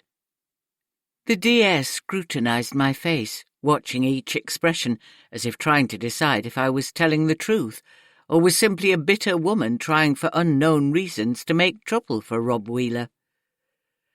"That's ludicrous. I did go to Susan's, but I told her the truth. Rob was driving, not me. Naturally, she'll say it was me now. She's his wife." By this time, tears were rolling down my face. I searched my pocket for a tissue and tried to compose myself. Why would I come forward now if I'd been the one driving? Surely they could see the logic in that. Sometimes people have a desire to be found out, but don't possess the courage to admit to what they've done. Accusing someone else is a roundabout way of confessing to something they can't directly face up to. It sounded like bizarre psychological reasoning to me, and I wondered if D.S. Greenwood actually believed it. From the concern in Rose Hamilton's expression, I felt she was more sympathetic than her colleague. The DS continued, "You must see our dilemma, Mrs. Reed. We have one person telling us one version and two people telling us another. We have to take all claims seriously and investigate accordingly." "Does this mean you'll be arresting me?" This was scary. What on earth had I got myself into? "Not at this stage, but I'd like to offer you the chance to revise your statement, and I would caution you to think very seriously about this." "There's nothing to change. What I told you was the truth. A man died, but I wasn't driving. It was Rob Wheeler. In coming to you to report it, I wanted to see justice served, and perhaps bring some comfort to the man's family." D.S. Greenwood stood to leave. Rose Hamilton followed. "What happens now? When will I hear what you're going to do?" "We'll be in touch in due course. Goodbye, Mrs. Reed. Thank you for the tea." The sergeant's face was unreadable. D.C. Hamilton smiled and nodded as she scurried after him. "When we know anything new, I'll ring you." She gently closed the door after her. They left me feeling so utterly confused. Rose had been the more sympathetic of the two, or was it a case of good cop, bad cop? I collapsed onto the sofa and allowed myself a good old sob. Why had I been so stupid as to drag this up again? It certainly wasn't bringing me the peace I'd hoped, and if the police believed Rob and Susan, I might end up being arrested, which was certainly not how I envisaged spending my last few months on earth. For the rest of the day I did precisely what I intended not to do, mooch about feeling sorry for myself. What a pathetic individual I am. 17. Susan. I had no choice but to back up Rob's lies to the police. But hey, what's new? Rob makes all the decisions and always has, not only for me, but for his mother and brother. My husband insisted Ricky watch the police station in Barnsley for 3 days to see if Helen carried out her threat of reporting him. As ever, Ricky did his brother's bidding, not daring to stand up to him and tell him to do his own dirty work. But Ricky somehow missed the woman and therefore didn't follow her home as Rob had instructed. And now we don't know where she lives. Luckily for her. Yet we do know Helen went to the police, as they came to talk to Rob 4 days after her visit. My husband proved to be his usual elusive self. He generally managed to be out when anyone called looking for him, particularly the police. If he was at home, I was always sent to answer the doorbell and check out any visitors before admitting Rob was there. He was lucky and managed to avoid the police twice. But knowing they'd find him eventually, he decided on an alternative version of the truth. I must admit, Rob can use his brain when he needed. He came up with the plausible idea of turning the facts around and telling the police Helen had been driving the car on that long-ago fateful night. He even went to the police station voluntarily to add credence to the story, taking me along to confirm his lies. The look of innocence on his face when the DS told him why they wanted to talk to him almost convinced me it was a surprise. The detective gave only the bones of the facts, while Rob sadly nodded, waiting his turn to answer the allegations. "I'm sorry it's come to this." He sounded solemn and remorseful. "It was a night I'll never forget, and it was wrong of me not to come forward at the time. I know now. Helen and I had been seeing each other for several weeks, and she'd nagged and pleaded for me to teach her to drive. I knew she was only 16, but I suppose I'm not the only man to have given in to a pretty face. It was wrong of me, but the road was quiet, and I certainly didn't expect her to drive so fast. Helen went wild once behind the wheel, laughing and putting her foot down despite my protests. Rob was well rehearsed, and I almost believed him as he came to the crime. We didn't see the man on his bike. He was on a bend in the road, which Helen took far too quickly. The poor sod didn't stand a chance. We stopped the car, and I could see he was badly injured, if not dead. But Helen became hysterical. She begged me not to go back, and I'm sorry to say that I did as she asked in a moment of weakness. I took over the driving, and we left the scene and the injured man. I dropped Helen off near her house, but rather than go home, she went to Susan's. Rob turned to me to confirm and continue his story, which naturally I did, relating Helen's visit on the evening and her confession of being the driver of the car. I felt terrible, guilty, but Helen was a stranger to me now, and supporting Rob was a given, not an option. I'd learned the hard way over the years that my husband would not be crossed, and on the odd occasion I differed with him, he made my life almost unbearable. Rob finished our fictional account by saying he hadn't seen Helen again since the day of the accident, not even admitting to her recent visit, which we were unsure they knew about. Returning to the car, Rob muttered, "Good girl," as if I were a pet dog. He must have known I'd play my part. I always do. Good old reliable Susan. Standing up to Rob is not a wise choice. He can make life uncomfortable or even painful. My life with him has always been one of doing his bidding and placating him when in one of his dark moods. Looking back on my life objectively, it seems weird to have been content with the way things are.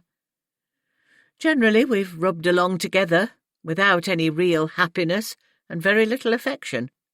Seeing Helen again has, in some way, introduced a seed of restlessness into my life. Apathy has been my constant companion over the years, and I'd drifted along, wasting time and energy in a totally useless life, which I'm now beginning to regret. As girls, Helen and I had much in common. We were both pretty, reasonably intelligent, doing well at school, and with the whole world at our feet. When Helen moved away, we were both glad, but for very different reasons.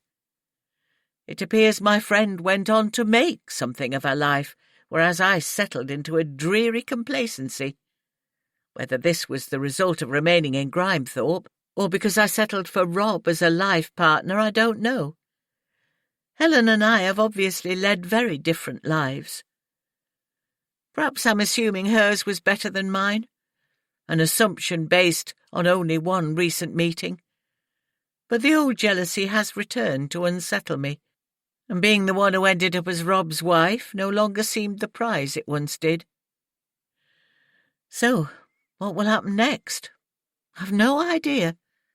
Hopefully the police will believe Rob's version of events, particularly with me to back him up. But what about Helen?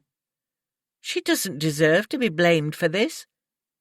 I know it in my heart, but Rob is my husband. My loyalty has to be to him. Besides, I would never dare cross him. Perhaps the police will decide that the case doesn't merit further investigation. It was so long ago, and with no solid evidence, how can they continue? Rob isn't entirely unknown to the police. There have been a few occasions when he's narrowly avoided trouble with the law over petty incidents, black market cigarettes and counterfeit DVDs. But would it go against him now? I was also anxious in case the police came to the house. Rob keeps a gun in his wardrobe, and I know he doesn't have a license. He also doesn't know I've seen it.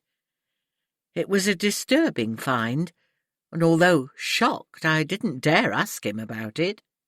Since then, I've wondered why he should need a gun. It's a small handgun, not that I know anything about firearms, but it's heavy, and I think it's loaded. There's a box of bullets, too. The presence of a gun in my home is uncomfortable, but it's something I need to keep to myself. I wonder if Rob's ever used it, or if he would. It suggested that my husband was into crime at a higher level than I thought. But if I'm honest, I knew the large amounts of cash must come from illegal activities. Rob quite freely splashes it around, and over the years has given me considerable amounts, no doubt to keep me from asking questions. Does that make me an accomplice? Over the next few days I frequently thought about Helen. If I were her, I'd be sorry to have opened up such a can of worms, and I honestly can't think of any reason why she would. We didn't know her married name, which for her was a blessing. If Rob found out her full name and where she lived, he'd probably have paid her an unpleasant and intimidating visit before she managed to report to the police. In my mind, Helen has achieved everything I have not. She's kept her girlish figure, evident in her well-cut quality clothes. Her hair is immaculately styled, with no grey showing through, unlike mine, which needs colouring every couple of weeks. Her presence in my home made me feel decidedly uncomfortable. Perhaps Helen also seemed awkward, but maintained a poised demeanour despite not getting what she came for. I honestly don't know why she's dragging this up so long after it happened. Surely she'd have tried to forget the incident. I've rarely thought about it, and I'm pretty sure Rob had forgotten it too, until Helen turned up out of the blue. We dutifully went back to the police station the following day to make formal statements which were videoed, and Rob once again briefed me on precisely what to say, in which, as usual, I had no choice. 18. Helen. 10th of October. The only positive in my mind today is that it surely can't be worse than yesterday.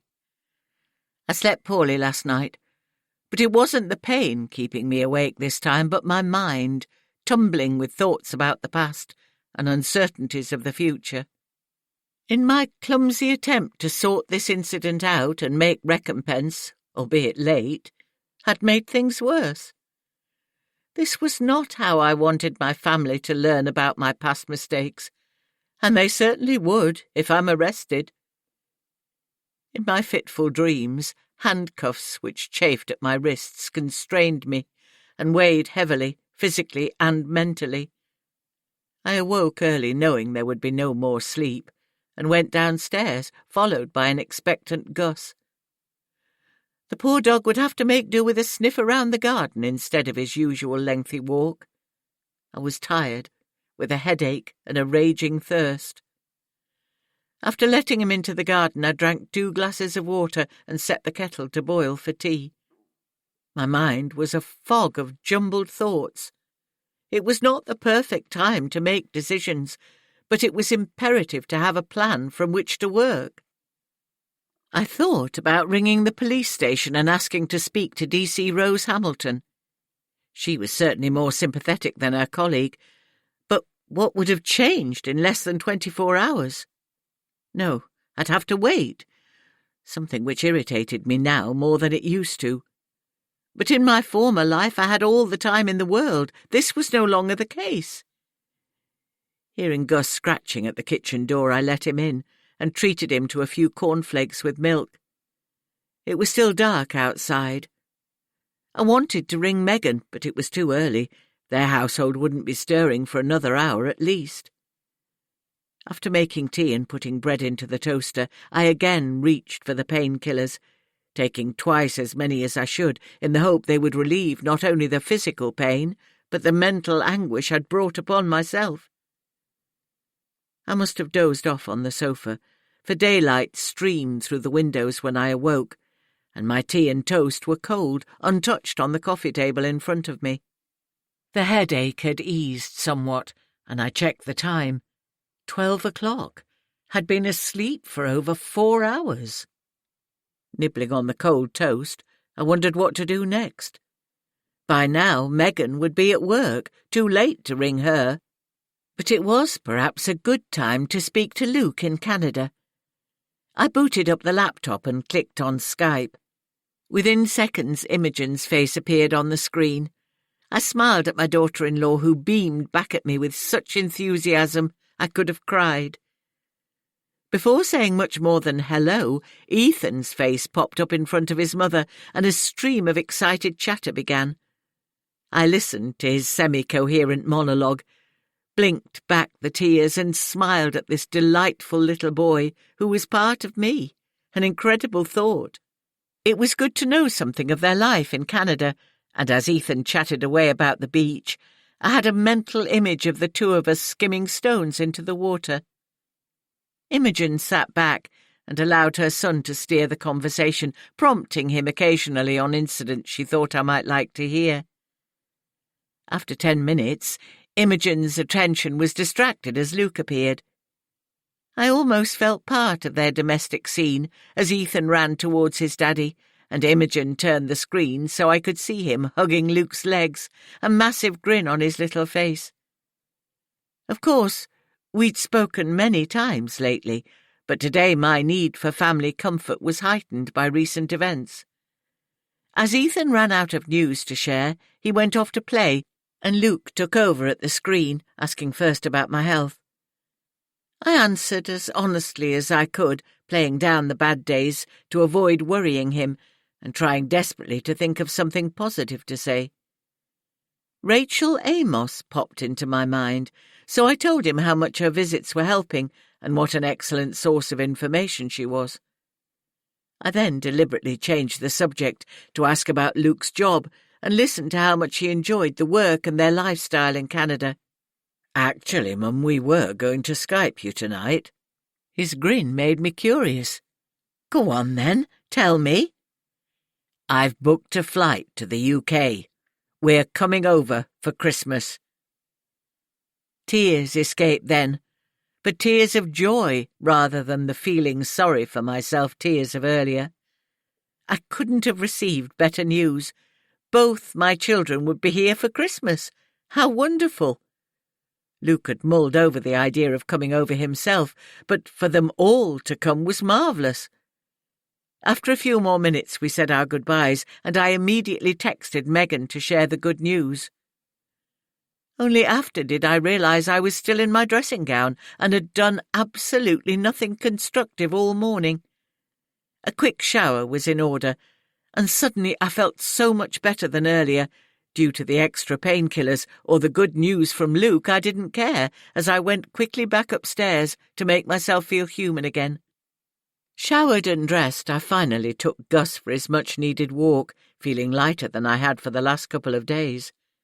Gus seemed to sense the mood, and ran to and fro, bringing sticks for me to throw and barking playfully as I gave him the attention he craved. My mood had shifted, propelled by good news rather than only the bad which dominated my life at present, but which I had admittedly brought upon myself. It was already October, and I knew Christmas would be upon us soon, so I needed to plan and prepare. Not knowing how I'd be feeling by December spurred me on, presenting a goal to work towards with no time to waste. 11th of October. I spent the rest of yesterday making plans, my mood buoyed by the news that Luke, Imogen and Ethan would be here for Christmas. This morning I've been thinking more about the bucket list I'd wanted to make, and some of the ideas I'd mentally considered when I began writing this journal. Yes, the trip to Canada had been the one big highlight, a very positive experience, and one I could remember with joy as I thought of the wonderful time spent there. But the other big thing on the list was the not-so-good memory, and my burning desire to make amends for the most horrendous experience from my youth. It would certainly be accurate to say that this is the item from the bucket list which has almost consumed my life, bringing pain and confusion with, as yet, no closure on the issue at all. Having taken the irrevocable step of involving the police, I now wondered if I could find a different way of dealing with it. The police moved slowly in historic cases, I knew, and understood this, but I feared there would be insufficient time for me to see this through to the end, and I didn't want to die without the matter being resolved one way or another. I was toying with the idea of approaching Susan Wheeler and appealing to her good nature. Surely there was still some of the goodness in her that I'd known as a child. But how to manage this was another problem. It would necessitate another trip to Grimethorpe, not something which appealed to me in the least. But even then, there'd be the problem of trying to see her without alerting Rob. I needed to apply more thought to the idea rather than blunder into it, and perhaps make matters even worse. And what about some of the more positive plans on my bucket list? I'd almost completed the organisation of our family photographs. No outstanding achievement there, but something practical which pleased me in the happy memories those images recorded. If truth be told, I possessed no burning desire to do anything spectacular. Never one to be adventurous or sporty, a parachute jump or wing walking wasn't something I wished to consider, and I'm certainly past doing any other strenuous activity. Had Andrew been alive, it would have been so different. Not the risky activities, but other more positive ideas. We loved to travel and had grand plans for our retirement. But having travelled to Canada alone, I knew there would be no more long-distance trips. Yet I'd had a wonderful time, and often recall meeting Tim, a strange, bitter-sweet experience, but an encounter I was glad to have experienced. As my world has now shrunk into the parameters of what I can do physically, so too has my bucket list. But there are still things to anticipate with pleasure. One of these is celebrating Megan's birthday next week by taking her out for a day, perhaps for a nice meal and some shopping in Leeds or Manchester. My children have never had expectations of what we should do as parents, and Megan always puts other people before herself.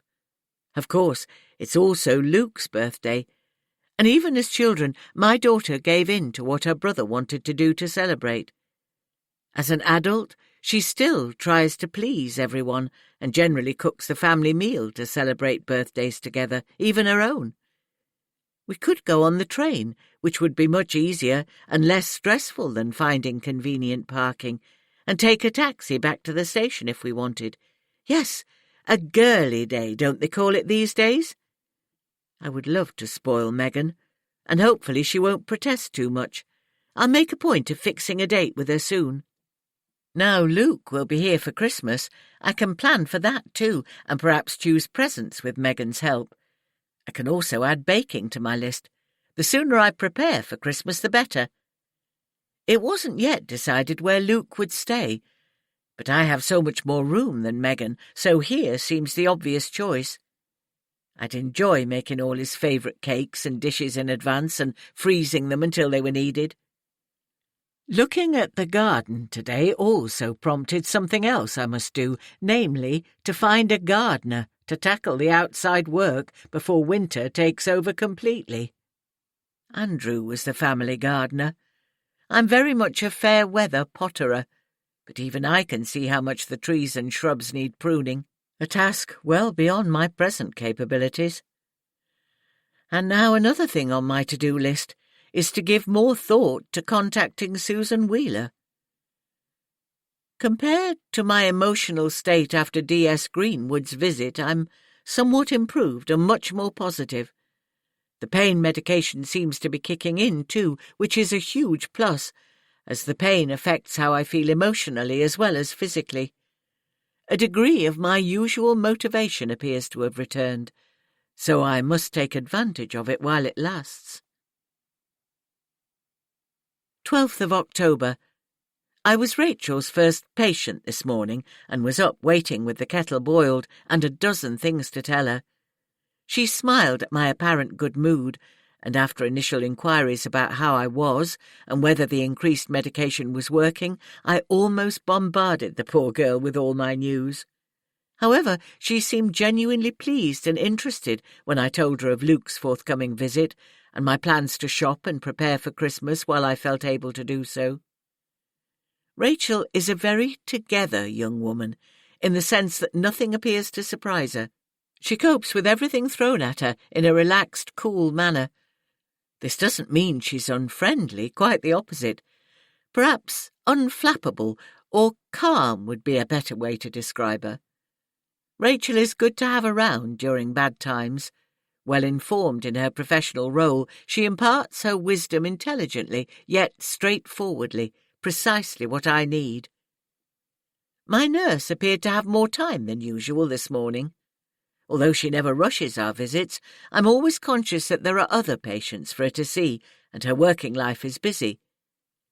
At one point, I almost shared my situation regarding Rob Wheeler and how my plans seemed to be backfiring on me.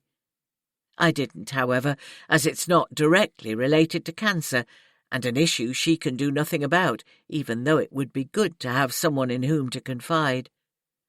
But the moment passed, and I tried to put the whole sorry mess from my mind, not crossing bridges and all that. 19. Helen. 13th of October. Naturally, Megan was every bit as thrilled as me about Luke's visit, and as we sat on the train heading for Manchester, we chatted like schoolgirls about our plans for Christmas. I maintained there was more space at my house, and they should stay with me, while my daughter worried it might be too much, as, admittedly, we didn't know quite how I would be by then. We compromised by deciding they could sleep at my house, but we would all eat together at hers. Still wishing to contribute towards the meals, I would hopefully have my freezer stocked with all kinds of Christmas goodies well before the day arrived. The journey was relatively short, with sufficient time to have a coffee while we discussed our plans, and all too soon we arrived at Manchester. My attention then focused on Megan, whose birthday was only a couple of days away. I intended to treat her to something expensive and indulgent, and ignore all protests. Having never been materialistic, Megan had become adept at living on a budget at university, finding fantastic bargains in the local charity shops. I knew my daughter would balk at any extravagance, but I had an idea of something she would love, and about 6 hours to work on her. The distance to the shops wasn't far, but we took a taxi into the heart of the city to conserve our energy for the serious business of shopping. It was midweek, relatively quiet in the shops, and somewhat early for the Christmas shoppers, so the perfect time to have chosen. Browsing at the handbag display in the first shop we entered, I picked up one or two to examine more closely. I lifted a beautiful leather one which any woman would love, but Megan frowned at the ticket price, took it from my hands and replaced it on the display. I laughed as we moved on, but wouldn't be put off by my daughter's guilt at owning something extravagant. After covering almost every inch of one department store, we stopped for coffee, both ready to sit down. Megan bought the coffee, and when we were seated I told her I wanted to buy her a leather jacket, a good one, which would last for years. Her face was a picture of surprise. She hadn't expected this, and I smiled at her wide-eyed reaction. As her protest began, I stopped her. "Megan, everything I have will come to you and Luke soon, so please let me spoil you for this last birthday I'll share with you. It will bring me as much pleasure as it will you." Her eyes filled with tears. I knew thinking about the future, or rather the lack of a future with me, was still painful for her. But she could hardly refuse, and we headed out of the store to a leather shop I'd discovered while searching the internet. The wonderful smell of the leather goods enveloped us as we entered the store, a narrow but very long shop, which must have stocked hundreds of leather coats and jackets. I instructed Megan to look at them, but not at the price tickets. I need not have worried. No price tickets were displayed, a sure sign of how expensive they were. We spent the best part of an hour looking around, and Megan tried on dozens of jackets before narrowing her choice down to 2 or 3. Eventually, she selected a soft leather and suede combination with a waterfall front, which fell gently from the shoulders. It was shaped at the waist and very flattering, although her figure was perfect anyway. I could tell how much she liked the jacket by how she hugged it to her, turning in front of the mirror to see it from different angles, eyes sparkling with pleasure. I sent Megan to look at the accessories at the far end of the shop while I completed the transaction with a delighted shopkeeper. There was no reason for my daughter to know the price. When I joined her at the far end of the shop, we looked at handbags, purses and wallets. I wanted to choose something James might like for Christmas, and a gift for Luke, too. We decided on a smart leather briefcase for James, my daughter only protesting slightly, and a beautiful wallet and leather iPad cover for Luke. We also bought a gorgeous soft leather handbag for Imogen. I was so enjoying myself, the personification of a woman's spending as if there was no tomorrow. After over an hour, we left the shop with 2 large bags carried by Megan and headed for the toy shop. Sam and Ethan would have been in heaven. There were so many lovely toys and games I didn't know where to start. We decided on a basic model railway with track, engine and carriages for Sam, something he could add to as he got older, and a massive box of Lego for Ethan. I wanted to buy them there and then, but carrying such bulky purchases would be problematic, particularly as I was strictly forbidden by my daughter to carry anything at all. The answer was to confine ourselves to window shopping and make a list to order on the internet at home. There was still plenty of time until Christmas. Lunch was next on the agenda, and we stumbled upon a lovely patisserie with a tempting display in the window, and a mouth-watering menu of paninis, salads and soup. Finding a table beside the window, we ordered more than I could eat. The patisserie was quiet, so we were under no pressure to leave. We ate slowly and ordered a second pot of tea, enjoying the food and the relaxing atmosphere. It was difficult not to talk about what was constantly on my mind and the practical issues my impending death presented. Still, I restrained myself from reeling off a list of things I wanted Megan to do after I was gone, or D-Day, as I now thought of it. Instead, I kept the conversation light for my daughter's sake, concentrating on happier things, namely Luke's visit. This common ground served us well in keeping the atmosphere light, and was something we were both excited about. After a leisurely lunch, tiredness descended, and we returned to the station. The only condition I made to going home so soon was that we went through the first store we'd visited. Once inside, I bought Megan the lovely leather bag we'd seen earlier. It was a perfect match for the jacket, and I waved away her protestations. There was no need to remind her I'd not be around for her next birthday. Once home, after letting Gus into the garden, I lay on the sofa and fell instantly asleep. It had been a good, productive day, and another tick could be added to the bucket list, alongside spoiling Megan. However, I still fully intended to spoil all my family at every opportunity. 14th of October. The following morning I awoke with a throbbing headache, feeling like someone was hammering inside my brain. On standing up, I had to dash to the bathroom where I was violently sick. This had occurred a couple of times recently, unpleasant episodes which could also lessen the effect of my medication. Rachel advised that if such an episode came within an hour of taking medication, I should repeat the dose. This morning, however, I'd had nothing and waited an hour or so until I could eat a slice of toast and take the medication. I suppose I'll have to get used to such symptoms and live my life around them. The plan for today was to visit my mother at the care home. By 10 o'clock I was sufficiently recovered to drive and set off to the valley, about 20 minutes' drive from home. After signing in, I went in search of Mum, finding her in her room. After kissing her forehead, I launched into the customary one-sided conversation, which was sadly the norm. I put the cheerful yellow chrysanthemums I'd brought in a vase and topped it up from the sink in the bathroom. When I placed them on the window-sill, Mum suddenly reached out and knocked them over. A torrent of abuse commenced, with such awful language that I was almost frozen to the spot.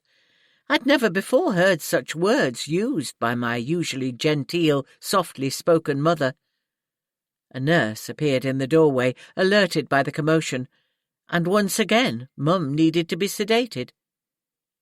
Finding myself in the matron's office, I was upset at what was happening. Knowing acting out of character is often displayed in people with Alzheimer's, I feared that Mum would have to be moved to another home, one designed to cope with such issues. The matron, however, reassured me this would only be a last resort. There were other initiatives to try first, including different medication.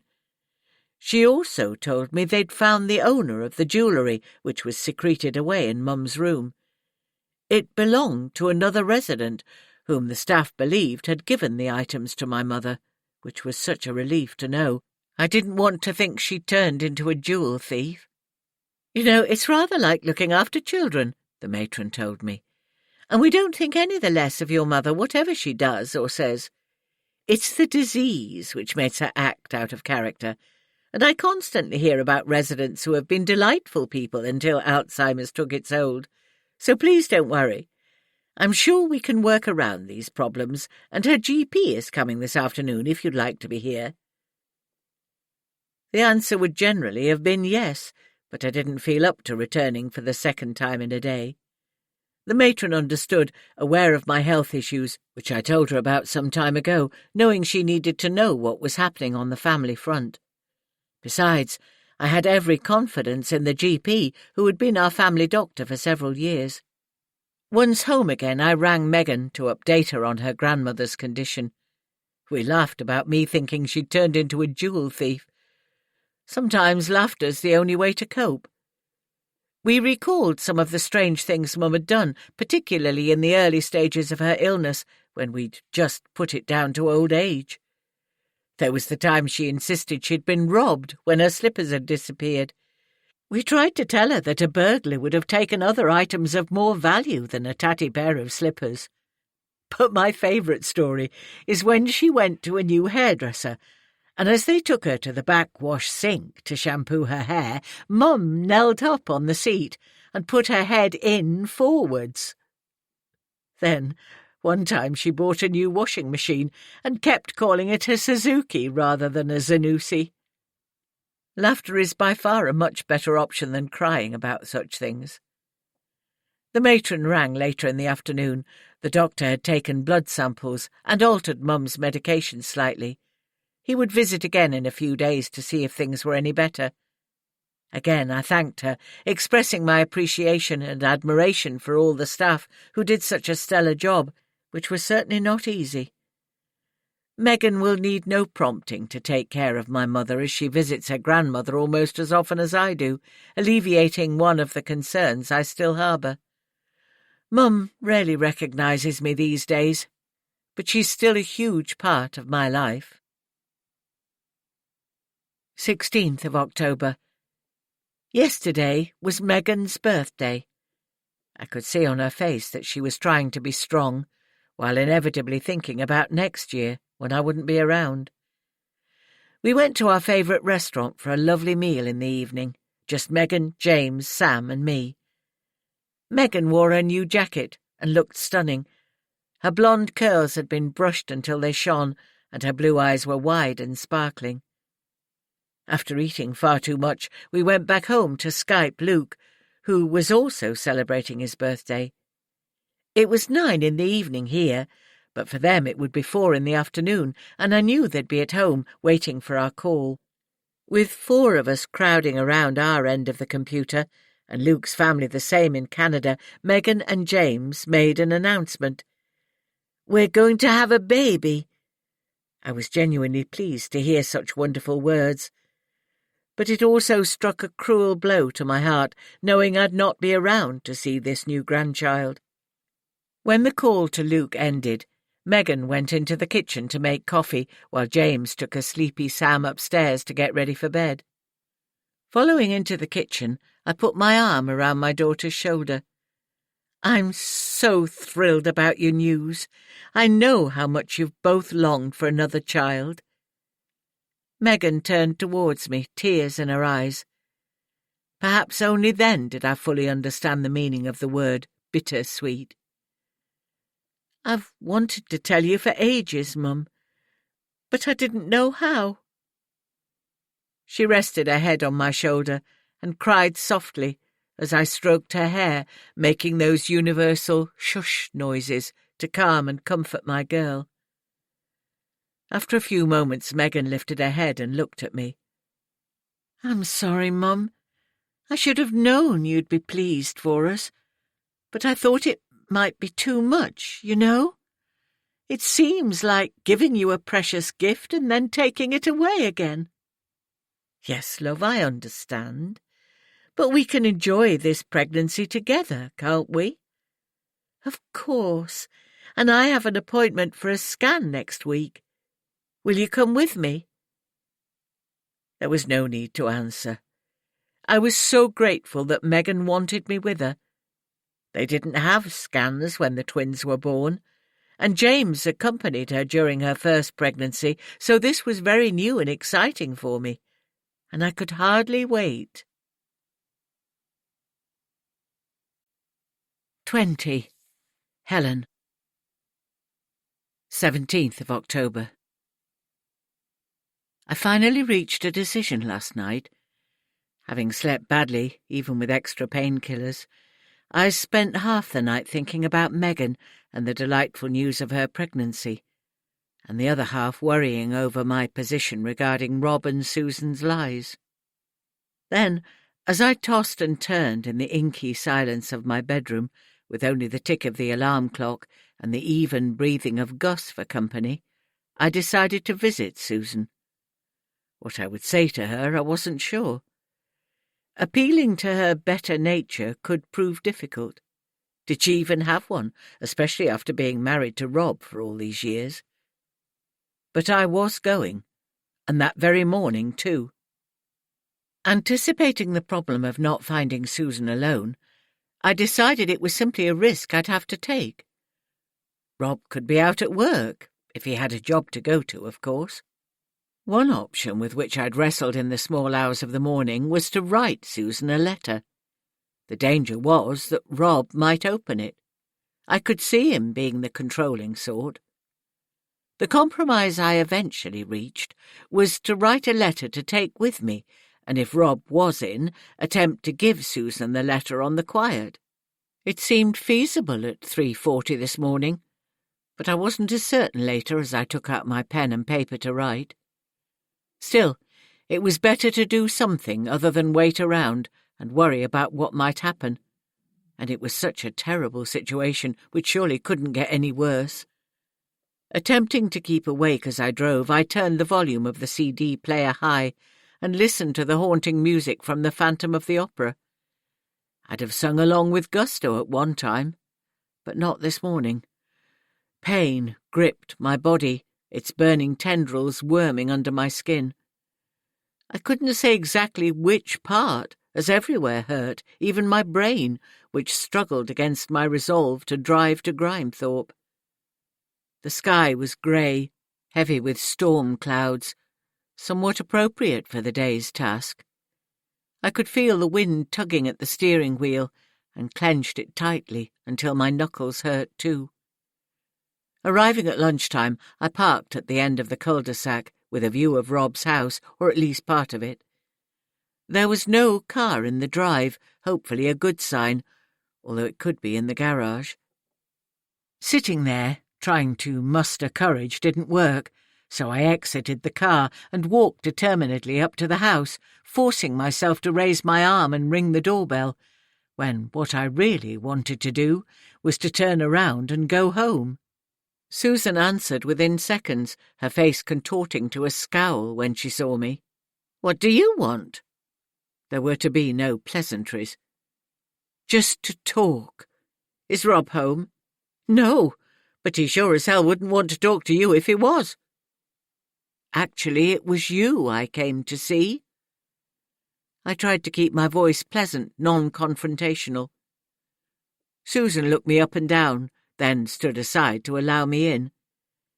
It was such a relief, knowing Rob wasn't there, But my one-time friend's continued scowl told me she wouldn't make this visit easy. I followed her into the lounge and sat down, even though not invited. Susan remained silent, waiting for me to state my purpose. "The police visited me," I blurted out, "and told me what you and Rob had said." Her expression didn't alter. Poker face. "I know it's a lie, and you and Rob know it too, so why? I know he's your husband, but to lie for him and deliberately blame me, why, Susan?" No answer was forthcoming, but she turned away from my gaze to look out of the window. Could she have a conscience after all? "We were friends once, close friends. Do you remember? We often wished we were sisters and planned to be friends forever, to be each other's bridesmaids and push prams together when our children arrived. Friends forever, Susan. Does it not mean anything to you?" She turned back to glower at me. "Cut the sentimental rubbish, won't you? We'll never be friends again, you know that as much as I do." "But we can at least be civil to each other. We're adults now, and the world has enough sorrow and bitterness without causing more." "Oh, you want to save the world now, do you?" Her words were liberally laced with sarcasm. "Grow up, Helen. This isn't going to happen, and the more you push us, the worse things will be for you. Rob isn't a patient man and can make life pretty difficult for you if he's so inclined. My advice would be to go home, wherever it is, and stay out of his way. I can't. Now I've been to the police, they have to do something. They won't drop this, even if I go back to tell them I've changed my mind. They have to investigate to find the truth." "But why do it at all? It was years ago. OK, the man died, but dragging it all up again won't bring him back, and his wife's probably married someone else by now and won't want to be reminded of it." She was genuinely puzzled. Perhaps I owed her the truth. "I'm ill, Susan. I have cancer, and it's not treatable. I don't expect you to understand, but I must put this right before my time runs out. It's always been there in the back of my mind, and not having done the right thing then, I'm trying to do it now." My one-time friend stared at me incredulous. "Is it true? You're not just playing the sympathy card, are you?" "It's true." Susan pulled her bulky frame out of the chair. "Come through to the kitchen," she said. I obeyed the order, following her into a huge kitchen where she moved around, setting the kettle to boil and reaching for cups from the cupboard. I sat on a stool next to the peninsula which divided the kitchen from a dining area, watching. Neither of us spoke. Perhaps she was wondering what to say, just as I was. The kitchen was equipped with every modern convenience imaginable. A juicer and an ice cream maker stood on the gleaming work surfaces, and the usual toaster, kettle and microwave all in pristine condition as if they'd never been used. Susan made coffee and put the welcome cup of hot liquid in front of me before taking the stool opposite. "You don't take sugar, do you?" It was a statement as much as a question, and it gave me hope. She did remember our long-ago friendship. I smiled and thanked her for the coffee. How bad is it, the cancer?" Her face held a softer expression, and I could see a little of the old Susan still there. "It's difficult to know. I hope to be reasonably well over Christmas, and then it's a matter of waiting to see what the new year brings. 2 or 3 months, 4, if I'm lucky." "Lucky? Hell, it must be awful for you. I can't imagine knowing I was going to die. Can't they give you chemotherapy or something?" "No, it's too late. But we all must go sometime." The old chestnut came out again. "Yes, but you're not even 60 yet. Next summer's your birthday. What about your family, husband, children? It must be difficult for them." She did remember. "My husband died 3 years ago. I have 2 children, twins, a boy and a girl. And yes, it is hard on them. What about you? Any children? No. I got pregnant once, but there were complications and I lost it. I needed a hysterectomy afterwards, so there was no chance of any children for me. Just as well, I suppose. Rob never wanted a family. Rob again. Everything revolved around that self-centred bloody man. You have a lovely home. Rob must have a good job. Did he stick with mechanics? It was somewhat surreal, chatting over coffee like this. Susan laughed. Him? Work? That's a good one. Let's say he invests, buying and selling, that kind of thing. I don't ask questions, which suits us both. I don't want to know where the money comes from. It's strange for his mother to still live in Straight Street when Rob's doing so well. Oh, yes, his sainted mother. She'll never leave the old place until they carry her out in a box. Stubborn as a mule, she is. But I don't mind. He wanted her to move in with us, heaven forbid. Then there's his gormless brother Ricky, not the full shilling, but happy to do his brother's bidding. He gets paid well enough for his trouble, but has a liking for the horses. He could have bought a stable full with what he's lost on them. Susan appeared more relaxed, almost friendly. Whether telling her about the cancer softened her a little, or made me seem less of a threat, I don't know.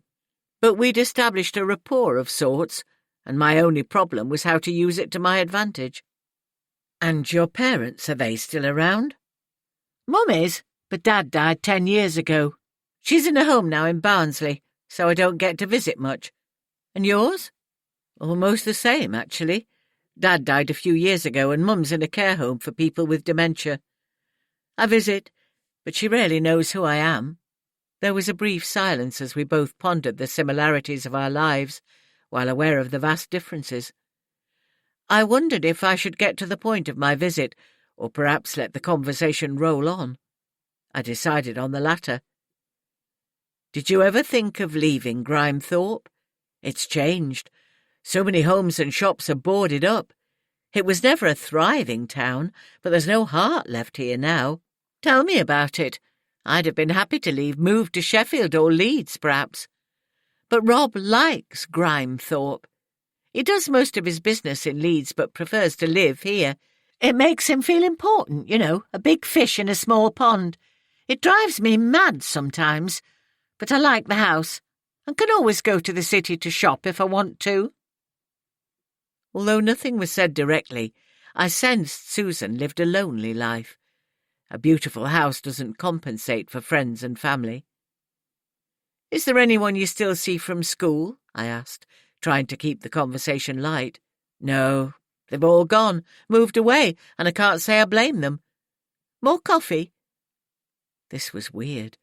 It was as if we were old friends catching up over coffee when a colossal lie was hanging over us, a lie I desperately wanted Susan to disown. No, but thank you, I was ready for that. Susan, you must realise I've come to ask you to tell the police the truth. The scowl reappeared and she turned away. I know being Rob's wife puts you in a difficult position, but you know he was driving, not me. So please, I'm only asking you to tell the truth. She was shaking her head quite emphatically. No, there's no way it's going to happen. Rob would kill me. He's got a vile temper. You don't know what he's capable of. Perhaps I didn't know, but I could guess. Susan's face reflected a genuine fear. Outwardly things might appear harmonious, but her reactions told me otherwise. Does Rob hate you, Susan? The question came out before I'd properly thought it through. The man had a history of violence, even all those years ago when I'd known him. I vividly remember the night of the accident when he hit me with such force. I could almost still see the hatred and anger contorting his face. Susan didn't answer, although her body language gave her away. She almost shrank back and could no longer meet my eyes. Her face flushed, and she chewed at the thumbnail on her right hand. If you support him in this lie, and it goes to court, You'll be guilty of perjury. You know that, don't you, Susan?" It was a big thing I was asking of her, but could her silence mean she was considering it? "I could take you to the police station. They'll understand if you tell them now and probably not press any charges. It's the right thing to do." "Right for who?" Susan sounded angry, close to tears. "Rob isn't someone to cross, Helen. I've seen what he can do. You don't know what you're asking of me." I nodded, deciding I'd pushed her far enough. Perhaps with time to think she'd change her mind. If I tried too much, it would only put distance between us where some progress had been made. A tentative bond was developing, partly from our history of friendship as girls, or maybe because Susan was lonely and needed a friend. I left, telling her she could call me on the number I'd previously given them. I'd kept the phone. It was back in the drawer where I'd found it. "I don't have it. Rob tore it up." It was good she told me this. Susan was in effect asking for the number, so I quickly wrote it out again, thanked her for listening and for the coffee, and left. The drive home gave me time to consider the meeting with Susan. It had gone better than expected, particularly after I told her about the cancer. But apparently I'd failed in my quest to persuade her to tell the truth. Naturally, she was frightened of Rob, and with good reason. But to what degree it wasn't easy to judge. I wondered what he was into, and how he made his money. She'd let slip that he didn't have a job, but the money to fund their lifestyle came from somewhere. The house and furnishings were not cheap, and Susan didn't work, so Rob was somehow making money under the radar. He wasn't the type to be into serious organised crime, or at least I didn't think so, unless he was working for someone who was. Still living in Grimethorpe didn't appear to fit either, if Rob was into big-time crime. But then, as Susan said, he preferred being a big fish in a small pond. In Grimethorpe he was at the top of the ladder. He'd be just another small-time criminal in the city. Or could it be that Grimethorpe was the perfect place to hide, to keep a low profile? But then again, it could simply be me reading too many detective stories in the middle of the night when I can't sleep. It's amazing what the imagination can conjure up. With just a snippet of information, a whole story can evolve. But could any of my speculation be more than pure fiction? 21. Helen. 1st of November. The last few days have been a blessing, if only for the peace and quiet they have afforded. My body welcomed the rest, and the pain lessened somewhat from the previous days of pushing myself into almost constant activity.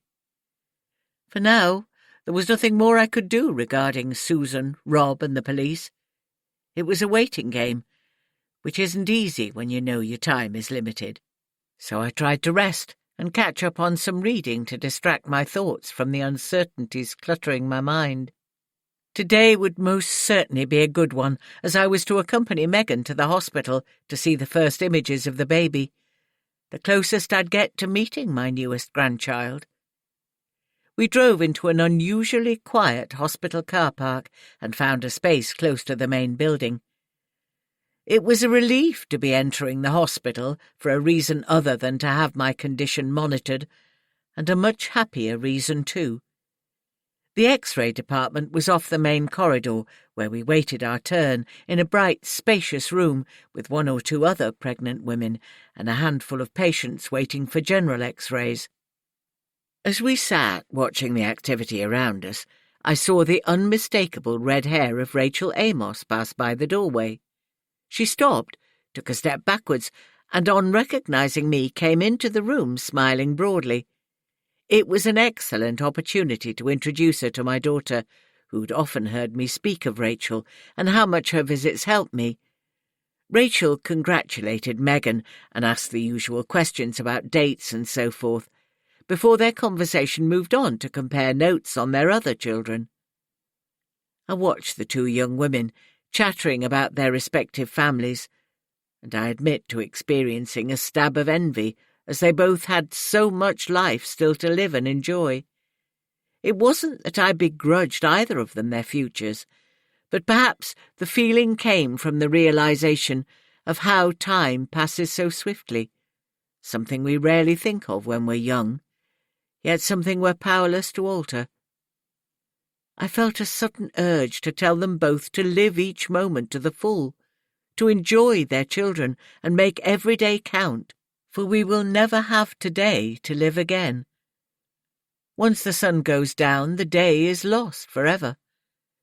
I resisted the urge to preach this little homily to them, not wanting to present them with the confirmation that I was quickly becoming a batty old woman. Rachel left us, and Megan's name was very soon called for the scan. In the small examination room she hoisted herself onto a high bed and rearranged her clothing for the nurse to perform the ultrasound scan, with me sitting on one side of my daughter and the nurse on the other. I watched, fascinated, as a jelly-like substance was smeared over Megan's abdomen, and then the nurse moved the scanner, knowing precisely what she was looking for. She pointed to a monitor beside the bed. "There's baby," she said with a grin. Beautiful words, which the pretty young nurse must have the privilege of saying so many times. As she traced the spine of my grandchild with her finger, 3 pairs of eyes followed. Baby was curled up, as expected, and appeared to have its thumb in its mouth. "Do you want to know the gender?" she asked. "Yes, please." We waited, holding our breaths. "Well, this is by no means 100% accurate, and the next scan will give a better indication, but it looks like a girl to me." We all smiled. It wouldn't have mattered what the gender was. This baby was so very welcome and wanted. Back in the car, Megan phoned James before we set off. "It's a girl," she shouted excitedly. "Well, it's not a certainty, but it's what the nurse seemed to think." From the one-sided conversation I heard, it appeared James was delighted. I leaned towards her and whispered, "Thank him for letting me go," which she did before we left for home. I spent the rest of the day with Megan and Sam, who we collected from nursery. He knew about the baby, but didn't fully understand how long they would have to wait. Sam wanted a brother and asked if they could call him Triceratops after his favourite dinosaur. The next few months would give his parents a chance to prepare Sam for being a big brother to a baby sister, and hopefully persuade him to reconsider his choice of name. 2nd of November. I had an early night last night, tired after the previous day, during which I had laughed with my family and met my first granddaughter. This morning, however, was the day for a visit to the local hospice. The irony of these 2 visits was not wholly lost on me, although I tried not to overthink it or compare the very real differences they represented. Yesterday was all about new life, marvelling at the wonders of a baby, while today I'm considering the end stages of my life and how I want to spend those final days. Rachel had made the appointment to visit the hospice for me. During her visits, she talked so positively about the place, but I still wasn't sure what to expect. The word hospice conjures up thoughts of death, dying, illness and sadness. But that isn't how Rachel perceives it, so I set off with a particular curiosity. The appointment was at 11 a.m, and I'd chosen to go alone. Megan was working today, but offered to take time off to accompany me, an offer I declined, not yet wanting her to see images of what my future could be. Driving into the grounds of St. Bartholomew's Hospice, I was struck by the tranquil setting. The car crunched slowly over the gravel driveway as I followed the signs for visitor parking, gawping at the lovely gardens on each side. The recent rain was still on the ground, picking out the colours of the stones and reflecting the various shades of gold and amber. Although not a gardening enthusiast, I can still appreciate a lovely garden, and this was undoubtedly one of them. Not a huge site, perhaps about an acre in total, but the shrubs and trees looked magnificent, The beds were well stocked with colourful winter pansies and the last of the chrysanthemums and dahlias. I could imagine how it must look in spring and summer, but I'll never know. The building was in excellent repair for its age, which I guessed was late Victorian. The stonework appeared to have recently been cleaned, sandblasted probably, and the enormous wooden doors were a glossy black with shining brass fitments. Not knowing whether to ring the bell or wait, I rang, then tried the door, which opened readily. Inside, a warm lobby and bright welcoming area held a long wooden desk, from behind which a couple of middle-aged ladies lifted their head to greet me. I smiled tentatively. "Hello, welcome," one of the ladies chirped. "Are you Mrs. Reed?" "Yes," I owned up. "I think I'm to see Mrs. Chapman." "That's right. I'll give her a buzz. Take a seat if you like." Mrs. Chapman, call me Sylvia, came straight out of her office, a woman of about 40-ish, slim, tall, and with short, cropped blonde hair. Her smile was warm and genuine, and I took to her immediately. She introduced me to the two ladies at reception, names I promptly forgot, who were both volunteers, and then we began the tour. I don't quite know what I was expecting a hospice to look like. Probably some kind of hospital with the addition of a few homely touches, flowers and cups of tea perhaps. It was cosy, and much more. The rooms were smaller than I expected, and bore no resemblance to hospital wards. Sylvia talked with ease, and maybe a little pride about what was on offer at St. Bartholomew's. It was a surprise to learn that only 6 beds were set aside for inpatients in single rooms, and not all of these were for end-stage patients. Respite care was accommodated here too, perhaps to give carers a break, or the patients themselves if they lived alone without support, and others came for a few days of pain management care during difficult times. The overall impression was of flexibility and every effort to be as accommodating as possible. Complementary therapies were practiced here too, massage and acupuncture to ease pain and relax muscles. We peered into one room fitted with a jacuzzi, not in use at the time, but immensely popular according to Sylvia. Then there were diversional therapies, art and crafts, varied and tailored to patients' interests wherever possible.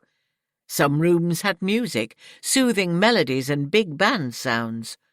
All in all, it felt like a large home with many rooms. A hairdresser worked in a small salon where she offered hairdressing and manicures. She was busy as we passed, with 2 clients happily chatting away as they would in any other hairdressing salon. There were self-service facilities for tea and coffee, which we used before sitting in a couple of comfortable armchairs overlooking the gardens. I complimented Sylvia on the ethos and atmosphere of St. Bartholomew's, and she appeared delighted at my approval. A young boy, probably in his early teens, was sitting at the other side of the room, with someone who could have been his mother or perhaps a volunteer. They were playing Scrabble. The boy's bald head angled down towards the board as he studied the letters.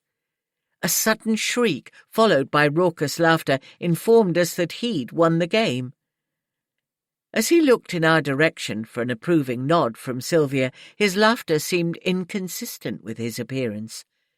The boy's skin was pale, almost translucent, with hair and eyebrows no more. But this brave young boy could still laugh and enjoy the mundane pleasures of life. James comes for a few days each month for respite care, while his parents have a break and give time to their other children, Sylvia explained. Suddenly my situation seemed so much less tragic than this child's.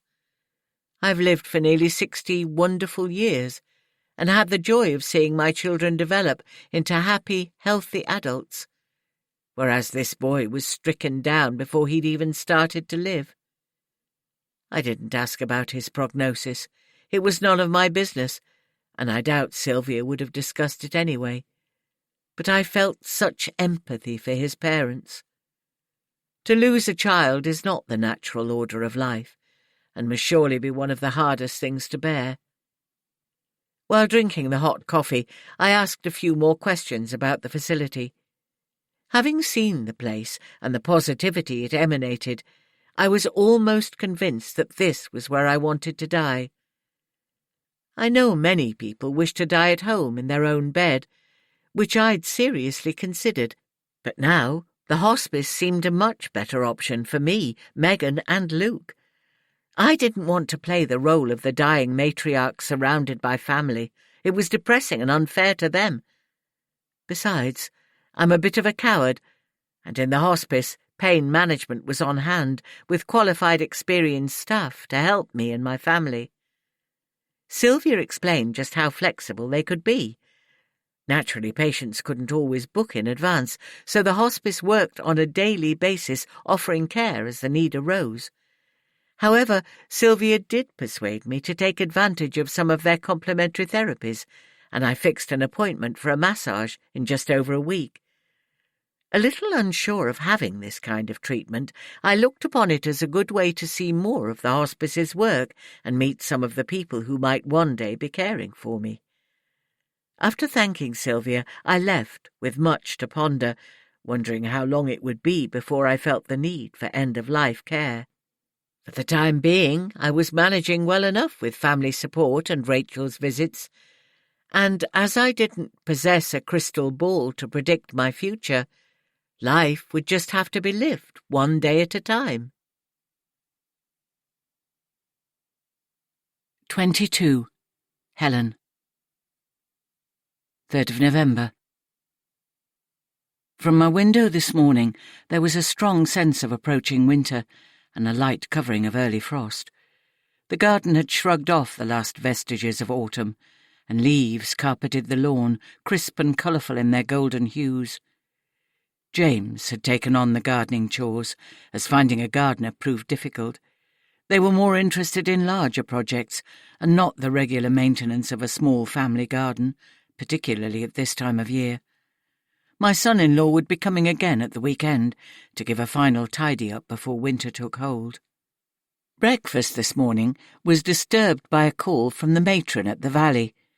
Mum had had a restless night, followed by what the matron described as an outburst she wanted to discuss with me. I was due to visit again, and told her I'd call after lunch. As I seemed to be doing quite often of late, I pottered around in my nightclothes, finishing breakfast and reading the paper before getting dressed. Gus has uncomplainingly accepted this change in routine and makes do with the garden, knowing we'll take our walk when I'm dressed. By the time I set off to see Mum, the early frost had disappeared, but the chill in the air reminded me how quickly time was passing. Winter was most certainly making its presence felt. This year, I dreaded the season more than ever. Driving was becoming increasingly less appealing, and if the weather turned too bad, I could foresee many days when I'd not leave the house. At the care home, I stopped by the office before going to Mum's room or seeking her out in the lounge. The matron greeted me with a smile and offered coffee, and we sat balancing our cups and saucers, with me wondering what she wanted to say. I've always had a high regard for this lady who runs a good home, and from what I'd seen over the few years my mother had been there, she treated both staff and patients well, with dignity and respect. I don't want you to worry about this, Helen, but your mother seems to have had some kind of episode during which she became somewhat violent, even more so than the last little outburst. This kind lady related what sounded like a tantrum, with my mother having trashed, for want of a better word, her room. The matron was telling me gently, considering my feelings with genuine concern. As I began to apologize, she waved her hand. No, this is something which happens occasionally. There's no need to apologize. We walked along to Mum's room, and I could see what had occurred, although it was mostly tidied up by then. The family photographs lay on the dressing table, in frames without glass, and other breakable items were missing. The matron explained how my mother started throwing things around, and how most of the breakables were now destroyed. She was almost embarrassed now, but I didn't blame her. The incident had apparently passed swiftly, and Mum was taken to the lounge while the debris was cleared up. Gathering up the photos, I followed the matron back to her office, where I anticipated her explaining how they could no longer care for Mum. I was wrong. The matron had a plan to alter Mum's medication more permanently. In effect, she would be prescribed tranquilizers, designed to subdue these violent outbursts.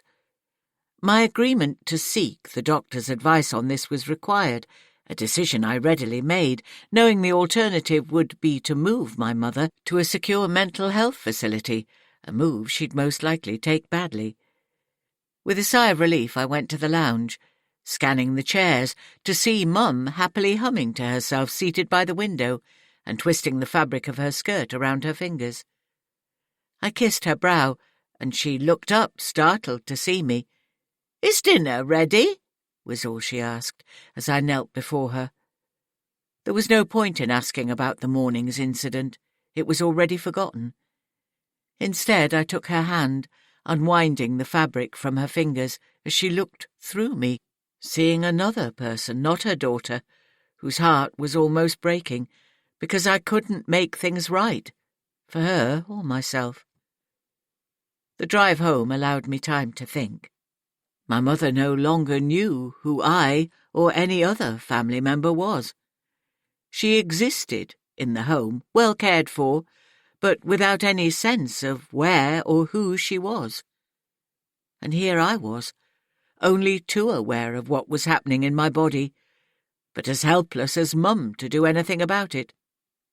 I wondered which one of us had the better deal. 4th of November. After describing the visit to her grandmother, Megan attempted to persuade me not to let it upset me, and offered to take on future visits, which, in truth, seemed only a duty at times. But I wasn't quite ready to say goodbye to Mum. I had a crushing feeling of handing all my cares over to my daughter, and the sense of guilt was almost overwhelming. We hadn't discussed what would happen to Gus after D-Day, but there was no doubt Megan would take him. She loved him as much as I did.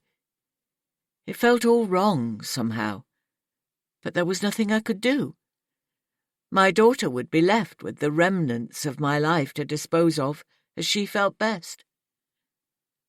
Rachel visited again today, breezing in, bringing her zest for life, which I found strangely encouraging, and I wondered if all her patients appreciated her wisdom and skill. We discussed the hospice visit, and Rachel was delighted I'd found it helpful. I told her of my decision to go there for the last few days, and she assured me that my family and I would be very welcome when the time came.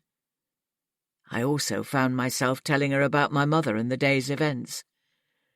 Rachel asked what my relationship had been like before Mum's illness took her away, and I happily described the caring, gentle lady she'd been, and the bond of love we'd shared. Having previously talked much about my early life with Andrew and the twins, talking now about my childhood felt strangely cathartic, making me see how blessed I've been.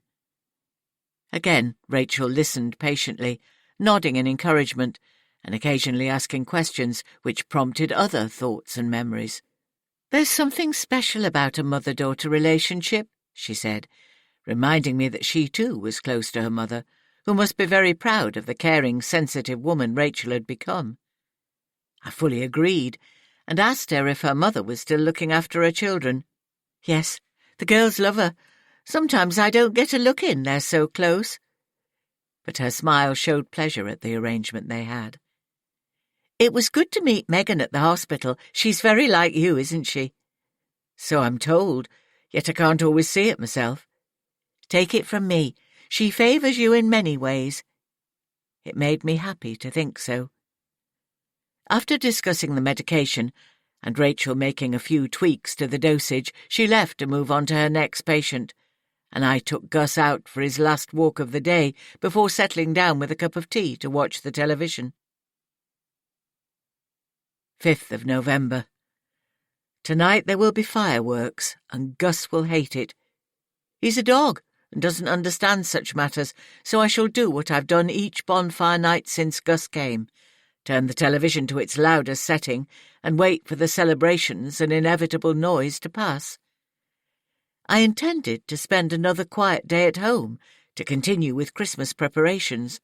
Having already baked several batches of my family's favourite cakes, which were in the freezer, today I decided to make a Christmas cake, but the doorbell heralded a change of plan. My heart sank when I opened the door to find D.S. Greenwood and D.C. Hamilton. I'd been working hard on erasing all thoughts about the police and what might happen, and my initial thought was that their presence on my doorstep could only herald bad news. Yet as they entered my lounge, D.C. Hamilton had a trace of a smile on her face, undoubtedly a good sign. As before, D.S. Greenwood opened the dialogue. "Mrs. Reed, we've spent considerable time investigating your claims." It sounded like a reprimand, designed to make me feel guilty, perhaps. "All without success. So, the CPS has decided not to proceed with the case due to lack of evidence and, your own situation." His expression was of disappointment at giving me this relatively good news, but Rose Hamilton was smiling more openly now and added her opinion. "This isn't to say that we apportion blame in any way to you. However, the lapse of time and the lack of a direct witness makes it difficult to proceed. Mr. Wheeler is known to us, and we would have welcomed the opportunity to pursue this with him, but without anything more concrete it would be a waste of time and resources." "So are you telling me that you believe my account of things rather than Rob's?" I asked. "Yes," Rose said. "If we could have taken this any further, we'd have done so. It may have helped in other inquiries in which Mr. Wheeler's name crops up. But it's not to be, so for the time being, there's nothing else we can do." It was a huge relief to know they actually believed my account and not Rob's lies, but a disappointment that Rob seemed to have avoided the consequences of his actions once again. This decision may let me off the hook, but I've still not achieved what I set out to do, to make recompense for my part in the fatal accident. "I don't suppose Susan Wheeler has been to see you?" I asked. "No." D.S. Greenwood frowned. "Have you been in touch with her?" "Yes, I went to see her, to try and persuade her to tell you the truth." "Mrs. Reed, you shouldn't have had any contact with the Wheelers while we investigated the matter." His face darkened. "I'm sorry. I never thought of it that way. Stupid me. I should have known it wouldn't help." "What did Mrs. Wheeler say to you, Helen?" Rose spoke kindlier. "Initially she wasn't very forthcoming and clearly frightened of Rob. She admitted that he hits her and was keen to warn me not to go there again for my own safety. Susan seems to think he's aligned himself with some criminals, or criminal activity in Leeds." D.S. Greenwood suddenly looked interested. "Did she mention anything specific? A name, perhaps?" "No, but she says he gets plenty of money, and she doesn't dare to ask where it comes from." My answer sounded lame even to me, but the DS looked interested. "Do you think she'd talk to us?" Rose asked. "I'm not sure. Susan's frightened of Rob, a fear which seems well-founded, and I don't think she'd want to risk losing her comfortable lifestyle." "Have you any way of contacting her without Wheeler knowing?" The sergeant was suddenly almost animated, as if a dozen or more thoughts were whirling in his brain. "No. I left a number with her, an old mobile number. Susan can contact me, but the only way I could see her is to go back to the house. Not advisable." Rose seemed concerned, her words emphatic. "If you hear from her again, will you let us know? If we could charge him with another offence, we could probably revisit the hit-and-run charge." After I assured him I would, D.S. Greenwood stood to leave. An enormous feeling of relief that the police would not be pressing any charges against me lightened my spirit. They gave a distinct impression they'd not believed Rob's lies, my only grumble being that it would have been nice to have known sooner, rather than being left to imagine the worst. After this unexpected encounter, I went straight to the kitchen to distract my thoughts by immersing myself in making my very last Christmas cake. 23. Helen. 6th of November. Today was the day for my second visit to St. Bartholomew's Hospice. Strange though it may seem, I'd never had a massage before, unless you count Andrew massaging my shoulders after a tiring day at work. Hesitantly I entered the hospice's beautiful building, where Sylvia stood near the reception desk and turned to greet me warmly. Ushering me towards one of the many small rooms to introduce me to Claire, who was to be my masseuse, Sylvia assured me I would enjoy the experience. Claire was perhaps in her early 20s, with an obvious penchant for bright colours. Her hair was purple, twisted into a knot on top of her head, with rainbow wisps sticking out at all angles. Her choice of clothes for work was a bright green jumper with multicoloured striped sleeves, a short red skirt and black tights. I found it impossible not to smile at this girl, whose face was made up almost as colourfully as her clothes, with a generous amount of blusher and eyeshadow in purple and yellow. Strangely, it blended well, and as this kindly girl took my coat and launched into an endless stream of chatter, I found her quite charming. Taking my clothes off in front of a stranger felt a little awkward, but she gave me a clean white sheet to cover my modesty, and everything was done very sensitively. Claire's voice generated an almost hypnotic effect on me as she worked on my body, and I soon relaxed beneath her touch. As I lay on my back, Claire started at my head, fingers gently massaging my scalp, then my temples, and down to the rest of my face. I'd opted for lavender and rose-scented oils, which she rubbed gently into my body. I relaxed and yielded to her expert touch, helped by the whisper of soothing music playing somewhere in the background. Claire's constant chatter was comforting and undemanding, as she asked no questions. It was a little late to convert to the benefits of massage, and I wished I'd discovered it sooner. After 45 minutes of unhurried, gentle and professional massage, I could see why Claire fitted in at the hospice. She was a delightful, colourful asset to their work, and I hoped to have another session with her before too long. When Sylvia appeared again, she persuaded me to have a manicure, telling me that one of their volunteers had just arrived to offer her services for a patient who'd cancelled at the last minute. After thanking Claire, I moved into another room to be pampered some more with a manicure. My nails were kept relatively short these days, and I only occasionally treated myself to a manicure, so this was an extra. Marie, too, was young, and almost as chatty as Claire. Again, no questions were asked, and I felt under no obligation to say anything unless I wished to do so. On leaving St. Bartholomew's, I felt more relaxed than I'd done for days. The massage served to ease those tense muscles, and even relieved some of the pain in my lower back. The manicure was an unexpected extra luxury, and as I rarely bothered with such pampering these days, it lifted my mood. Driving across the gravel, I briefly wondered how long it would be before I became a resident in this lovely old house. 7th of November. From the kitchen I heard a faint ringing.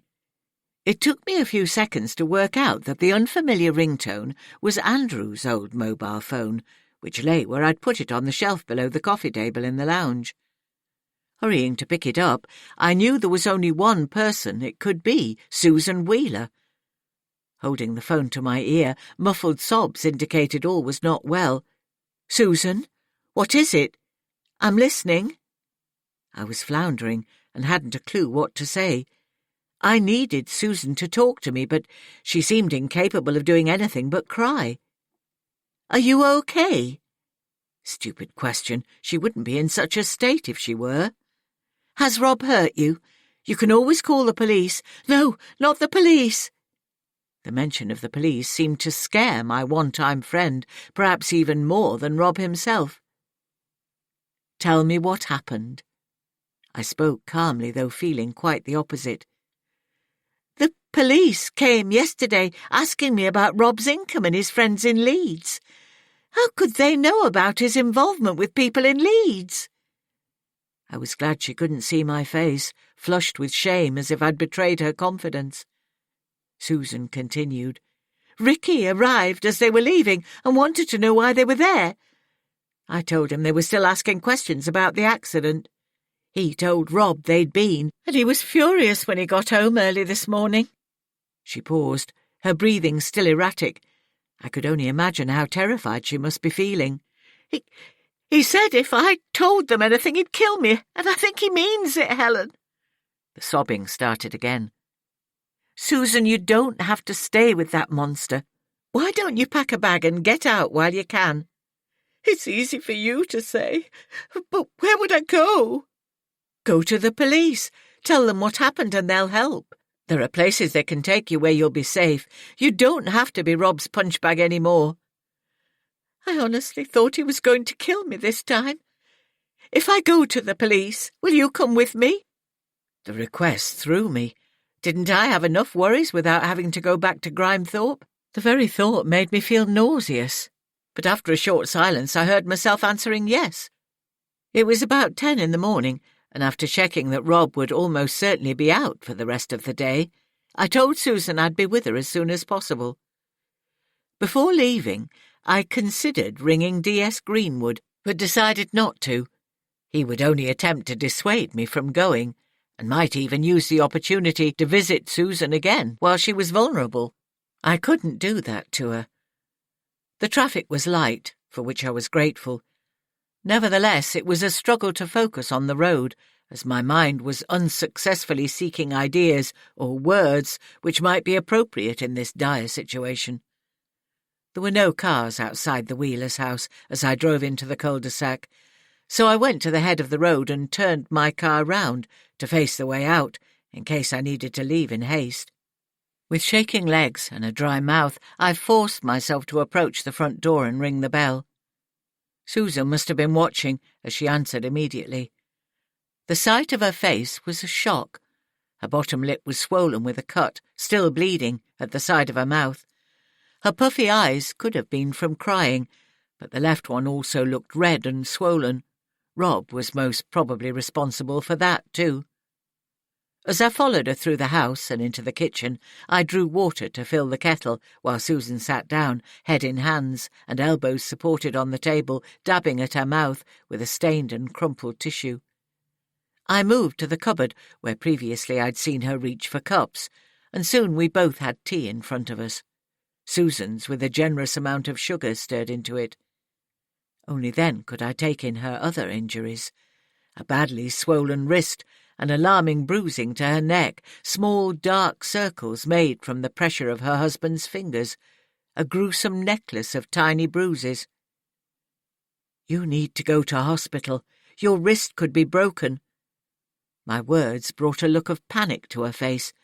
We both knew hospitals ask awkward questions. "Has he done this before? I mean, as bad as this?" She shook her head. "No, I usually get out of the way when he starts, but he followed me upstairs this morning." Susan's left eye was showing signs of bruising. I hardly dared to imagine what she'd look like in a few more hours. The cut at the side of her mouth was still bleeding and probably needed a stitch to enable it to heal. "Shall I call the police?" I felt pretty much out of my depth in this situation. Ironically, the only other time in my life when I'd been as scared as this was also connected to Rob Wheeler. "No, he'll kill me if I go to the police." "He might kill you if you don't." I had to persuade her to take action for her safety. "What will happen when he comes home later today?" "I don't know." The tears flowed again. I moved to the other side of the table and embraced Susan's trembling body, feeling utterly helpless. We both heard the car, and I stiffened, hoping it wasn't Rob. But it was. The door banged open and he shouted his wife's name with an angry voice and the telltale slur of the inebriated. We both froze where we were, hardly daring to breathe. Rob was in the hall and was bound to see us when he moved forward. "Well, well, what have we here?" The sneer on his face and his dark, scowling eyes told us Rob's anger had not diminished in the slightest. Although terrified, I felt strangely protective towards Susan, who was shaking quite violently. I remained beside her as Rob approached the table and tried to grab his wife's arm to drag her up.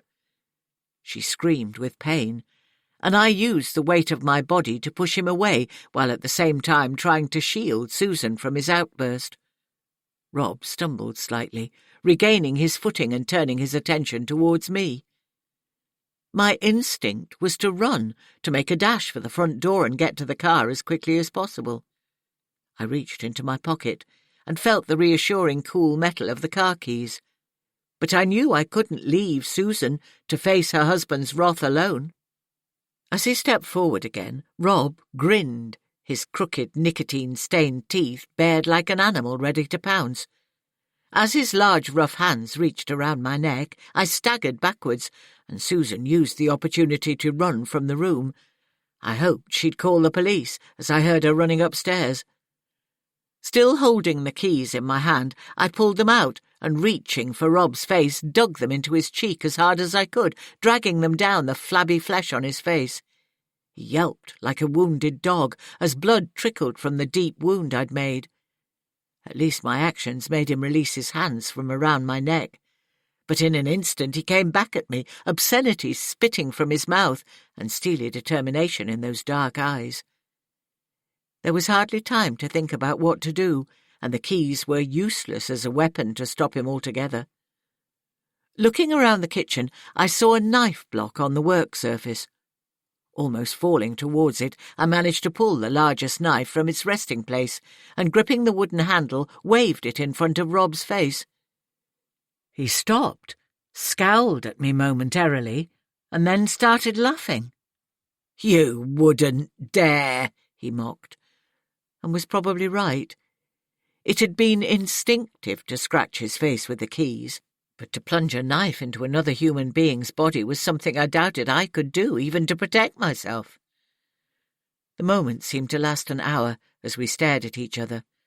I could see hatred and arrogance in Rob's eyes, and I'm sure he would see only fear and uncertainty in mine. Finally he moved, lurching quickly towards me, grabbing and twisting my wrist in the same firm movement. Pain shot through my arm, and I dropped the knife. Before I could duck down to retrieve it, Rob reached it first. I stumbled backward, but there was nowhere to go. I was cornered, hurting, and scared out of my wits. Rob appeared to relax now, knowing he had the upper hand and his quarry was helpless. Moving forward and still holding the knife, he pressed his body into mine. I felt sick from his proximity. Then, raising his hand to my face, he pressed the flat side of the steel blade into my cheek. His other hand was toying with my hair. I was frozen with fear, utterly powerless. "Shall we have some fun now?" he said, grinning with saliva dribbling down his chin, "for old time's sake?" "Let her go!" I'd almost forgotten Susan was still in the house, and so apparently had a husband. He laughed as he turned towards her and asked, "And are you going to make me?" The reply stunned us both. "Yes!" Susan shouted, and lifted both hands to shoulder height to reveal a handgun, the sight of which made Rob release his grip on me. "No!" he shouted, staggering towards his wife. I had no idea a gun would sound so loud. Perhaps it wouldn't be outside, but we were in a confined space. Rob fell to the floor. Susan had dropped her arms 45 degrees before pulling the trigger, and consequently the bullet ripped into her husband's right knee. As he writhed on the floor, screaming in agony, Susan flopped onto a chair holding her wrist, which must have been excruciating after firing the gun. Of the three of us, I seemed to be the only one relatively unscathed, so it was up to me to take action.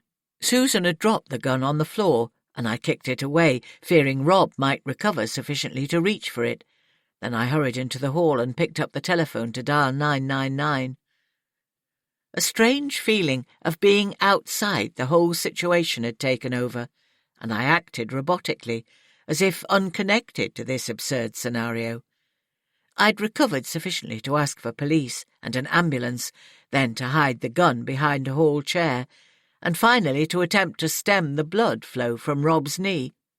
Grabbing a hand towel and tea cloth, I wrapped them around his leg, causing considerable pain, which I took a guilty pleasure in ignoring.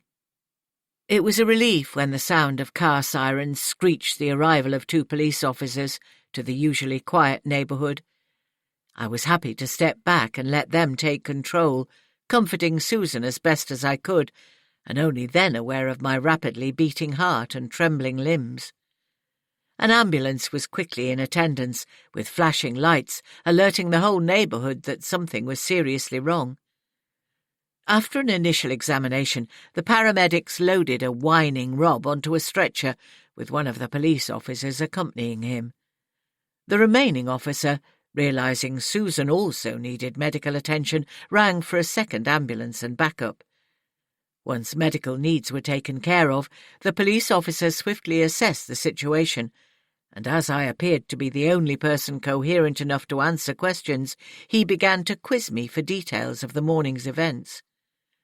Firstly, I took him into the hall and pointed out the gun, which I didn't wish to handle or even see again. Taking a plastic evidence bag from his pocket, and without touching it, he put it inside the bag and sealed it.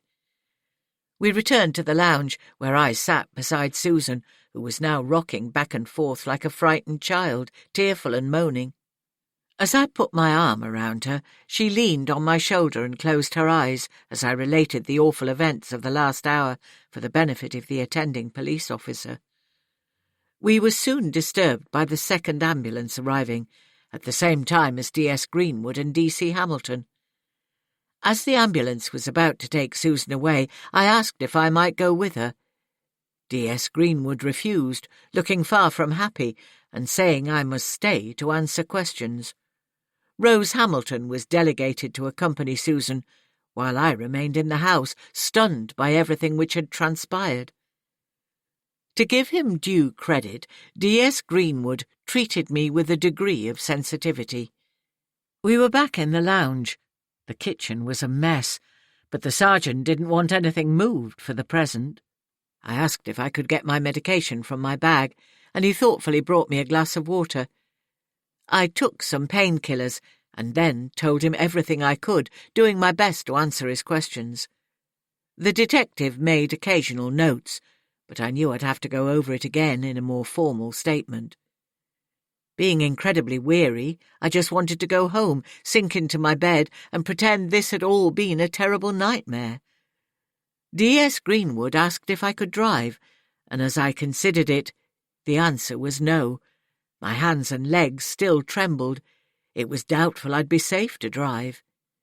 He fished out his mobile and tapped in a number, asking for a car and 2 officers, who arrived within half an hour. Names were given, but I could take nothing in, and allowed a young PC to drive me home in my car, while the second officer followed to take his colleague back to the station. It was 4:30 p.m. when we arrived at my home. The officer insisted on seeing me inside, and only left after assurances that I'd be fine and just needed to rest. Once alone, I let Gus into the garden, while making tea and toast, all I seemed to exist on now. Within an hour of arriving home, I was sound asleep, with Gus curled up beside me on the bed. 24. Susan. I woke in a hospital bed, sore, stiff, and afraid. It wasn't the same kind of fear as yesterday, when I thought Rob would kill me, but still a very tangible fear of the future, an uncertainty of what would happen to me next. It's painfully clear that my life will never be the same again. All bridges are burned, and I'll somehow have to find a way to build a new life. The young detective constable stayed at the hospital with me for almost 2 hours yesterday, putting my mind at rest about Rob's whereabouts. I imagined him coming to find me during the night to finish off what he'd started, but she assured me Rob had been transferred to another hospital to undergo surgery on his leg, and when he was fit enough to leave, he would be taken into police custody for questioning. So after my wrist was set in a plaster cast, it was broken as Helen thought, I tried to go over what had transpired and how I came to shoot my husband. Strangely, I hadn't thought about the trouble I could be in for shooting Rob until after the event. But when I mentioned the gun to the DC, she told me not to worry and concentrate on getting better. This morning, however, I looked worse. The bruises on my face had darkened with both cheekbones almost black, and the left eye so swollen I couldn't open it. Yellowish bruises with distinctive finger marks adorned my neck like an ugly amber necklace. At least I'd slept, helped by medication which I took readily, longing for the oblivion of sleep. Thankfully I was in a side room away from the central ward, so didn't have to fend off any awkward questions about my injuries. And if the nurses knew the circumstances of my admission, they were very discreet about it. A pretty young nurse helped me to my feet.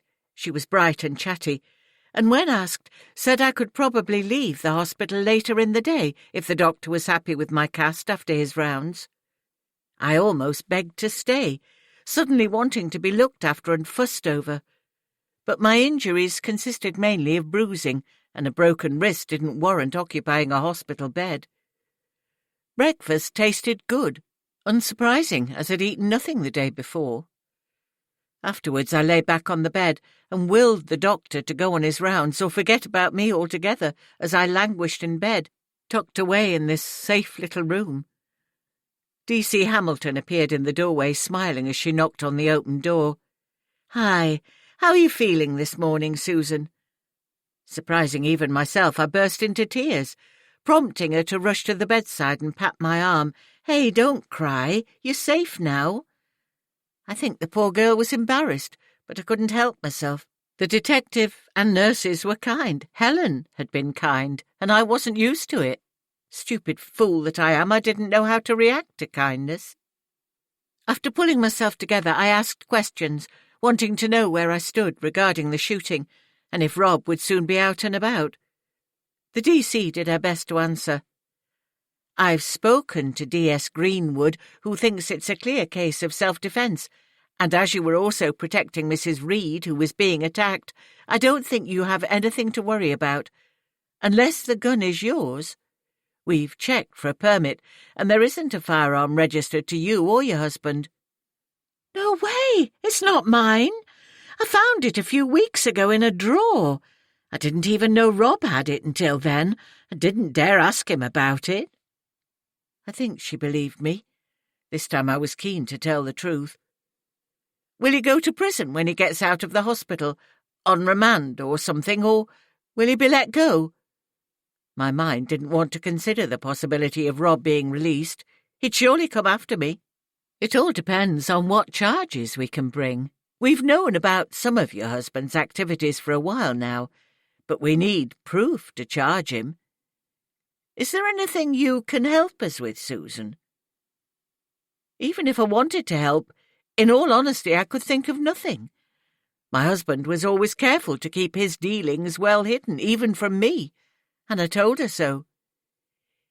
"If you're prepared to testify against him, we could charge him with assault, possibly even attempted murder."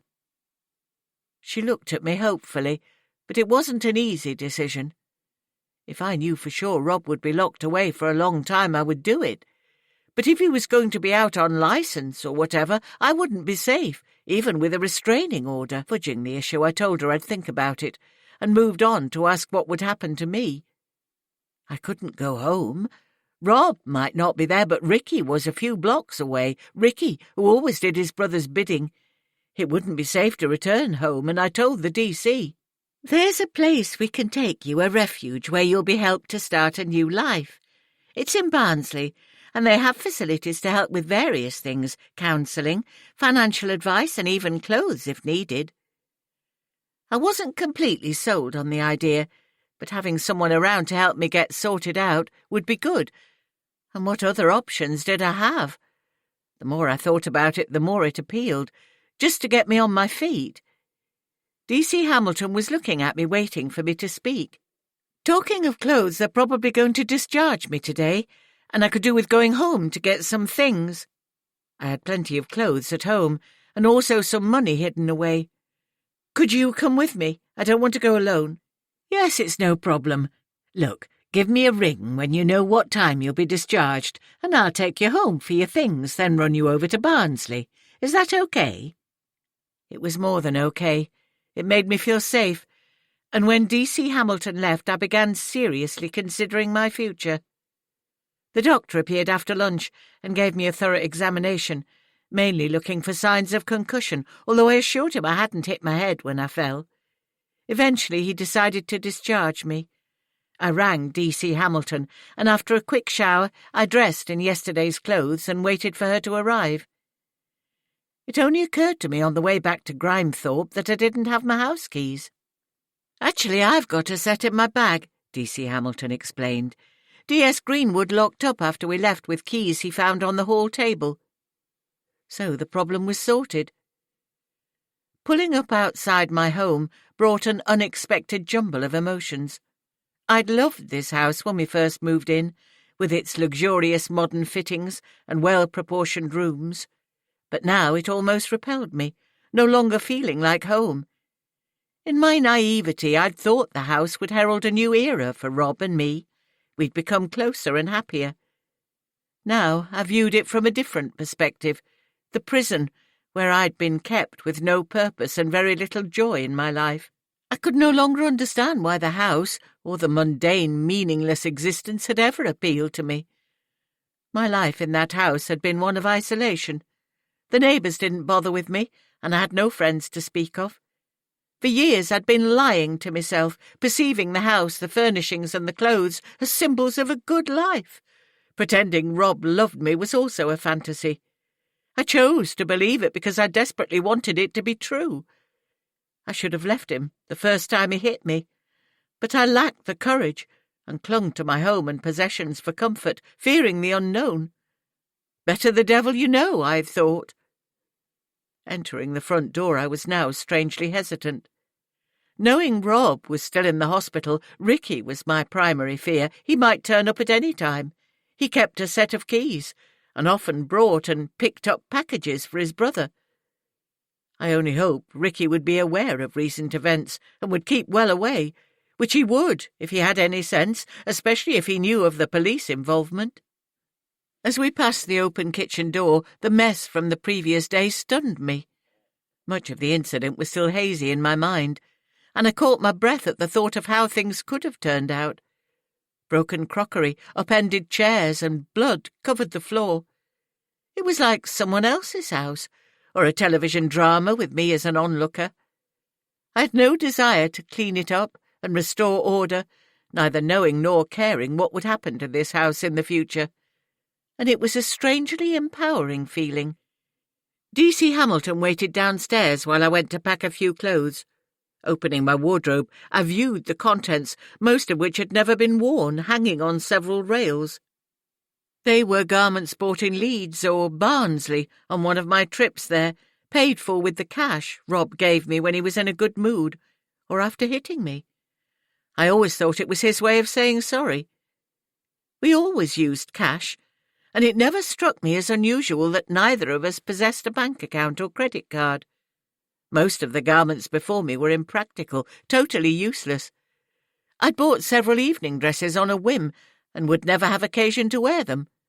At the time I was trying to convince myself that one day I would wear them. One day my life would be like the one I dreamed about, in which Rob and I enjoyed a busy social life with dozens of friends. Hell, the lies we tell ourselves. The shoes were frivolous, pretty and expensive, but again mostly unworn. I probably couldn't even walk in them if I tried. Shopping was my comfort, and choosing clothes was the only decision I could make without consulting my husband.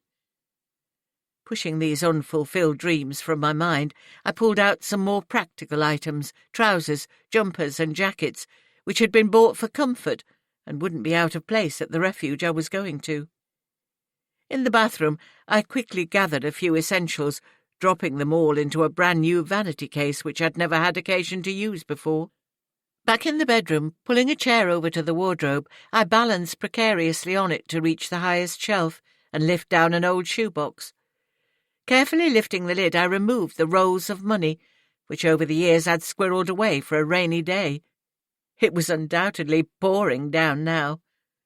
I stuffed the rolls of money down the sides of my case, hiding them from sight, and making a mental note of how much there must be. They were all £20 notes, each a roll of 50 notes secured with an elastic band. In total, 15 rolls, which amounted to £15,000. The amount staggered me. If asked, I'd be unable to say why I'd stashed so much money. Perhaps deep down I'd always known my marriage was insecure, and a self-preservation instinct had kicked in. Or maybe my overcautious mother's influence remained deep within. She'd always kept cash in an old tea caddy at the back of the cupboard.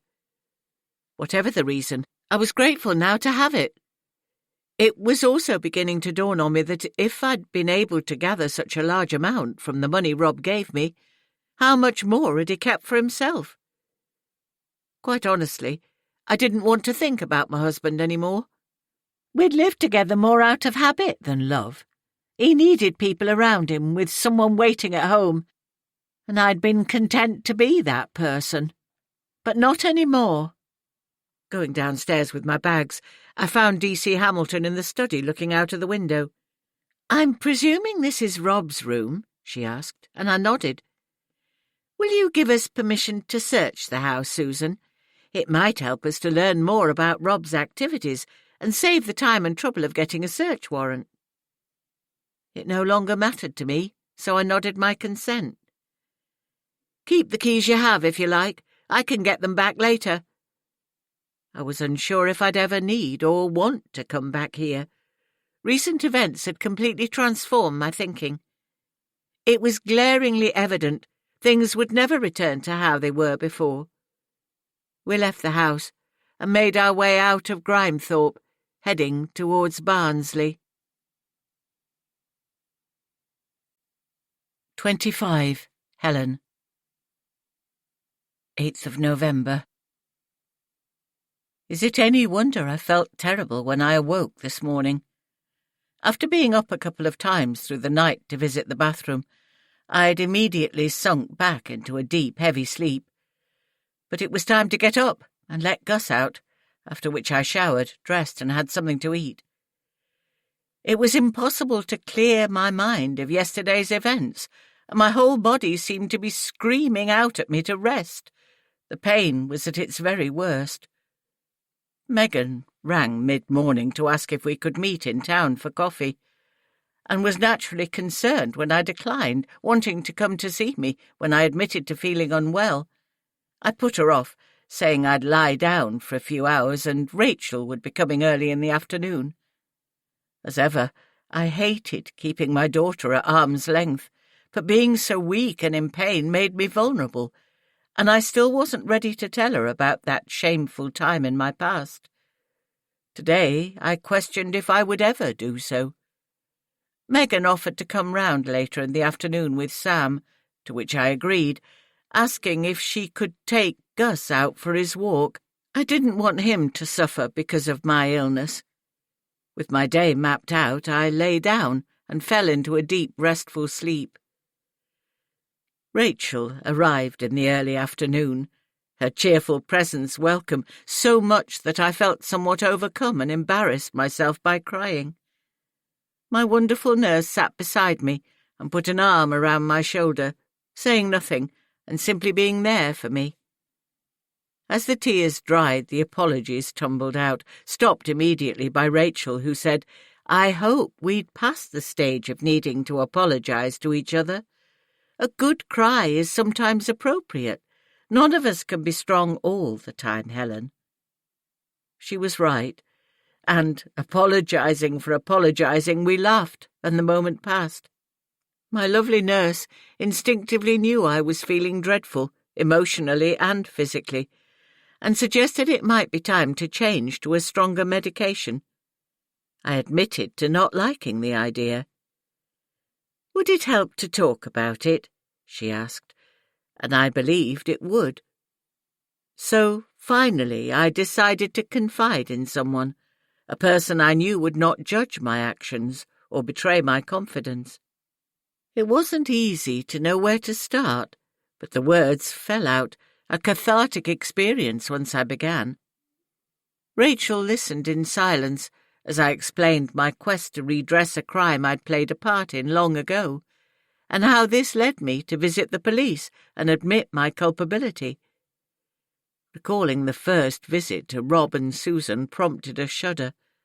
Then I moved on to the interview at Barnsley police station and the subsequent visit from the police after Rob had turned things around and accused me of being the driver. My ramblings probably made little sense. I was still shaken from the awful events of the previous day. Rachel nodded patiently, piecing things together, and I could almost feel her empathy as she grappled to understand the impact of these recent events. "And are the police going to accept this man's word?" she asked.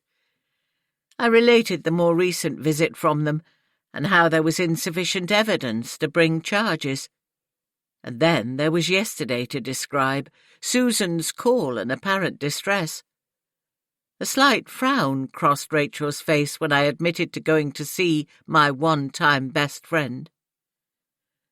Perhaps I generalized much of the story, but needed to be more specific about the previous day's violence. When I reached the part about the gun, it seemed incredulous even to me, and I'd witnessed it firsthand. As I finished the account, Rachel took my hand in hers. "Helen, you must take more care of yourself. I can see how this has snowballed, but you're not well enough to be so involved. Please, let the police sort it out from now on. You're not up to playing Miss Marple, are you?" "I know, and hopefully I can put it all behind me, although it hasn't achieved what I initially set out to do, to make recompense to the poor man's family." "What poor man, Helen? You've lost me now." Rachel frowned. The phone rang before I could explain, the mobile phone, which could only be Susan. Rising to answer, I quickly said, "The cyclist killed that night by Rob's car." Susan had so much to tell me, and I wondered if I should offer to call her back, but then I didn't have a number and it sounded as if she was on a payphone. I looked at Rachel and shrugged a kind of "what can I do" shrug. Rachel, with such a quizzical look on her face, stood and whispered, "I'll leave you to your call, Helen." She left, closing the door quietly, and I regretted not finishing our conversation. Susan continued to talk. My old friend was at a hostel for domestic abuse victims and wanted to tell me all about it. She must have felt better and sounded quite animated at times, having been given her own little bedsit in a complex which housed 15 women at any one time. There was a shared kitchen, and Susan appeared to enjoy the company. Some of the women had children, which again seemed to please her. I asked if she had heard how Rob was, and her answer was that she neither knew nor cared. As Susan continued to talk, her voice seemed to be coming from a great distance, and the images, still fresh in my mind from yesterday, felt unreal. It appeared my old friend either didn't consider yesterday's events as horrifying, as I did, or was deliberately avoiding thinking about them. In denial, perhaps? Feeling increasingly detached from Susan, Rob, and the police, I listened for a few more minutes before telling her someone was at the door and I needed to go. The someone was Megan, Sam tripping in behind his mother. "Sorry, Mum. Did I disturb your call?" "No, love, it was just an old friend. How are you both?" Although an effort, it was also grounding to turn my attention to my daughter and grandson. They were real and present with me. Yesterday was in the past and strangely surreal. Gus seemed to know he'd get his walk and wagged his tail in all directions, whining until Megan brought his lead. "Can I stay with Grandma?" Sam asked. I nodded consent. Sam would soon cheer me up with his constant little boy chatter. Then, as Megan and Gus left, he asked for a story, which usually meant at least 4, and went to the bookshelf to choose his favourite. Sam climbed onto my knees, shuffling around to get comfortable, and passed me the first book, The Gruffalo. His warm little body was comforting as I wrapped my arms around him and began the story, breathing in the smell of sunshine and wind in his hair, and wishing the moment could last forever. We read 3 books, twice each, before his mother returned. Then Sam jumped down to play with Gus. My daughter put the kettle on to boil, and I watched her moving around, trying to capture another mental snapshot to store in my mind and replay at will. When we were seated with our drinks, and Sam was happily rummaging through a box of Lego, Megan brought up the subject of Gus. "If you feel he's becoming too much for you, Mum, you know we'll have him. Sam loves him to bits, and James has always wanted a pet." I smiled my thanks, but I was not yet ready to let go of Gus, and today was the first time I'd not felt up to walking him. I agreed to let her know when the time was right. My daughter and son-in-law have both been so generous. This offer is one of several they've made in their attempt to make my life easier. They've even suggested I move into their home to allow them to take care of me. A tempting offer, but I think I'd like to stay put for as long as possible. I feel close to Andrew here. If I stop trying to live a normal life, it will be giving up, and I refuse to give up while I have the strength to continue. I described my recent visit to the hospice and told Megan of my decision to spend my last days there. Tears ran down her face as she listened. This was as hard for her as it was for me, maybe harder. Perhaps I would stay with them for a while before going into the hospice, but I didn't want to be a burden. The hospice is undoubtedly the best place for me to spend those last days. Sam demanded our attention to admire his handiwork, a Lego tractor, and the subject was closed.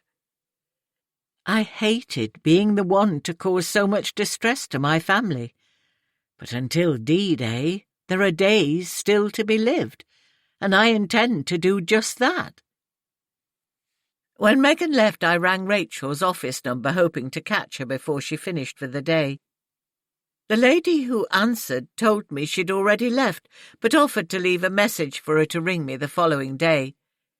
I told her it wasn't important and not to bother with a message. I almost felt resentful towards Susan for depriving me of time with Rachel. But it wasn't her fault, and I needed to let go of these intrusive negative feelings. They seem to be creeping in on occasion, and I don't want to clutter my mind with such trivia. 26. Susan. The young constable, D.C. Rose Hamilton, was helpful beyond what could reasonably be expected of a police officer. When she brought me to the refuge 3 weeks ago, I was unsure if it was what I wanted, yet there was little choice, as I couldn't return home when the hospital discharged me. It wasn't the safe place it had previously been. My feelings towards my home and husband have been entirely turned upside down over the last few weeks. Life had little purpose other than shopping, keeping the house in order, and pacifying Rob when he was in a mood. Strangely, now I'm here, I can see it all too clearly, almost like an outsider looking at someone else's life. Yet there's nothing or no one to blame but myself. I've allowed life to turn around me while I sat on the sidelines observing, or perhaps it would be more accurate to say I sat on the sofa and ate. Eating and shopping were my comforts over the years. Why has it taken until now to realize neither of them made me truly happy? This place is full of women, each with a story to tell, and most with bruises to illustrate it. If my clothes didn't fit on arrival, my colourful face certainly did. It feels so strange, having others in such proximity, Yes, I have my tiny bedroom and shower room where I can be alone. But surprisingly, I enjoy the company. If anyone suggested before that I was an abused wife, I think I'd have laughed in their face and denied it. But a glance in the mirror confirms the truth. Although the cut on my lip was stitched, there will always be a tiny scar, a reminder of my stupidity. I understand now how the physical abuse was only a small part of Rob's hold over me. I never admitted it, but I was also afraid of other aspects of my life with him. He was controlling, not only with me, but also his mother and brother, although I had no ally from those quarters. A dark look from my husband could make me shudder, and very often I didn't even know what I'd done wrong. There were days when he refused to speak to me, and I ran around in circles trying to placate him. Now I can see the problem was with my husband, not me. Listening to some of the other women here is amazing. They talk about men who isolated them from their family or friends, making them utterly dependent for food, money and affection. It appears this kind of behaviour has the effect of the victim losing confidence, sometimes to the point of thinking they deserve to be treated in such a way. My case is no different to the others. Even though I had money, and plenty of it, I depended on Rob entirely for company, affection and any social life, which was non-existent. What a fool I've been. I knew what he was like from the start, but stupidly thought I was in love and hoped my love would change him. Weirdly, this seems to be a recurring theme among my new friends. So, what's next for me? I can stay here for up to 12 weeks, and the staff will help me find a job and a place to live. Although daunting, it feels exciting too, a new life, perhaps new friends, and a home to call my own. The police tell me they now have evidence of Rob's involvement with the criminal fraternity in Leeds.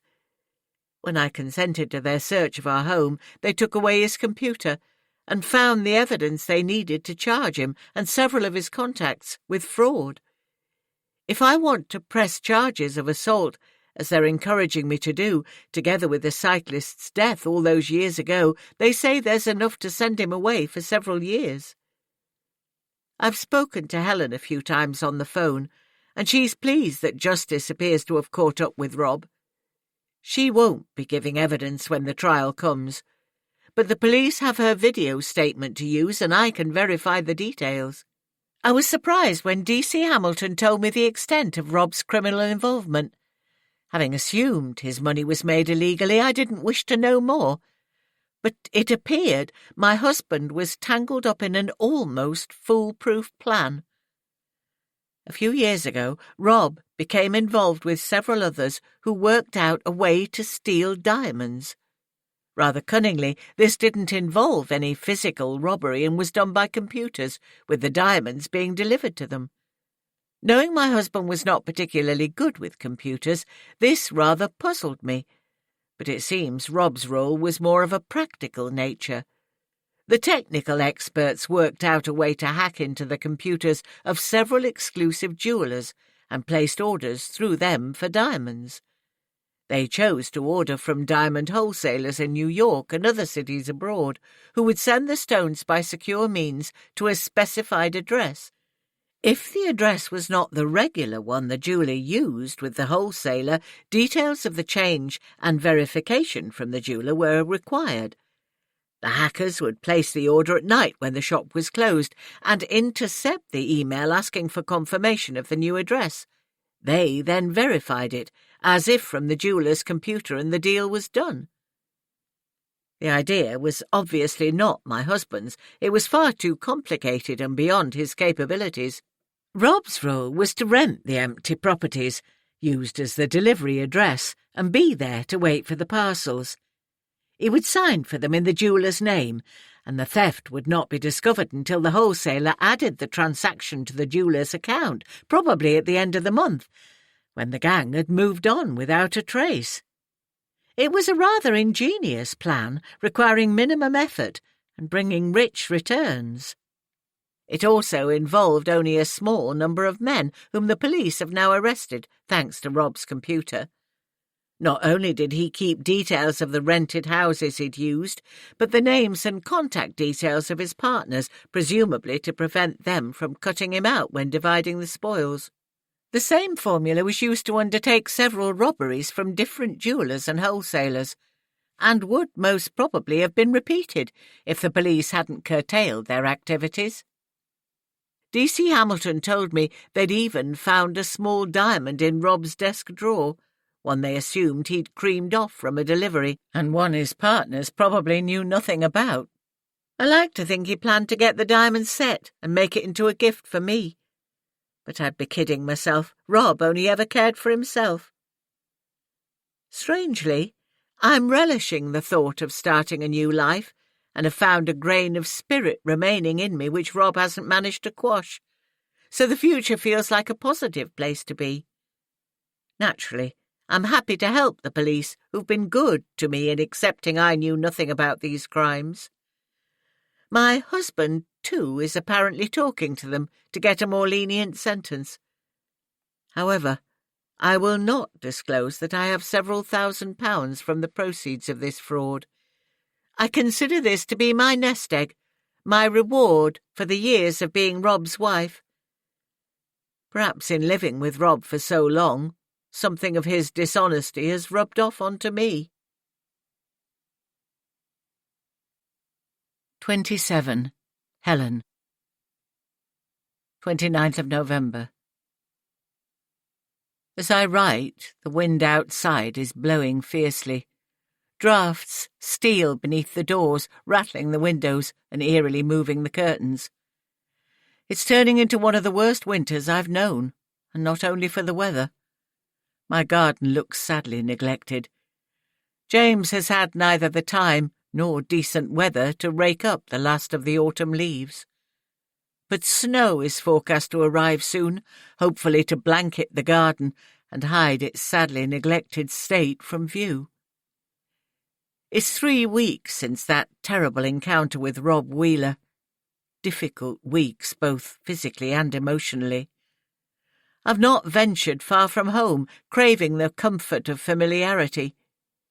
Each day I've managed to take Gus for at least one walk, and as he is also a lover of home comforts rather than cold, rainy weather, it's been sufficient for him too. I can feel my strength waning in many ways, and I have noticeably lost weight. What keeps me persevering is the thought of Luke and his family coming home for Christmas. It offers an incentive to make an effort on those mornings when I don't want to get out of bed, and I try to do something each day towards their visit, even if it's only to wrap another present for one of my grandsons. My Christmas shopping has chiefly been courtesy of the internet. Undoubtedly I've been extravagant, almost reckless, enjoying every minute, and hopefully my purchases will result in some smiling faces on Christmas morning. Yesterday D.C. Hamilton came to see me with an update on Rob Wheeler's case.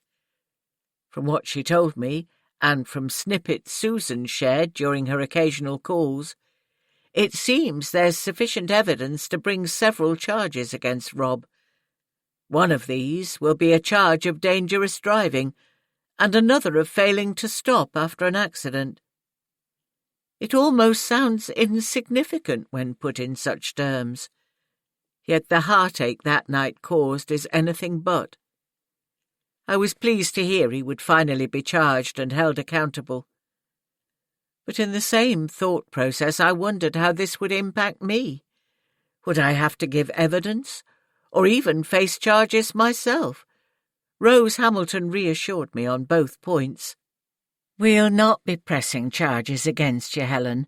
At the time you were only a child. Rob was the adult, and he intimidated you to gain your silence.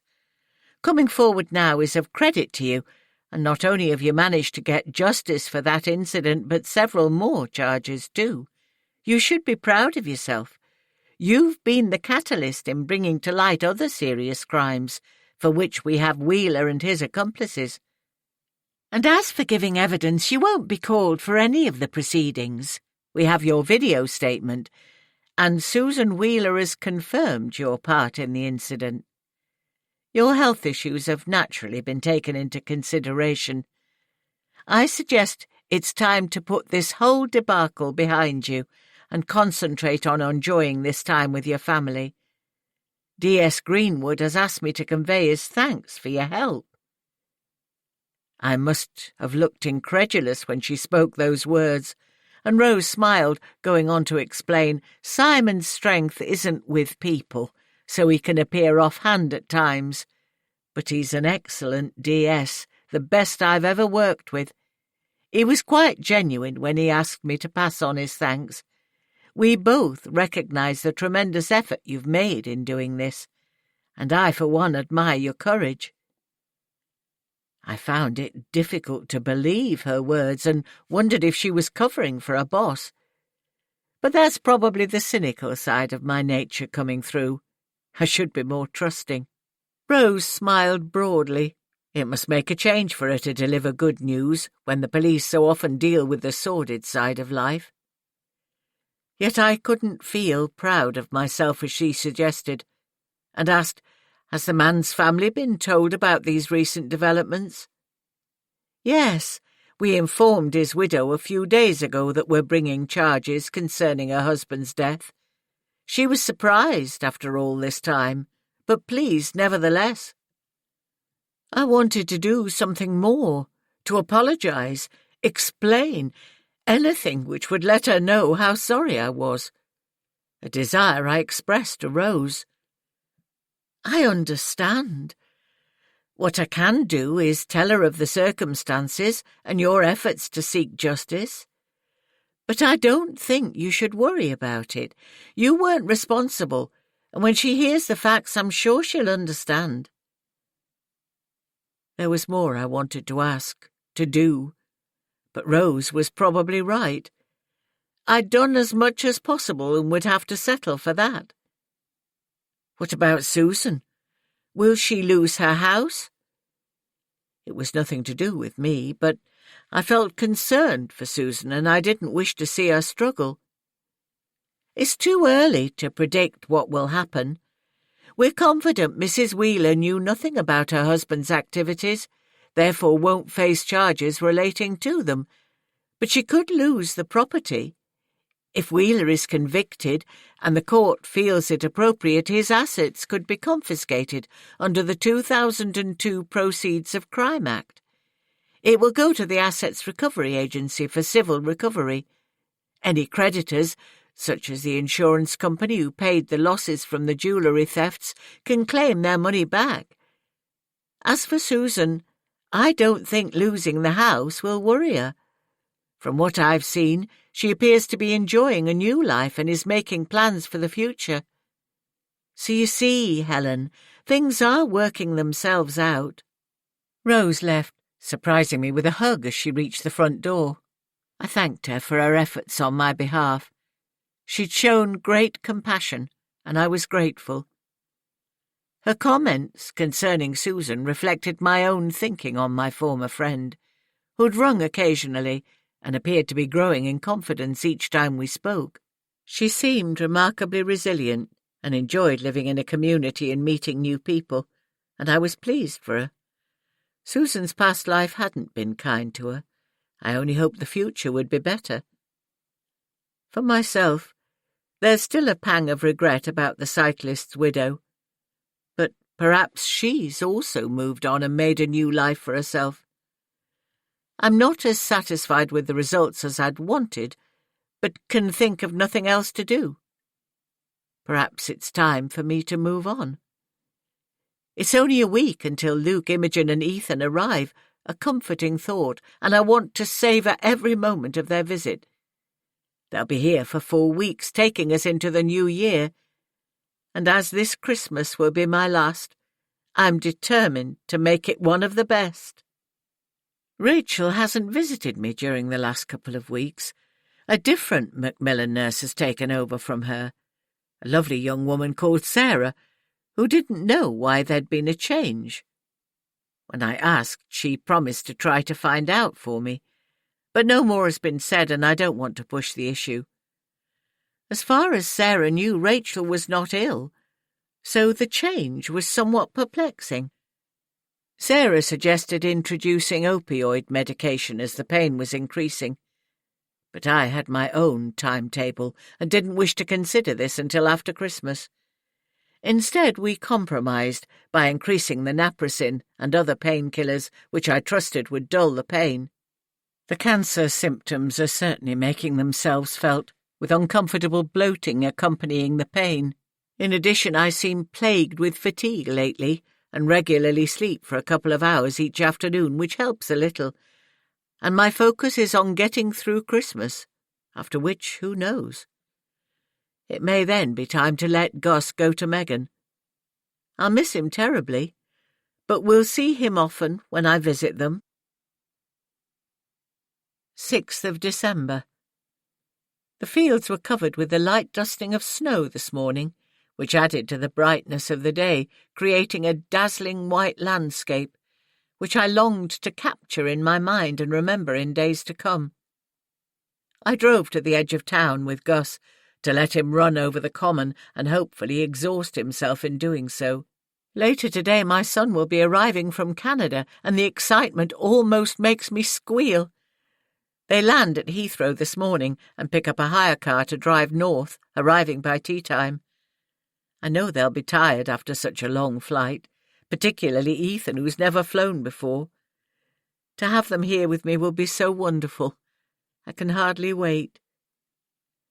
Over the last week or so I've experienced a terrible sense of foreboding, at times convincing myself I would die before Luke arrived. But I'm still here, and it's only a matter of hours until I see them all again. So perhaps my prayers were heard after all. 28. Rachel. I'm ashamed to say I've done something I've never resorted to before in my career, to stop seeing a patient because I no longer felt the compassion towards her which I should. It's 4 weeks since my last visit to Helen Reed, when her disclosure left me so shaken I just had to leave her home. Yes, I feel regret now, but more disappointment in myself and the unprofessional manner we parted. The telephone call she took during our last visit allowed me to leave before I said something I might later regret. After my abrupt exit, I went straight to the office and arranged for a colleague to take on Helen as a patient, without any explanation. If my colleague thought it unusual, she didn't comment. It's acknowledged and generally accepted that there are times when a patient is transferred to another nurse's list, although it rarely happens. When it does, it's generally assumed the relationship with the patient is not working out, or there's something which touches us too personally to be able to offer our very best. In this case, my judgment that the change was better for all concerned was accepted without question, and Helen Reed was passed on to a colleague, Sarah. Until the day of my last visit, I'd have described our relationship as good. I liked Helen and think the feeling was mutual, although there was always something there, something she seemed to want to tell me, yet couldn't verbalize for some reason. Her words hit me like a physical blow when she eventually confided in me. At the beginning of her story, I didn't understand exactly what she was saying. Helen seemed confused, and as people often do, assumed I knew the background to her story, even though her telling of it was disjointed. In trying to understand and put myself in her shoes, I asked who the poor man was to whom she referred. We were interrupted at that point by the telephone, and as Helen answered the call, she hurriedly said the cyclist killed that night by Rob's car. It was the moment I realized, when the shock of her words hit me head-on, and I connected her story to the terrible night a hit-and-run driver killed my father. The realization left me completely drained, and as I walked out of the house and automatically climbed into my car, I was trembling. It was several minutes before I was able to drive. Helen Reed was in the car which killed my father all those years ago. She witnessed his death firsthand and did nothing about it. I believe Helen rang the office after my hasty retreat, but left no message, and I should have returned the call, but couldn't bring myself to do so. She also rang a week later, when again I made no attempt to return her call. I wouldn't have known what to say. After that, Helen appeared to accept my replacement and didn't attempt to contact me again. My mum rarely talked about my father's death, which isn't to say she doesn't talk about him, but I only remember the things she's told me over the years about the man, not his demise. She painted beautiful, detailed word pictures for me, making me feel as if I'd actually known him and even remembered him, which is impossible. When Dad was killed, my mother was in the early stages of pregnancy, and neither of my parents knew I was on the way. Mum always said I kept her going, that I was a part of him, given as a precious gift to comfort her. I cannot remember even one expression of bitterness at what happened, although she loved her husband dearly. I knew a hit-and-run driver killed Dad, and as I grew older, I think I felt more anger at the circumstances than Mum did. This faceless, nameless figure robbed me of a father, and now there was a connection with Helen Reed. My initial anger transferred to her, although precisely what involvement she had in the events of the night, I was unsure. I left without giving Helen a chance to explain. It was a cruel night, which robbed me of any opportunity to know my father and made my mother a widow. Typically, my mother, Martha Walters, did what she's done for the whole of her life and looked for the silver lining, which in this case happened to be me. Having learned something of the circumstances which had always been a mystery, I agonized over whether to tell Mum about Helen Reed, weighing the case for and against without reaching a conclusion. I shared my turmoil with Ben, who, as he always does, listened sagely before telling me it was a decision only I could make. I found myself wondering about the events of that night, tearing myself up inside as I imagined images of my poor father left to die alone at the roadside. Questions rattled in my brain, keeping me awake at night. Was Helen or the driver drunk? Did they feel remorse at what they'd done? And did my father die instantly or suffer pain? Since learning of Helen's involvement, I've looked again at photographs of my father. I have copies of all the ones Mum has, the formal posed wedding day images and the more relaxed newlyweds snapshots. Each one almost screams out their happiness and love, so touching, yet heartbreakingly poignant.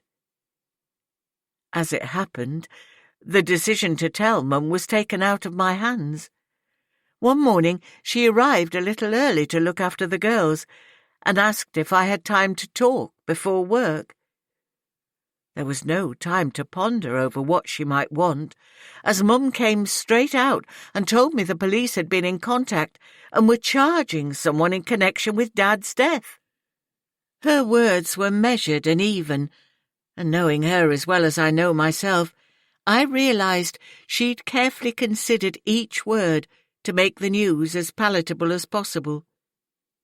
True to form, my mother thought about me rather than herself, even though she suffered all the heartache at the time. I asked how she felt about it, and her reply was typical. "I'm pleased they've eventually found the man who did this. But don't you think he'll have suffered enough by carrying the guilt of what he did over all these years?" Mum always chose to look for the good in people. I was stunned and couldn't form an answer. There was no sure way of knowing if the perpetrator experienced remorse. Or was there? It was my turn to talk. But my dilemma was in breaching patient confidentiality if I told Mum about Helen.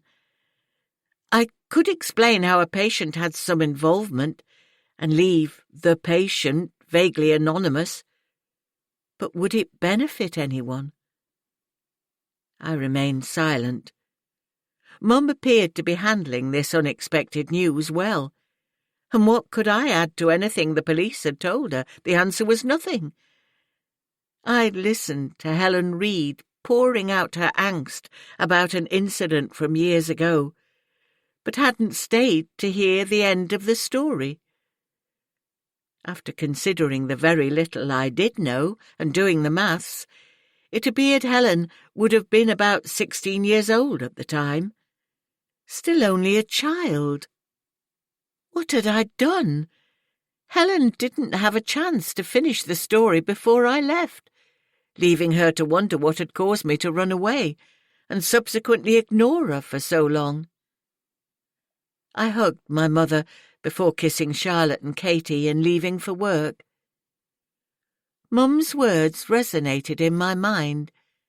Her readiness to forgive the driver, whom she assumed would have received punishment enough by his guilt.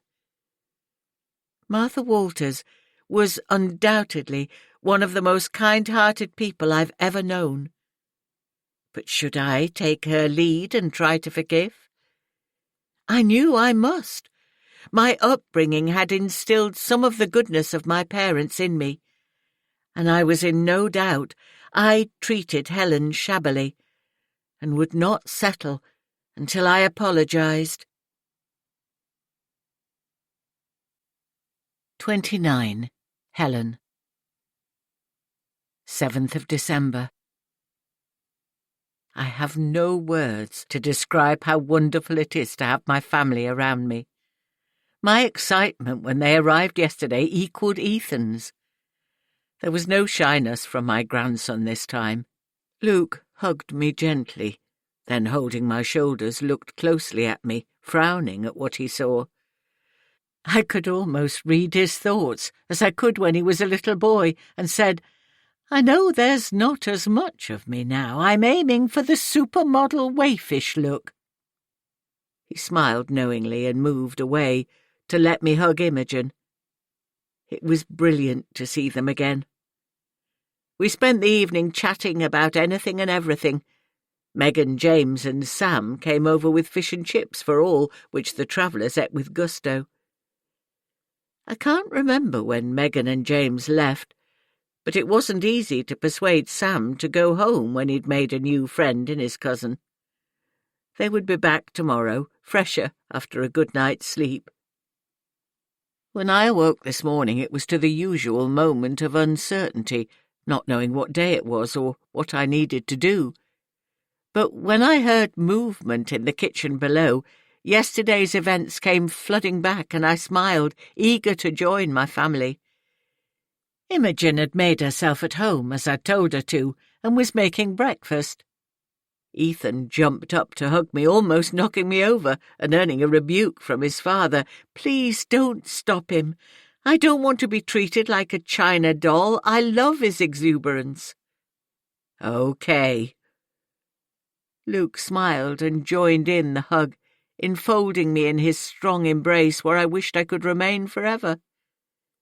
My ordinarily quiet house was full of chatter and laughter, precisely how I wanted it to be. Sitting at the table, I let Imogen pour me tea and put bread in the toaster. The days of serving them were regrettably over, but I was content to allow my daughter-in-law to fuss. "We've taken Gus for his walk," Ethan chirped, which explained why my dog was fast asleep in his basket. "Oh, thank you. You must have been up early." Luke sighed. "Our sleeping patterns are all haywire. I've been awake since 5:30 and Ethan woke soon after, so we thought we'd take Gus on a long walk." He'll certainly have enjoyed that. I can't take him as far as I used to. Now, what are the plans for today?" "Well, Megan's working today, so I wondered if you'd like me to take you to see Gran. I want to visit a few times while I'm here, so if you're up to it, we can go today." "Yes, today's as good as any, but you'll see a big difference in her. Your Gran rarely knows who I am and can be quite rude when the mood takes her. She's settling down after a difficult spell of being aggressive towards the staff and other residents. The doctor changed her medication, which seems to have calmed her down somewhat, but it also makes her rather sleepy." "Perhaps just you and I should go. Imogen, will you be okay with Ethan for a couple of hours?" Luke asked. "Of course. We can wrap up and go to the park, can't we, Ethan?" It was settled, and within an hour Luke and I were on our way to the valley. The early morning frost had given way to bright sunshine, although the temperature was only slightly above freezing. Trees lined the sides of the road, bare and solemn. Winter had taken its icy grip, and where I would generally anticipate the coming spring, I wished time would stand still for once. It was a relief to have Luke at the wheel. It's time for me to give up driving altogether, as there are fewer places I feel up to going to, and I'd hate to be the cause of an accident. I've been there before. The valley's garden was closed for winter, flower beds dug over and mulched, with more bare trees at each side of the drive, their gnarled black branches seeming to form a guard of honour as we approached the home. Having prepared Luke for the shock of seeing how much his grandmother had deteriorated, I was worried about the reaction we would get from her. It was at least 3 years since Luke last visited, and Mum would almost certainly not remember him. After parking in the designated area, we crunched over the gravel on our way to the main entrance. Being a Victorian building, the valley had similarities to the hospice, a place with which I was becoming familiar. The red brick, in good repair, was recently repointed, and the windows appeared to be the original sash ones, sanded and painted in white gloss, which stood out against the darkness of the day. Inside, a high entrance hall offered 4 different directions to choose from, and after signing in I turned to the one which led to the communal lounge. Luke followed, taking in the surroundings with a frown. Inevitably, these homes have a distinctive smell, masked here by floral air freshener, but still discernible. I smiled at my son and took his arm as we approached the lounge. As always, the television was on, yet only a few residents were paying attention to it. Mum was in a wheelchair at the far side of the room. Luke would probably not have recognised her himself. She was asleep, oblivious to the noise of the television, chin on her chest and arms flopped down into her lap, with palms facing upwards as if waiting for a gift. Gently, I took her hand and spoke to her, waiting for the slow process of waking up. As her head lifted, Mum looked straight at us, without any recognition. I began pushing her from the lounge to her room where we could have more privacy. She made no comment until we sat on the edge of the bed, facing this shrunken old lady, who used to be my strong, vivacious mother. "Is he with you?" she growled. I nodded. "It's Luke, Mum. Your grandson, remember?" She clearly didn't, and glared at us both from beneath scowling eyebrows. I started the usual monologue, this time with more to say about Luke, Imogen and Ethan. From my bag I retrieved a small book of photographs, aptly called Grandma's Boasting Book, and showed her the images, reciting the names of her family who used to be the centre of her universe. Mum sat silently, paying no attention to the photographs and glancing from me to Luke. "And who are you?" she asked me with a look of disgust on her face. Although she'd asked this or a similar question many times in recent months, The words, coupled with how she spoke them, hit me forcibly. Suddenly it was all too much. Tears welled in my eyes, and as Luke squeezed my hand, I stood, apologizing, and left the room. Leaning on the wall a couple of doors down, I listened as Luke picked up the one-sided conversation, speaking gently to his grandmother, telling her how much we all loved her. When I heard him begin a sentence with, "Do you remember?" I hurried down the corridor to the matron's office. She smiled as I approached, then came closer when she saw the tears. Her arms surrounded me, and I sobbed like a baby as she stroked my hair. When I managed to pull myself together, the matron steered me to a chair and halted my apologies. "Helen, there's no need to say sorry. You have so much going on in your life at present, and I find it remarkable how you still visit your mother, particularly the way she is." I blew my nose and told her my son from Canada was with me. The matron nodded, and then I told her the decision I'd only just made. "I think I shall make this my last visit to Mum." The matron nodded, her faint smile reassuring, concurring with my decision. "I'm going to have to give up the car. Driving's getting too much for me, and I don't want to rely on other people all the time. So I shall say my goodbyes today." As the matron studied me, she seemed aware of how much I'd changed too. My weight loss was noticeable, with clothes so poorly fitting that only my bloated stomach kept them from dropping off altogether. Very little flesh was left on my face, and I avoided looking in the mirror these days, not wanting to see the haggard old woman with sunken cheeks staring back at me. My collarbones were so prominent that I'd taken to wearing scarves all the time. "That's a wise decision, Helen. To be candid, your mother doesn't recognize anyone now, and it obviously causes you pain to see her so altered. The mother you knew and loved left us a long time ago," the matron said kindly. I stood to thank her and returned to Mum's room. Luke held her hand, still talking, while she gazed out of the window as if no one else was in the room. Quietly, I told Luke of my decision. He smiled his understanding and tactfully said he would wait in the lobby. I picked up Mum's hairbrush and ran it through her hair like she had done countless times for me as a child. Still, there was no response to what I hoped would be a soothing, intimate gesture. I knelt before her and took both of her hands in mine.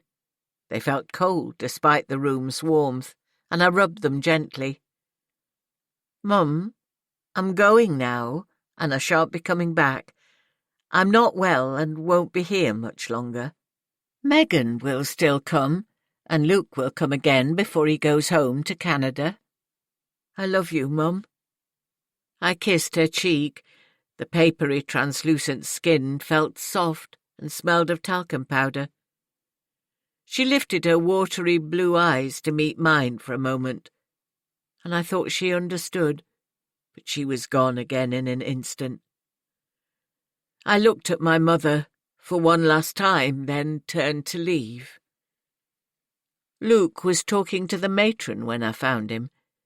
He pulled me into his strong body and put a protective arm around my shoulders. We said goodbye to the matron. I wanted to express my thanks but couldn't speak. She understood and gently squeezed my arm as we left. A pensive silence filled the car on the way home. Luke somehow understood that I needed to think and put a CD in the player, an unfamiliar tune but one with a gentle, soothing melody. I couldn't help comparing my mother's situation to my own. It was impossible to say which of us had the better deal. Mum, whose mind had failed, or me, whose body was letting me down. 30. Helen. 10th of December. We quickly slipped into a comfortable routine. Thanks for sticking around. Time for a quick 1-minute break. Enjoy this calming tune. And remember, everything here is free for your enjoyment.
With Luke, Imogen and Ethan having breakfast with me and then lunch and dinner with Megan.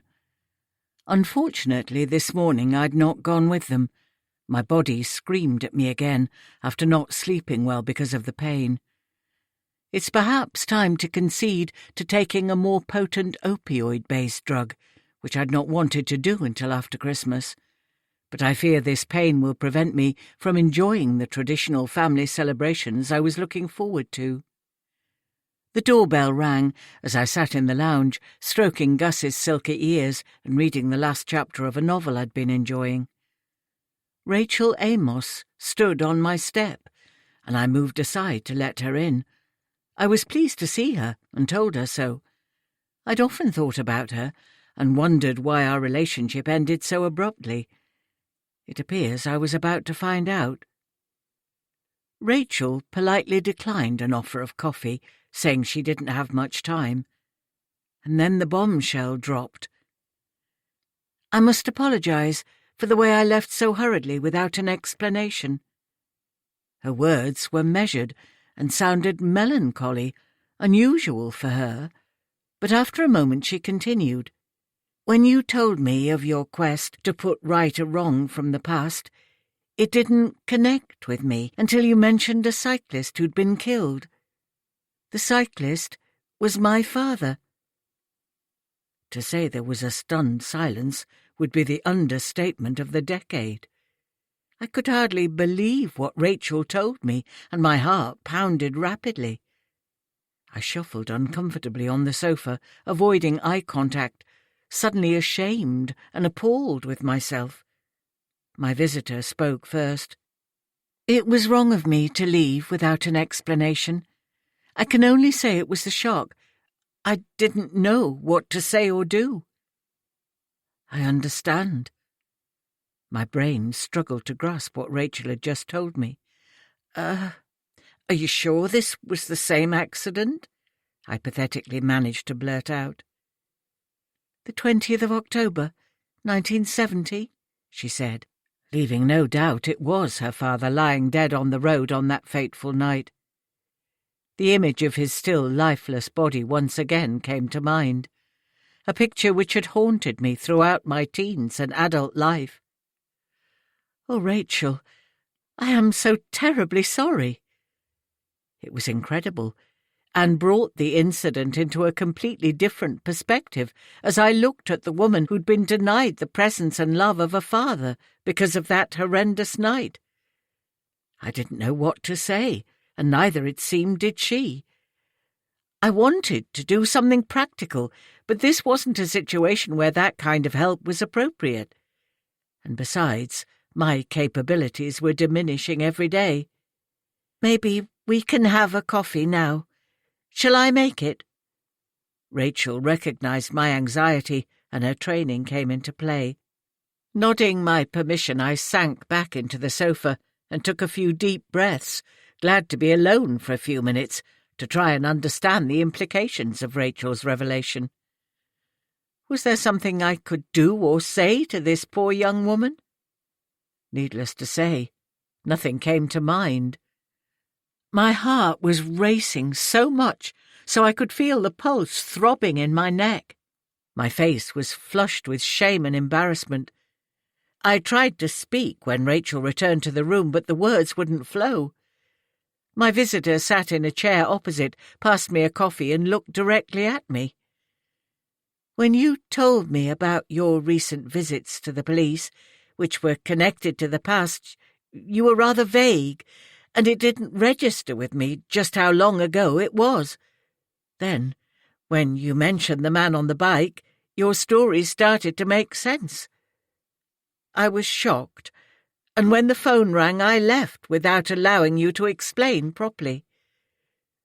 Would you tell me more about it now? I'd like to understand your role in this." Rachel was handing me a lifeline, a chance to present my version of events. Taking a deep breath, I took the chance to try to explain. I was barely more than a child and besotted with Rob Wheeler, even though he had a bad boy reputation. We met secretly, knowing my parents would never approve, and my friend Susan covered for me. Rob often used his brother's car and was showing off by going far too fast, and I think he'd been drinking. It was dusk. The light was fading, and he didn't see the cyclist, your father, as he turned the corner. By then it was too late. The car hit him full on, then careered into the side of the road and stopped. As I tried to get out to see if I could help, Rob dragged me back inside and pulled away. He ignored my pleas to stop, and when he took me home, he hit me and threatened me to gain my silence. It was all so frightening. I paused to catch my breath.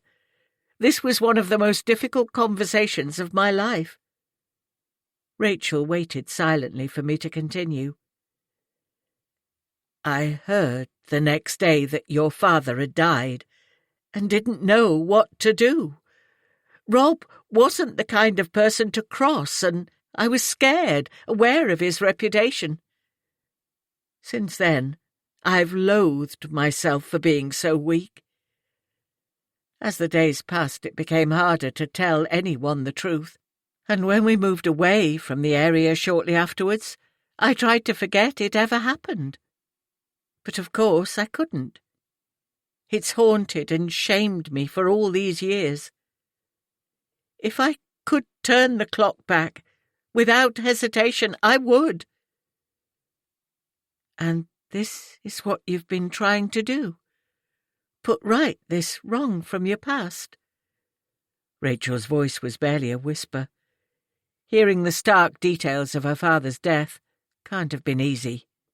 "Yes, but even now, I'm unsure if going to the police was the right thing to do.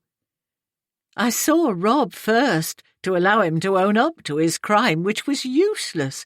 He was never going to admit to it. Yet the police seem happy enough now because Rob was already known to them, and the incident with the gun gave them the opportunity to search his house and find evidence of his other criminal activities. My original intention wasn't to get him into trouble, but to somehow bring a sense of peace to your mother. Perhaps this is something which can't ever happen, which makes me wonder if it's all been worthwhile." Rachel was shaking her head.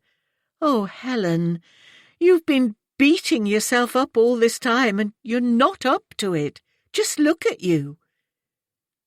My appearance must have altered in the weeks since we'd last met.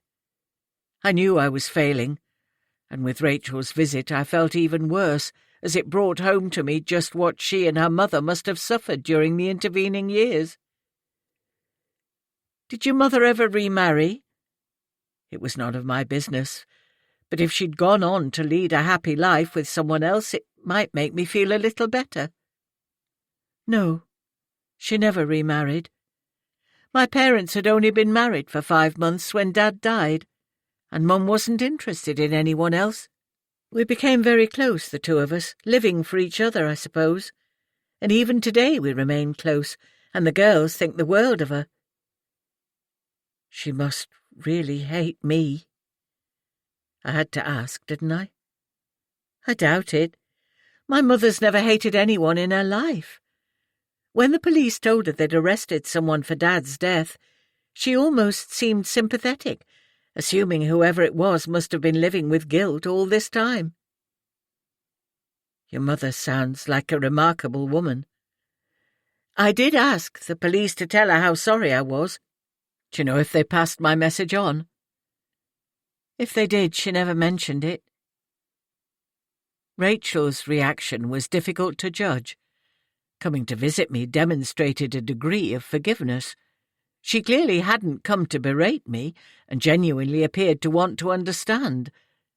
I still desperately needed to try to put this right, and if I could meet her mother to offer my apologies, perhaps this was my opportunity to do so. Do you think your mother would agree to meet me, so I can apologize in person? Rachel's eyes widened. She considered the request for a moment before asking, "Are you up to a meeting, Helen? Reliving the past has been traumatic for you, and you're far from well. Can you not let this drop now?" I knew it wouldn't be easy when I began, but going to the police was all I could do. I'm only grateful they didn't charge me as an accomplice. As it stands, I'm not sure I've done enough. Perhaps meeting your mother to tell her how sorry I am will help us both. I'll have to think about it. Mum knows nothing about you. To tell her would have breached our nurse-patient confidentiality, so I'd need your permission to disclose how we met. Would that be okay? Yes, that's fine. Your mother must be a remarkable lady, and she certainly raised you well. The conversation dried up. Our relationship could never return to what it was before. Finally, after agreeing to consider arranging a meeting, Rachel left. Feeling drained by the unexpected visit, I dozed for the rest of the morning on the sofa, almost in a trance, and seeing, in my mind's eye, the picture of a young newlywed girl being told the devastating news that her husband was dead. In a way, Rachel's visit felt as if I'd been given one last chance to lay this whole sorry mess to rest.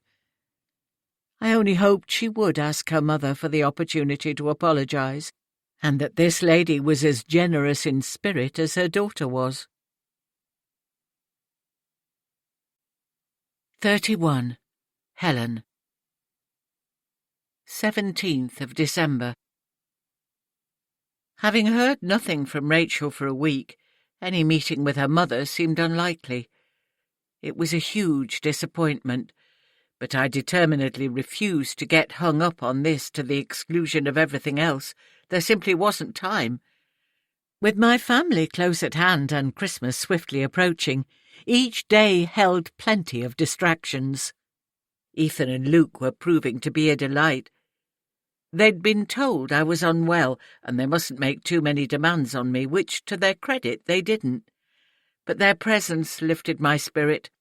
I became adept at so many board games which I'd never even heard of previously, and mastered the art of losing at Snap without the boys knowing it was fixed. Naturally, the boys' excitement grew as Christmas approached, and they hated being apart. Ethan was sleeping at Megan's now more often than at my house with his parents, but seeing their bond growing so strong was good. With my body failing me slightly more each day, I found it challenging to keep up with many of the activities planned with the children in mind, and occasionally I was glad of a few quiet hours to myself, so I encouraged them to enjoy their time together. One of the exceptions to this was when the boys were going to see Father Christmas in one of the big department stores in Manchester. It was also the first time I agreed to use the newly acquired wheelchair which Luke insisted on buying, knowing I was almost housebound without it, as walking had become so painful. On the morning in question, when I was ready to leave, I caught a glimpse of myself in the cheval mirror in my room, and it seemed as if a gaunt stranger was looking back at me. My skin was sallow, with a translucent quality which aged me considerably. I'd lost weight, but was bloated in my abdomen and legs, resulting in an unbalanced look over my whole body.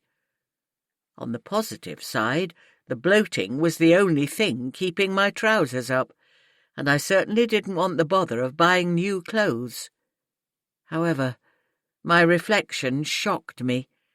The cancer had ravaged my body in a relatively short time, visibly taking its toll. I moved away from the mirror, vowing to close my eyes in future when I passed it, or better still, give the mirror away. Perhaps I should take a leaf out of Claire, the masseuse's book, and be a little more creative with makeup to brighten my appearance. We took 2 cars, Megan, James and the boys in their car, and me, Imogen and Luke in the hired car. Having managed to keep together for most of the journey, we eventually found a couple of spaces in a multi-storey car park, with a lift down to the shops.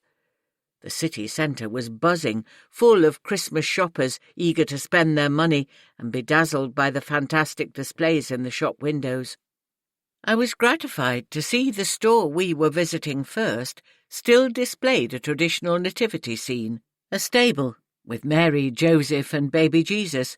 Animals, shepherds and wise men completed the tableau, where we stood for several minutes, considering what Christmas actually means. Jesus is the reason for the season.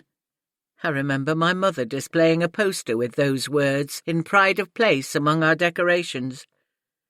The boys were eager to visit Father Christmas, and as we knew it would be impossible to do anything else until they'd seen the big man himself, we made it our first stop. Santa's grotto was magical, with abundant fairy lights, elves to entertain the waiting children, and a golden glittering carpet which disappeared through an ivy-decked tunnel into a darkened room. Ethan and Sam suddenly became very self-conscious, shyly dropping their heads when an elf attempted to engage them in conversation while waiting in the queue. Wide-eyed, they took in the elaborate decorations and the enormous, magnificent tree festooned with lights and baubles. When their turn came to be ushered inside, the adults following on behind, our anticipation almost equalled the children's. Once within, the grotto did not disappoint. A relatively small space was transformed into an enchanting cave with even more fairy lights, brightly decorated miniature trees, and bells gently tinkling. We took in the atmosphere in a moment of silence. Mechanical elves were busy making toys in one corner, while a full-sized toy reindeer lay curled up on a bed of straw in another. Ethan and Sam moved shyly towards a jolly Father Christmas, who slapped his knee and said, "Ho, ho, ho!" He was an excellent Santa, resplendent in a thick red robe with white fur trimmings, his shoulders sprinkled with glittering snow to add to the enchantment. The boys appeared so small and timid in his presence, yet managed to whisper what they would like for Christmas and remembered to say thank you for the presents received from the big man himself. As they stood close to Father Christmas, an elf appeared with a camera. My grandson's smiles were rather forced, all previous bravado disappearing as they shyly posed for the photograph. A captivating scene filled my heart with love, and knowing I'd never experience another Christmas, I felt truly blessed to share in this one. The bright lights momentarily dazzled me as we moved out of the grotto. I blinked to clear my blurred vision, and only then realised there were tears in my eyes. Next, we spent an inordinate amount of time in the toy department, where the boys became enthusiastic quality testers of all the latest new toys. It was a relief to see their passion for some of the things I'd already purchased for them and hidden away at Megan's house. Here, too, the Christmas decorations were amazing, and as I watched my grandsons check out the tree, their 2 fair heads close together whispering childish secrets, I was reminded of Luke and Megan at a similar age. The close relationship growing between the boys delighted me, and I dearly hoped their parents would find a way to nurture their friendship as they grew up on opposite sides of the world. It proved almost impossible to drag the boys away from the toy department, so James offered to stay a while longer while the rest of us went in search of the store cafe for refreshments. Imogen insisted on staying too, perhaps a diplomatic ploy to allow me time alone with my children. Whatever, it was wonderful to be with all my family. Knowing your time is limited focuses the mind and forces you to rethink your priorities. Our wander around the shops after coffee was not in search of gifts. We were all well prepared for Christmas, and so browsed, taking in the atmosphere and enjoying the bustling mood of other shoppers as they thanked sales staff and wished them a Merry Christmas. The only last-minute shopping for us would be fresh fruit and vegetables for Christmas dinner. I was a little saddened this year at being unable to cook for the family, but the presence of Luke, Imogen and Ethan certainly made up for any disappointment, and I could provide mince pies and other goodies from my well-stocked freezer. The day was declared a success. We'd been leisurely in our meandering, with the unequivocal highlight being the visit to Father Christmas. The boys talked non-stop about it, their bravado telling the tale much more than the actual event. On our return to Megan's home, the children settled to watch a Disney DVD, while the adults enjoyed tea and much-needed rest. 32. Rachel. 4 weddings and a funeral are not the usual order of things in my line of work. 4 funerals and a wedding is the ratio I'm used to. And today I attended another funeral.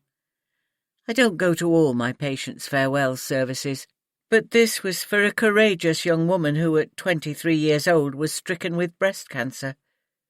Stacey was an inspiration who battled on after a double mastectomy and what must have seemed like endless chemotherapy treatments, sadly all to no avail.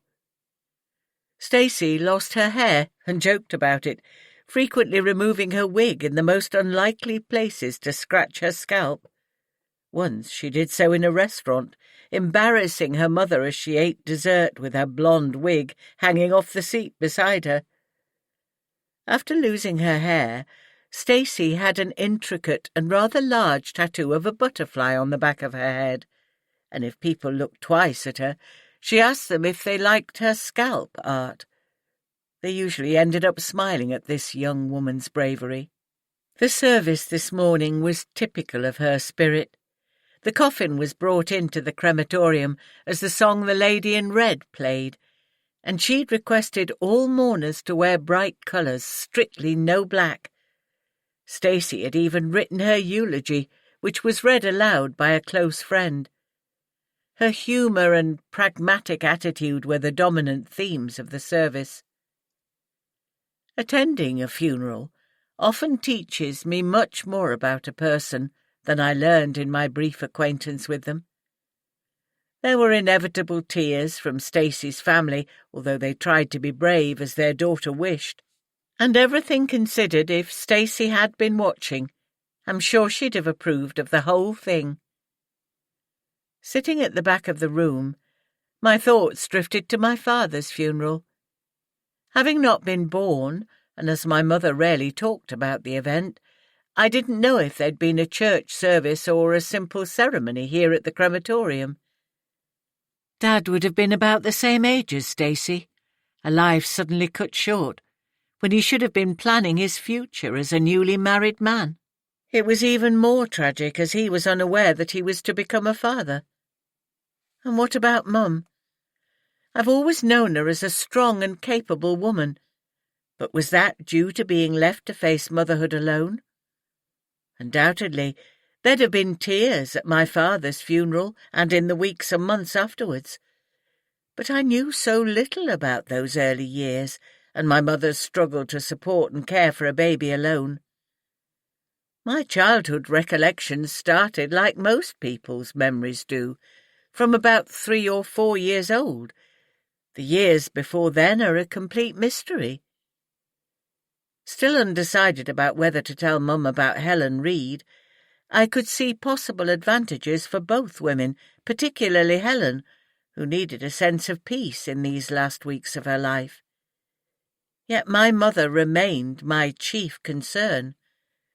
Would meeting the woman who was there at Dad's death and knew what had occurred that night benefit or distress her? After the police informed Mum of Rob Wheeler's arrest, and since the morning she told me, the subject hadn't been mentioned between us, although I'm sure it must be on her mind. My dilemma is whether a meeting of these two women connected by this historic crime is prudent. Would learning that the driver had been drinking and refused to stop and help distress Mum? Would telling her story give Helen the peace she craves? It was impossible to predict the answers to these questions.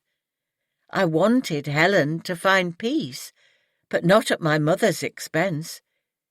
Yet did I have the right to decide for either of them? As Stacey's funeral ended, I filed out of the crematorium behind the family and other mourners to shake hands with her parents. They thanked me for helping their daughter, which I brushed aside as simply doing my job. However, they insisted on telling me how much my involvement had helped Stacey prepare for the end of her life. Again, I felt humbled as I left them in the garden of remembrance, among dozens of floral tributes to their daughter. And again, my thoughts turned to Helen Reed. This was the moment I decided to tell Mum about Helen, and let her decide if she wished to meet her. Arriving back from the crematorium, my home embraced me with its warmth and comfort.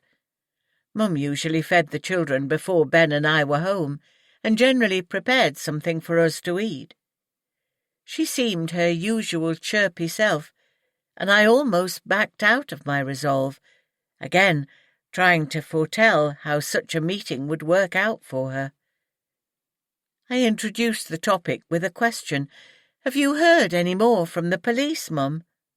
"No, it's still early days yet. The legal process can take forever, but they'll be in touch when they have something to tell me. It's just, I have a patient who was involved in Dad's death, but only in a small way." I suddenly had Mum's full attention, my words an obvious shock. "What do you mean, involved?" "Her name is Helen, and she was a passenger in the car which hit Dad. She tried to get the driver to stop, but he wouldn't, and she's regretted it ever since."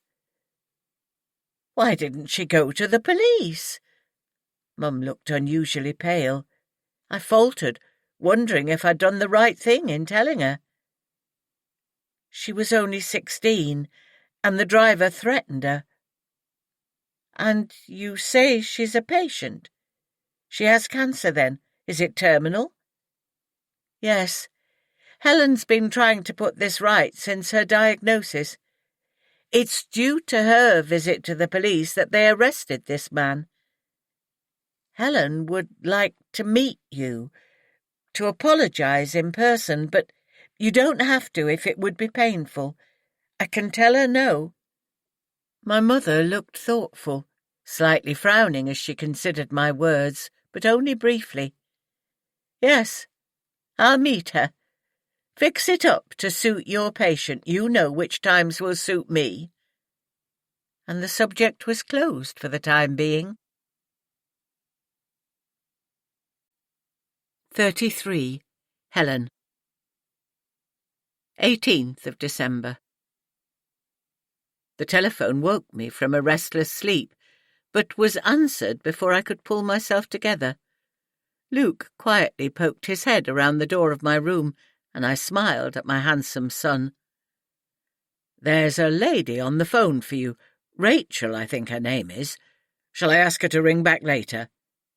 I was suddenly wide awake. "No, it's okay. Bring me the phone and I'll speak to her now." Luke brought the telephone to the bed and left the room to give me some privacy. "Sorry to wake you, Helen. How are you feeling today?" Rachel's familiar voice sounded the same as ever, but I didn't want to engage in small talk when my heart was pounding in anticipation. "I'm fine, thank you. Did you speak to your mother?" "Yes. Mum was surprised, obviously, but she's agreed to meet you if we can fix a suitable time. Is it too near Christmas for you now? Would you rather leave it until after the holiday?" "No, please, can we make it soon? I can get a taxi if you tell me when and where." I was painfully aware that if we left it until after Christmas it might be too late. And besides, this was a meeting I'd waited so long for. "I think it would be better for us to visit you, Helen. Travelling in your condition's not a good idea, especially in this weather. Would later this afternoon be too soon for you?" I was stunned at such generosity, and today was as good as any, so I accepted Rachel's offer. We disconnected somewhat awkwardly. I slid my legs out of bed and stood up to prepare for the day ahead, more than a little apprehensive about how it would work out. Telling Luke my nurse was visiting later today and I needed a quiet day at home, he suggested that as they were going to buy the tree this morning, they'd take it straight to Megan's, then come to pick me up after my visitor left. I'd ring him when I was ready. An hour later, after Luke, Imogen and Sam went out for the day, I ran a deep bath and added some of my favourite bath salts and relaxed in the hot water, attempting to calm my body and my mind. It was quiet downstairs, and I was simultaneously relieved and saddened to be alone. My mind raced with scenarios of what might happen later in the afternoon. Should I make coffee? Would there be small talk? It was possibly the most surreal situation I'd ever been in, and the morning dragged on relentlessly. I tried reading, listening to relaxing music, and even eating chocolate when I couldn't face a meal. But nothing calmed me like I hoped it would. At 2:00, the front doorbell chimed. Gus pricked up his ears and thumped his tail on the carpet at the prospect of visitors, whilst I tried to swallow the huge lump in my throat. Martha Walters was not what I expected, and certainly nothing like her daughter. She was small, whereas Rachel was tall with red hair. Rachel must take after her father. In Martha's face I saw compassion rather than the hostility and accusing demeanour I'd expected and felt I deserved. She held out her hand, which I tentatively took. There was an aura about this woman, a serenity I'd never managed to achieve in my own life. Her hand felt small and warm as she held mine for a moment or two, looking at me as if sizing me up, but with a smile which went some way to relax my tense body. I asked my visitors to sit down and offered coffee. Rachel accepted on the condition she could make it. Nodding my agreement, I was left alone with the woman I'd wanted yet dreaded to meet. Martha sat on the sofa with me on the armchair, gripping my hands together to stop the trembling sensation which had overtaken me. Is there a protocol for such a situation? It was up to me to speak first, but the words I'd rehearsed in my mind all day long now seemed shallow and inadequate.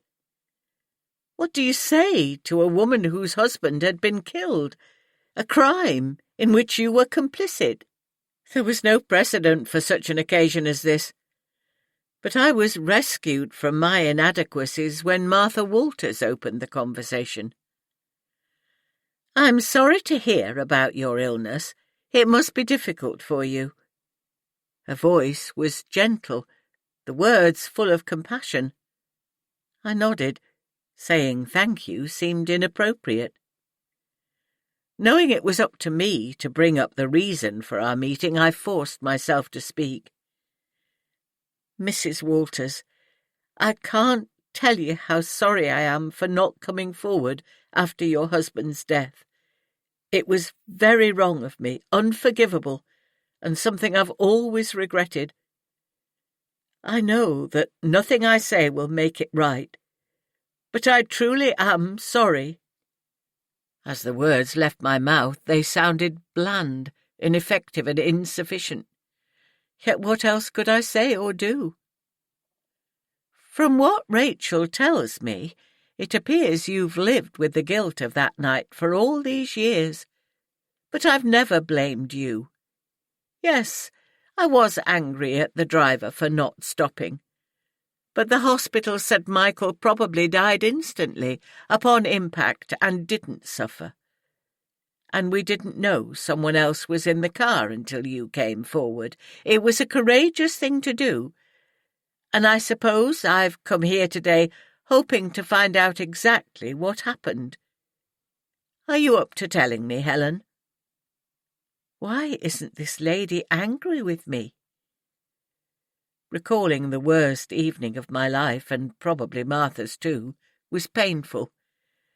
But the least I could do, so, haltingly, I looked at this woman who I'd wronged and told her what she'd asked. I was 16, and Rob was much older. We were out in his brother's car for the evening, and he was driving recklessly. I'm pretty sure he'd been drinking too. Rob didn't see your husband until we hit him. It was on a bend he took far too quickly. After the impact, the car swerved off the road and stopped.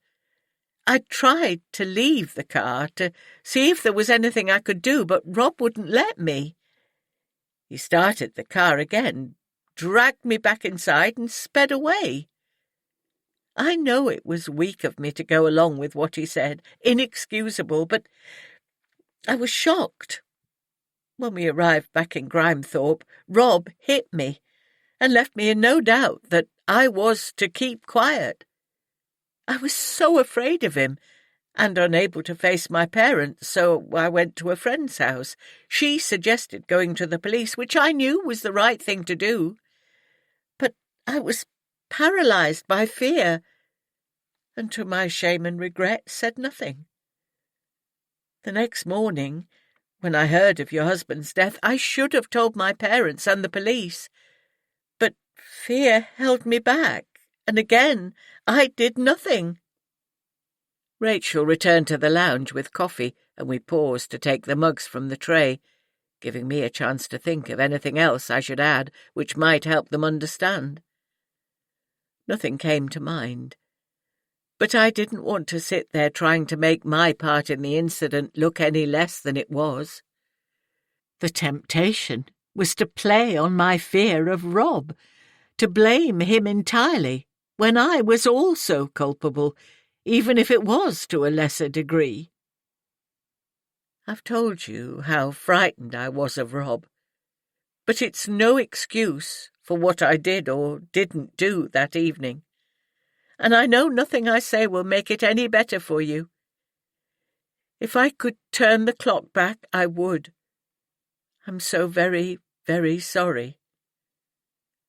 While speaking, I forced myself to maintain eye contact with Martha, which was far from easy. She appeared eager to hear my story and had so far listened quietly. As my words dried up, I waited for a reaction from her or Rachel, preparing myself for the worst. "Helen," Martha said softly, "you were only 16, still a child. Nothing I say will make you feel worse than your guilt and regret has done over the years, and I don't want you to carry this remorse any longer. It's time to let go of it now. We didn't know 2 people were in the car, but even if this Rob had let you go to Michael, it was almost certainly too late. There was nothing you could have done. Michael died instantly. I drew comfort from knowing it at the time. My husband didn't suffer, It wasn't until a couple of weeks later that I learned I was pregnant with Rachel, a timely comfort when I greatly needed it. My pregnancy was welcome news, and in a small way, Michael is still with me, in Rachel. But if I'd come forward and Rob had been brought to justice, wouldn't it have helped? I asked. I'm not sure it would. Initially, anger at the unfairness of it unsettled me, and I wanted someone to blame. But when the police investigation found nothing, I consciously decided to stop being angry. It was making me bitter, something I didn't wish to become. Rachel gave me a reason to go on living. She was part of Michael, his child, to bring up in a way which would have made him proud. Anger and bitterness would have impeded that, so I let it go. My daughter has been my life, and now Rachel's given me 2 wonderful grandchildren to love and care for. Life's too precious to waste on negative emotions. And so, you see, Helen, you've done everything possible to make amends, and I appreciate your honesty and bravery. If you were in a similar situation today, I'm sure you'd act differently and do the right thing. But you were only a child, and a frightened child. You have nothing to reproach yourself for. And now you must put it all behind you and enjoy the time you have left. Rachel tells me you have grandchildren, so make every minute with them count. If you need to know you are forgiven, then I forgive you, and thank you for the steps you've taken to make this right. Martha smiled at me. She was a remarkable woman, and the visit I dreaded finally released me from the guilt I'd carried for all those years. We drank our coffee in relative silence, with little attempt at polite conversation. Martha Walters had given me a wonderful gift in her generous words of forgiveness. Unfortunately, we would never see each other again, but this one meeting had lifted the dark cloud of guilt from my mind, for which I was grateful. As the 2 women rose to leave, Martha stepped forward and hugged me. The scent of the delicate perfume she wore and her remarkable forgiveness lingered long after they left. I would do as she suggested, and make these last weeks of my life count for something. I rang Luke, feeling better than I had for a long time, and asked him to come for me and take me to join in with my family's Christmas preparations. 34. Helen. 3rd of January. Christmas lived up to expectations, a warm and wonderful festival. It held so much more than previous years' celebrations have, particularly those Christmases since Andrew died, when festivities were forced, going through the motions for the children's sake. Knowing this would be my last Christmas heightened the pleasure rather than detracting from it as I'd feared. But naturally, it was the boys who made it all so special. On Christmas Eve, I sat in my daughter's home, watching the excitement build in their eager faces. They giggled and whispered, sitting under the tree, looking at the small pile of presents which friends had left for them, longing to open them, but aware Father Christmas was watching and they must be good. It could have been Luke and Megan all those years ago. Christmas has always been such a special family time. The tree was magnificent. We've never succumbed to artificial trees, and the scent of pine, coupled with the smell of baking from the kitchen, injected an infectious excitement into the boys, encompassing even Gus. He thought their sole purpose in life was to play with him. Boxes from my freezer were brought to Megan's house beforehand. The whole family enjoyed the selection of cakes and tray bakes, favourites throughout the years, which I'd baked to contribute to the festive preparations. I'd moved into Megan's house 3 days before Christmas, which allowed me to be in the midst of my family and part of the building excitement. Luke and Imogen continued to stay at my house, but Ethan was now inseparable from Sam, so they occupied his room while I took the spare bedroom. It worked well, and Megan took 2 weeks' leave to spend with us all. As always, we went to church on Christmas Eve to a carol service. Admittedly, we're not regular churchgoers, but we always wanted our children to know the true meaning of Christmas, so often buried beneath the presents and commercialism of the festivities. The service grounded us all, bringing a particular perspective into play. Our parish church offers a traditional service of 9 lessons and carols, and the boys were delighted as the lights dimmed and we sat in candlelight to sing Away in a Manger, the only carol they knew. Again, I resorted to using the wheelchair. I don't think I could have walked the short distance from the car to the church. After coffee and mince pies, we greeted old friends, many of whom knew nothing of my illness and were visibly shocked by my appearance. I wished we were still in the subdued light of the candles. The vicar offered to visit me sometime soon, which I accepted, wanting to discuss funeral arrangements with him. On our return home, I was as ready for bed as were my grandsons, and we all retired early in anticipation of a magical Christmas day. It did not disappoint. Father Christmas had been, and the boys eagerly tore open presents, far too many. But it was a special Christmas, and I'd never again have the opportunity to spoil my family. Stockings were emptied of fruit and chocolate, and Sam and Ethan were restrained from eating it all in case they couldn't manage Christmas dinner. There were surprises for the adults, too, still my precious children. Imogen squealed when she opened the beautiful leather bag I'd bought for her. It was the kind of quality she would never buy for herself, which was precisely the point. James was surprised at the leather briefcase and thanked me profusely. Luke's iPad cover and leather wallet were also well received. I so enjoyed seeing their faces, particularly my grandsons, who received all they wanted and more besides. Another surprise was the tickets for the pantomime I'd purchased for them all. As they thanked me, I confided how it was the only way I could ensure a peaceful day, therefore a selfish gesture on my part. The tickets were for Boxing Day, the matinee performance, and the day before Luke and Imogen would return to Canada, a day I dreaded. Christmas dinner was nothing short of perfect, a traditional feast which suited each one of us. Megan and Imogen had worked together to provide a delicious meal, enthusiastically devoured by us all. Although wanting to stay up all through Christmas Day, I succumbed to a short sleep after lunch. Resting on my bed, the sound of happy laughter from downstairs made me smile. Children make Christmas, and the boys and their parents enjoyed the day. A day I'm sure they'd remember for various reasons.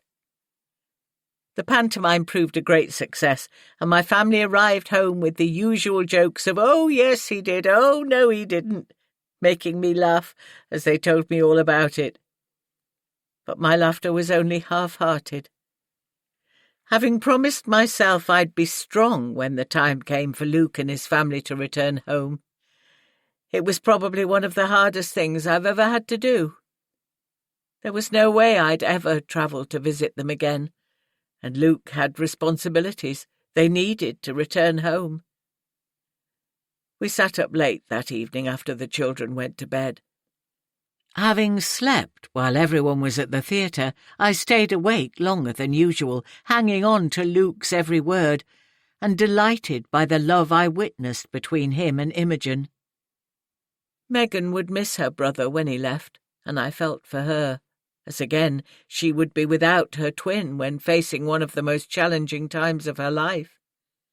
Still, James was a rock who grounded her and supported my daughter in every way. When Luke and Imogen finally returned to my house for the last time, I went to bed. Feeling tired is my new normal. Once alone, the tears I'd promised not to shed were finally released. Selfish tears, for all the things I would miss and all the things I'd never get to do. It was clear I'd not see much of the new year, if any at all. The hope of another few weeks was not to be. Morning dawned, as it must, and having slept fitfully, I went down to have breakfast with my grandchildren. They were still high from the pantomime, giggling over silly jokes and repeating the lines they could remember. After breakfast, Luke and Imogen arrived. I could see the rental car from the window, packed with much more than they'd brought, and I suddenly feared they might get charged for extra baggage because of all the things I'd given them. But what did something like that matter in the scheme of things? Or was I filling my mind with trivia to avoid the main event? Luke held me in his arms for several moments when he arrived. We all thought the same thing, yet no one wanted to verbalize it. This was the final parting. We moved to the lounge to finish our coffee, and I asked the details of their journey. Luke knew they must leave shortly. The weather wasn't good and would probably delay them, but his reluctance was evident. Ethan climbed onto my knee and snuggled into me. Tired from the recent festivities, he would probably sleep for most of the journey. I wrapped him in my arms and tried to store the feel of his slender body in my mind, another memory to replay later. Time does not stand still, no matter how much we want it to, and the parting came. There were only a few last-minute things to squeeze into the car, and then it was time to say goodbye. The boys clung to each other and to their respective aunt and uncle. Then Ethan kissed me before scrambling into the car.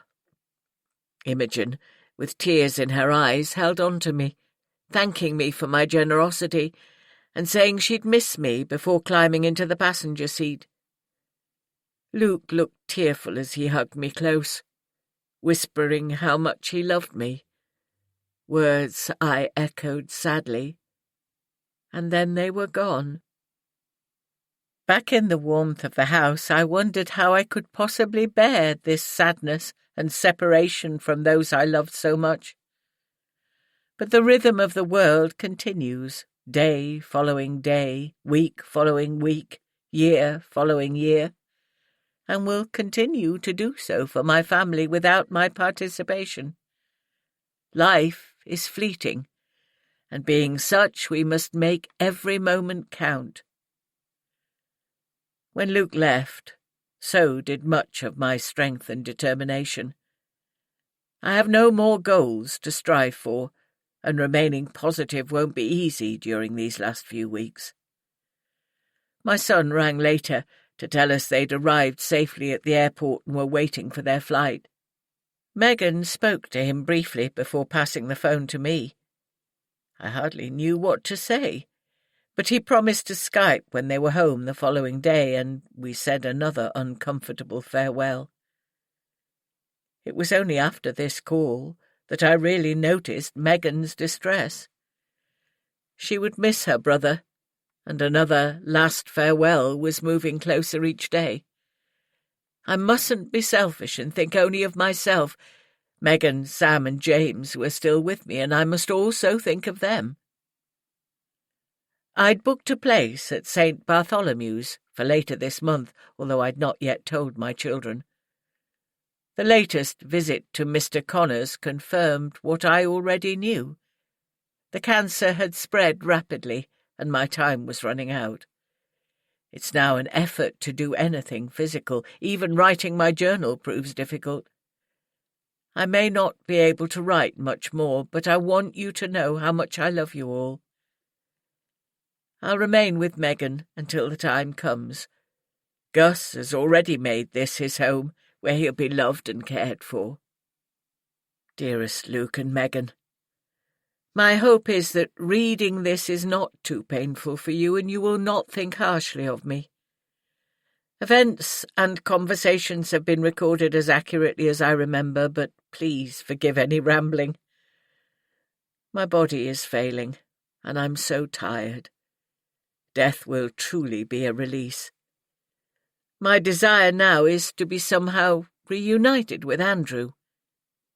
When together, we will watch our family grow and live their lives to the full. 35.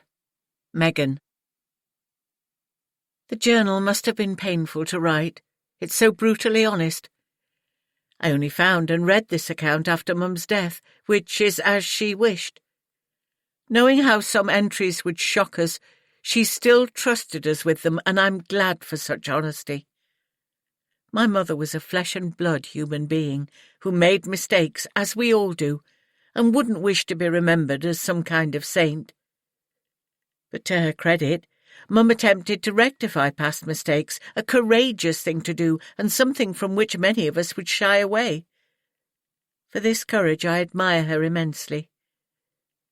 The journal offers a series of snapshots into Mum's life, freeze frames, if you like, of things I knew and some I did not. An account of Helen Reed's life in her own words, an account in which she bears her heart and soul for those of us who are left to judge, or not, as seems fit. It's a journal in which bravery shines through, although Mum would certainly not agree. Incredibly, Mum managed to do so much in those last few weeks and months of her life, a testament to her enduring strength of character. If I'd known what she was going through earlier, perhaps I could have helped. But typically Mum wanted to protect me, to make my life as easy and carefree as possible. On the 15th of January, Mum moved into the hospice where she'd chosen to spend her final days. When Luke returned to Canada, a part of Mum went with him. The knowledge she would never see her son again was a heavy burden to bear, and her weariness grew more apparent with each passing day. A huge part of me went with Luke too. Corny, I know, but it was like missing my right arm. Perhaps it's because we are twins that I felt the loss so keenly, but also because another loss was imminent and appeared to be coming sooner than we'd thought. I noticed a change in Mum around the time she wrote about meeting Martha Walters. Before then, she fought hard, battling to keep going, which I can now see was for a specific reason. After meeting Martha, it seemed as if she'd achieved her one last goal. Mum didn't exactly give up on life, but became more resigned to the inevitability of her death. More than once since Christmas, she told me she was ready to go. She was weary and knew it was time. Such words were delivered sensitively, considering my feelings, as Mum tried hard to make this easier for me. Now, I can equate this change with what was going on in her life. I've gleaned from the journal that her fighting spirit was for a reason. I'm just so glad the meeting with Martha was beneficial. It's hard to imagine your parent as a child or a teenager. We seem to think they've always been the same, yet this journal brought Mum's past life to the fore and gave Luke and me a rare opportunity to get to know the young Helen Reed, or Helen Ross as she was then. I fully understand why she never told us about that very worst period in her life, but it would have made no difference to our love for her if she had. Perhaps going to the police at the time would have been the right thing, but the fault lay with Rob Wheeler. Mum was also a victim of his bullying, and although it's taken years to achieve, I'm glad he will now be held accountable for his crimes. The little room Mum occupied in the hospice was light and cheerful. A pot of scented hyacinths filled the room with perfume, and a soft lemon duvet added colour and warmth. When Mum finally came here to stay, the doctor told me she had only a matter of days left, perhaps a week if we were lucky. My first thought was of Luke. I rang to tell him, and as I'd hoped, my brother said he would be on the first available flight to England. When I told Mum, she smiled, having not expected to see Luke again. This news gave her something to stay strong for and hold on a little while longer. I spent as much time as possible at the hospice. James looked after Sam to free my time, and the surgery where I worked was understanding and generously allowed me as long as I needed. The atmosphere in the hospice was incredible. The residential wing was at the opposite side of the building to the daycare facilities, but the sounds of music and laughter often drifted into the room. Not a disturbance, but a delight to hear. Staff popped in regularly to see if Mum or I needed anything, and the medication was monitored carefully and administered intravenously. Mum drifted in and out of sleep, smiling when she opened her eyes to find me still there. I could hardly bear to leave. Luke joined us within 48 hours of receiving my call, and I almost collapsed into his arms when he came through the door. It was evening, and he looked at Mum, who was sleeping, and then at me, and instructed me to go home and sleep while he took up the vigil. Although reluctant to leave, I admitted my exhaustion, and, conscious of the baby growing within me, I needed to be sensible, if only for her. I drove home to see my husband and son and rest my tired body. Incredibly, I slept for 10 hours and awoke to an empty house. James's note on the kitchen table told me he'd taken Sam to nursery and gone to work. After a quick shower, I returned to St. Bartholomew's, refreshed and feeling much better. Mum was awake and talking to Luke, a smile on her pale face. They both turned to greet me, and I garbled an apology for being away so long, which they both waved away, insisting I had needed the rest. I took my place on the opposite side of Mum's bed. She was somewhat brighter that morning, and her speech was clearer than it had been for the last few days, although still slightly laboured. Luke insisted he'd slept on the plane and dozed at the bedside throughout the night so he didn't need a break. He'd eaten breakfast in the dining room while the nurses bathed Mum and made her comfortable. It was one of those situations when you didn't know what to discuss. Mum was clearly tired, yet trying to stay awake. Telling her to sleep was futile, so we talked about the children and Christmas, recalling recent events and chuckling over things the boys said and did. Since Christmas, Sam and Ethan had spoken to each other daily on Skype, and it looked like their friendship would continue, which delighted us all. They were the next generation, the continuation of our family line. Mum tired quickly, and soon her eyelids closed. We were holding hands across the duvet, forming a triangle, mother, son, and daughter, when we became aware of a rasping sound in Mum's breathing. Only for a minute or two, before it stopped altogether, and she was gone. 36. Megan. The days after Mum's death revealed how much effort she'd put into sorting out her affairs to make our task as easy as possible, from instructions about the funeral to precisely what she wished to happen to her earthly possessions. Before the service, Mum wanted a private cremation to allow the family to say farewell at the crematorium. The service in the church afterwards would then celebrate her life. The morning of the funeral dawned cold, with a heavy frost, but dry. I've always hated funerals, especially winter ones when the weather made things much gloomier. It felt unreal as I stood, flanked by James and Luke, watching the coffin being carried in. The coffin was woven from what appeared to be willow, another decision Mum made herself, and I was glad things were being done as she wanted. We were only in the crematorium for about 20 minutes, after which our little group found ourselves outside in the bitterly cold morning air, with large snowflakes beginning to fall lightly. It wasn't enough to cover the ground, but enough to remind me of when I was a little girl and snow had fallen in our garden. Mum wrapped us all up and we went outside to build a snowman. She later told me how every snowflake was unique, and no two were the same, just like people. To me, it was such an amazing fact, and I spent the rest of the day cutting out endless paper snowflakes to see if I could make each one different, unique, just as we are. We hurried to the car, which would take us to the next stage of the farewell.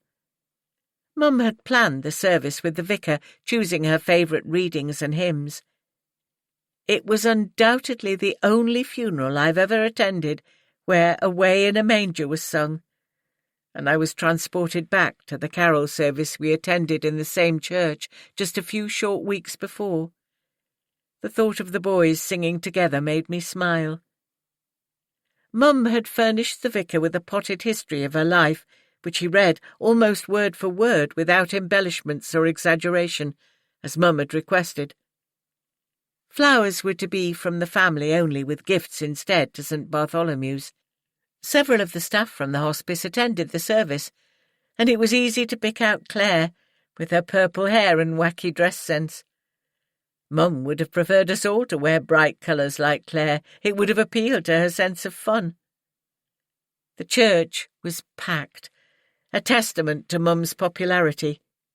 There was her group of close friends, the ladies who lunch, as I always thought of them, together with former employees, neighbours, and a few people I couldn't place. One face I did recognise, however, was Rachel Amos. We'd met only once when I was at the hospital for my scan, but I recognised her beautiful red hair. After the service, a general invitation was given for all friends to linger in the church hall for refreshments. Luke and I mingled among the mourners, thanking them for coming, accepting their condolences and sharing memories of our mother and occasionally our father. Imogen didn't come over for the funeral. She'd said goodbye after Christmas, and there was no need to travel so far again. As the mourners left and we were able to go home, I was exhausted. Luke drove me home, while James went to the nursery for Sam. Luke would be returning home the following day, and was apologetic for leaving me with everything to do. I told him just how much Mum had done herself to ease this time for us, and reminded him that I had James to help. And so, the day after we said goodbye to Mum, I again said goodbye to my brother. Even though he'd be so many miles away, I knew he would be there for me when I needed him, and with the wonderful internet, we could even speak face to face. Mum's journal was sometimes painful to read, as it revealed parts of her life about which I'd known nothing, events that had caused her much pain over the years. Tears rolled down my face while reading it, and I felt the impossible urge to hug my mother close and comfort her, as she so often did for me. Reflecting on the worst of times, I felt her pain. Regret for not doing the right thing haunted Mum throughout her life, but her courageous steps to redeem herself during a time of illness and pain speak volumes of her character. Surely none of us can judge another unless we have walked in their shoes. I'm so proud of my mother, for how she strived to right this wrong. I will send the journal to Luke, together with Mum's letter. He too, I'm sure, will find Mum's actions to be nothing short of credit to her. I've always been proud to call Helen Reed my mother, and continue to do so. The evening was drawing in, and as I looked out of the window, snow fell gently onto the garden in huge, unique flakes. Baby Helen turned within me, a gentle fluttering movement, and I pressed my hand over my growing child. My gaze travelled towards the darkening sky, where I imagined Mum and Dad together again, and I whispered, "I love you, Mum." The end. This recording of A Measure of Time was presented by Dreamscape Media, LLC. Narrated by Helen Lloyd.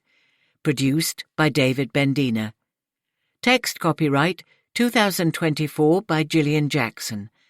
Sound recording copyright 2024 by Dreamscape Media, LLC. Thank you for listening. Please check dreamscapepublishing.com for Dreamscape's latest releases.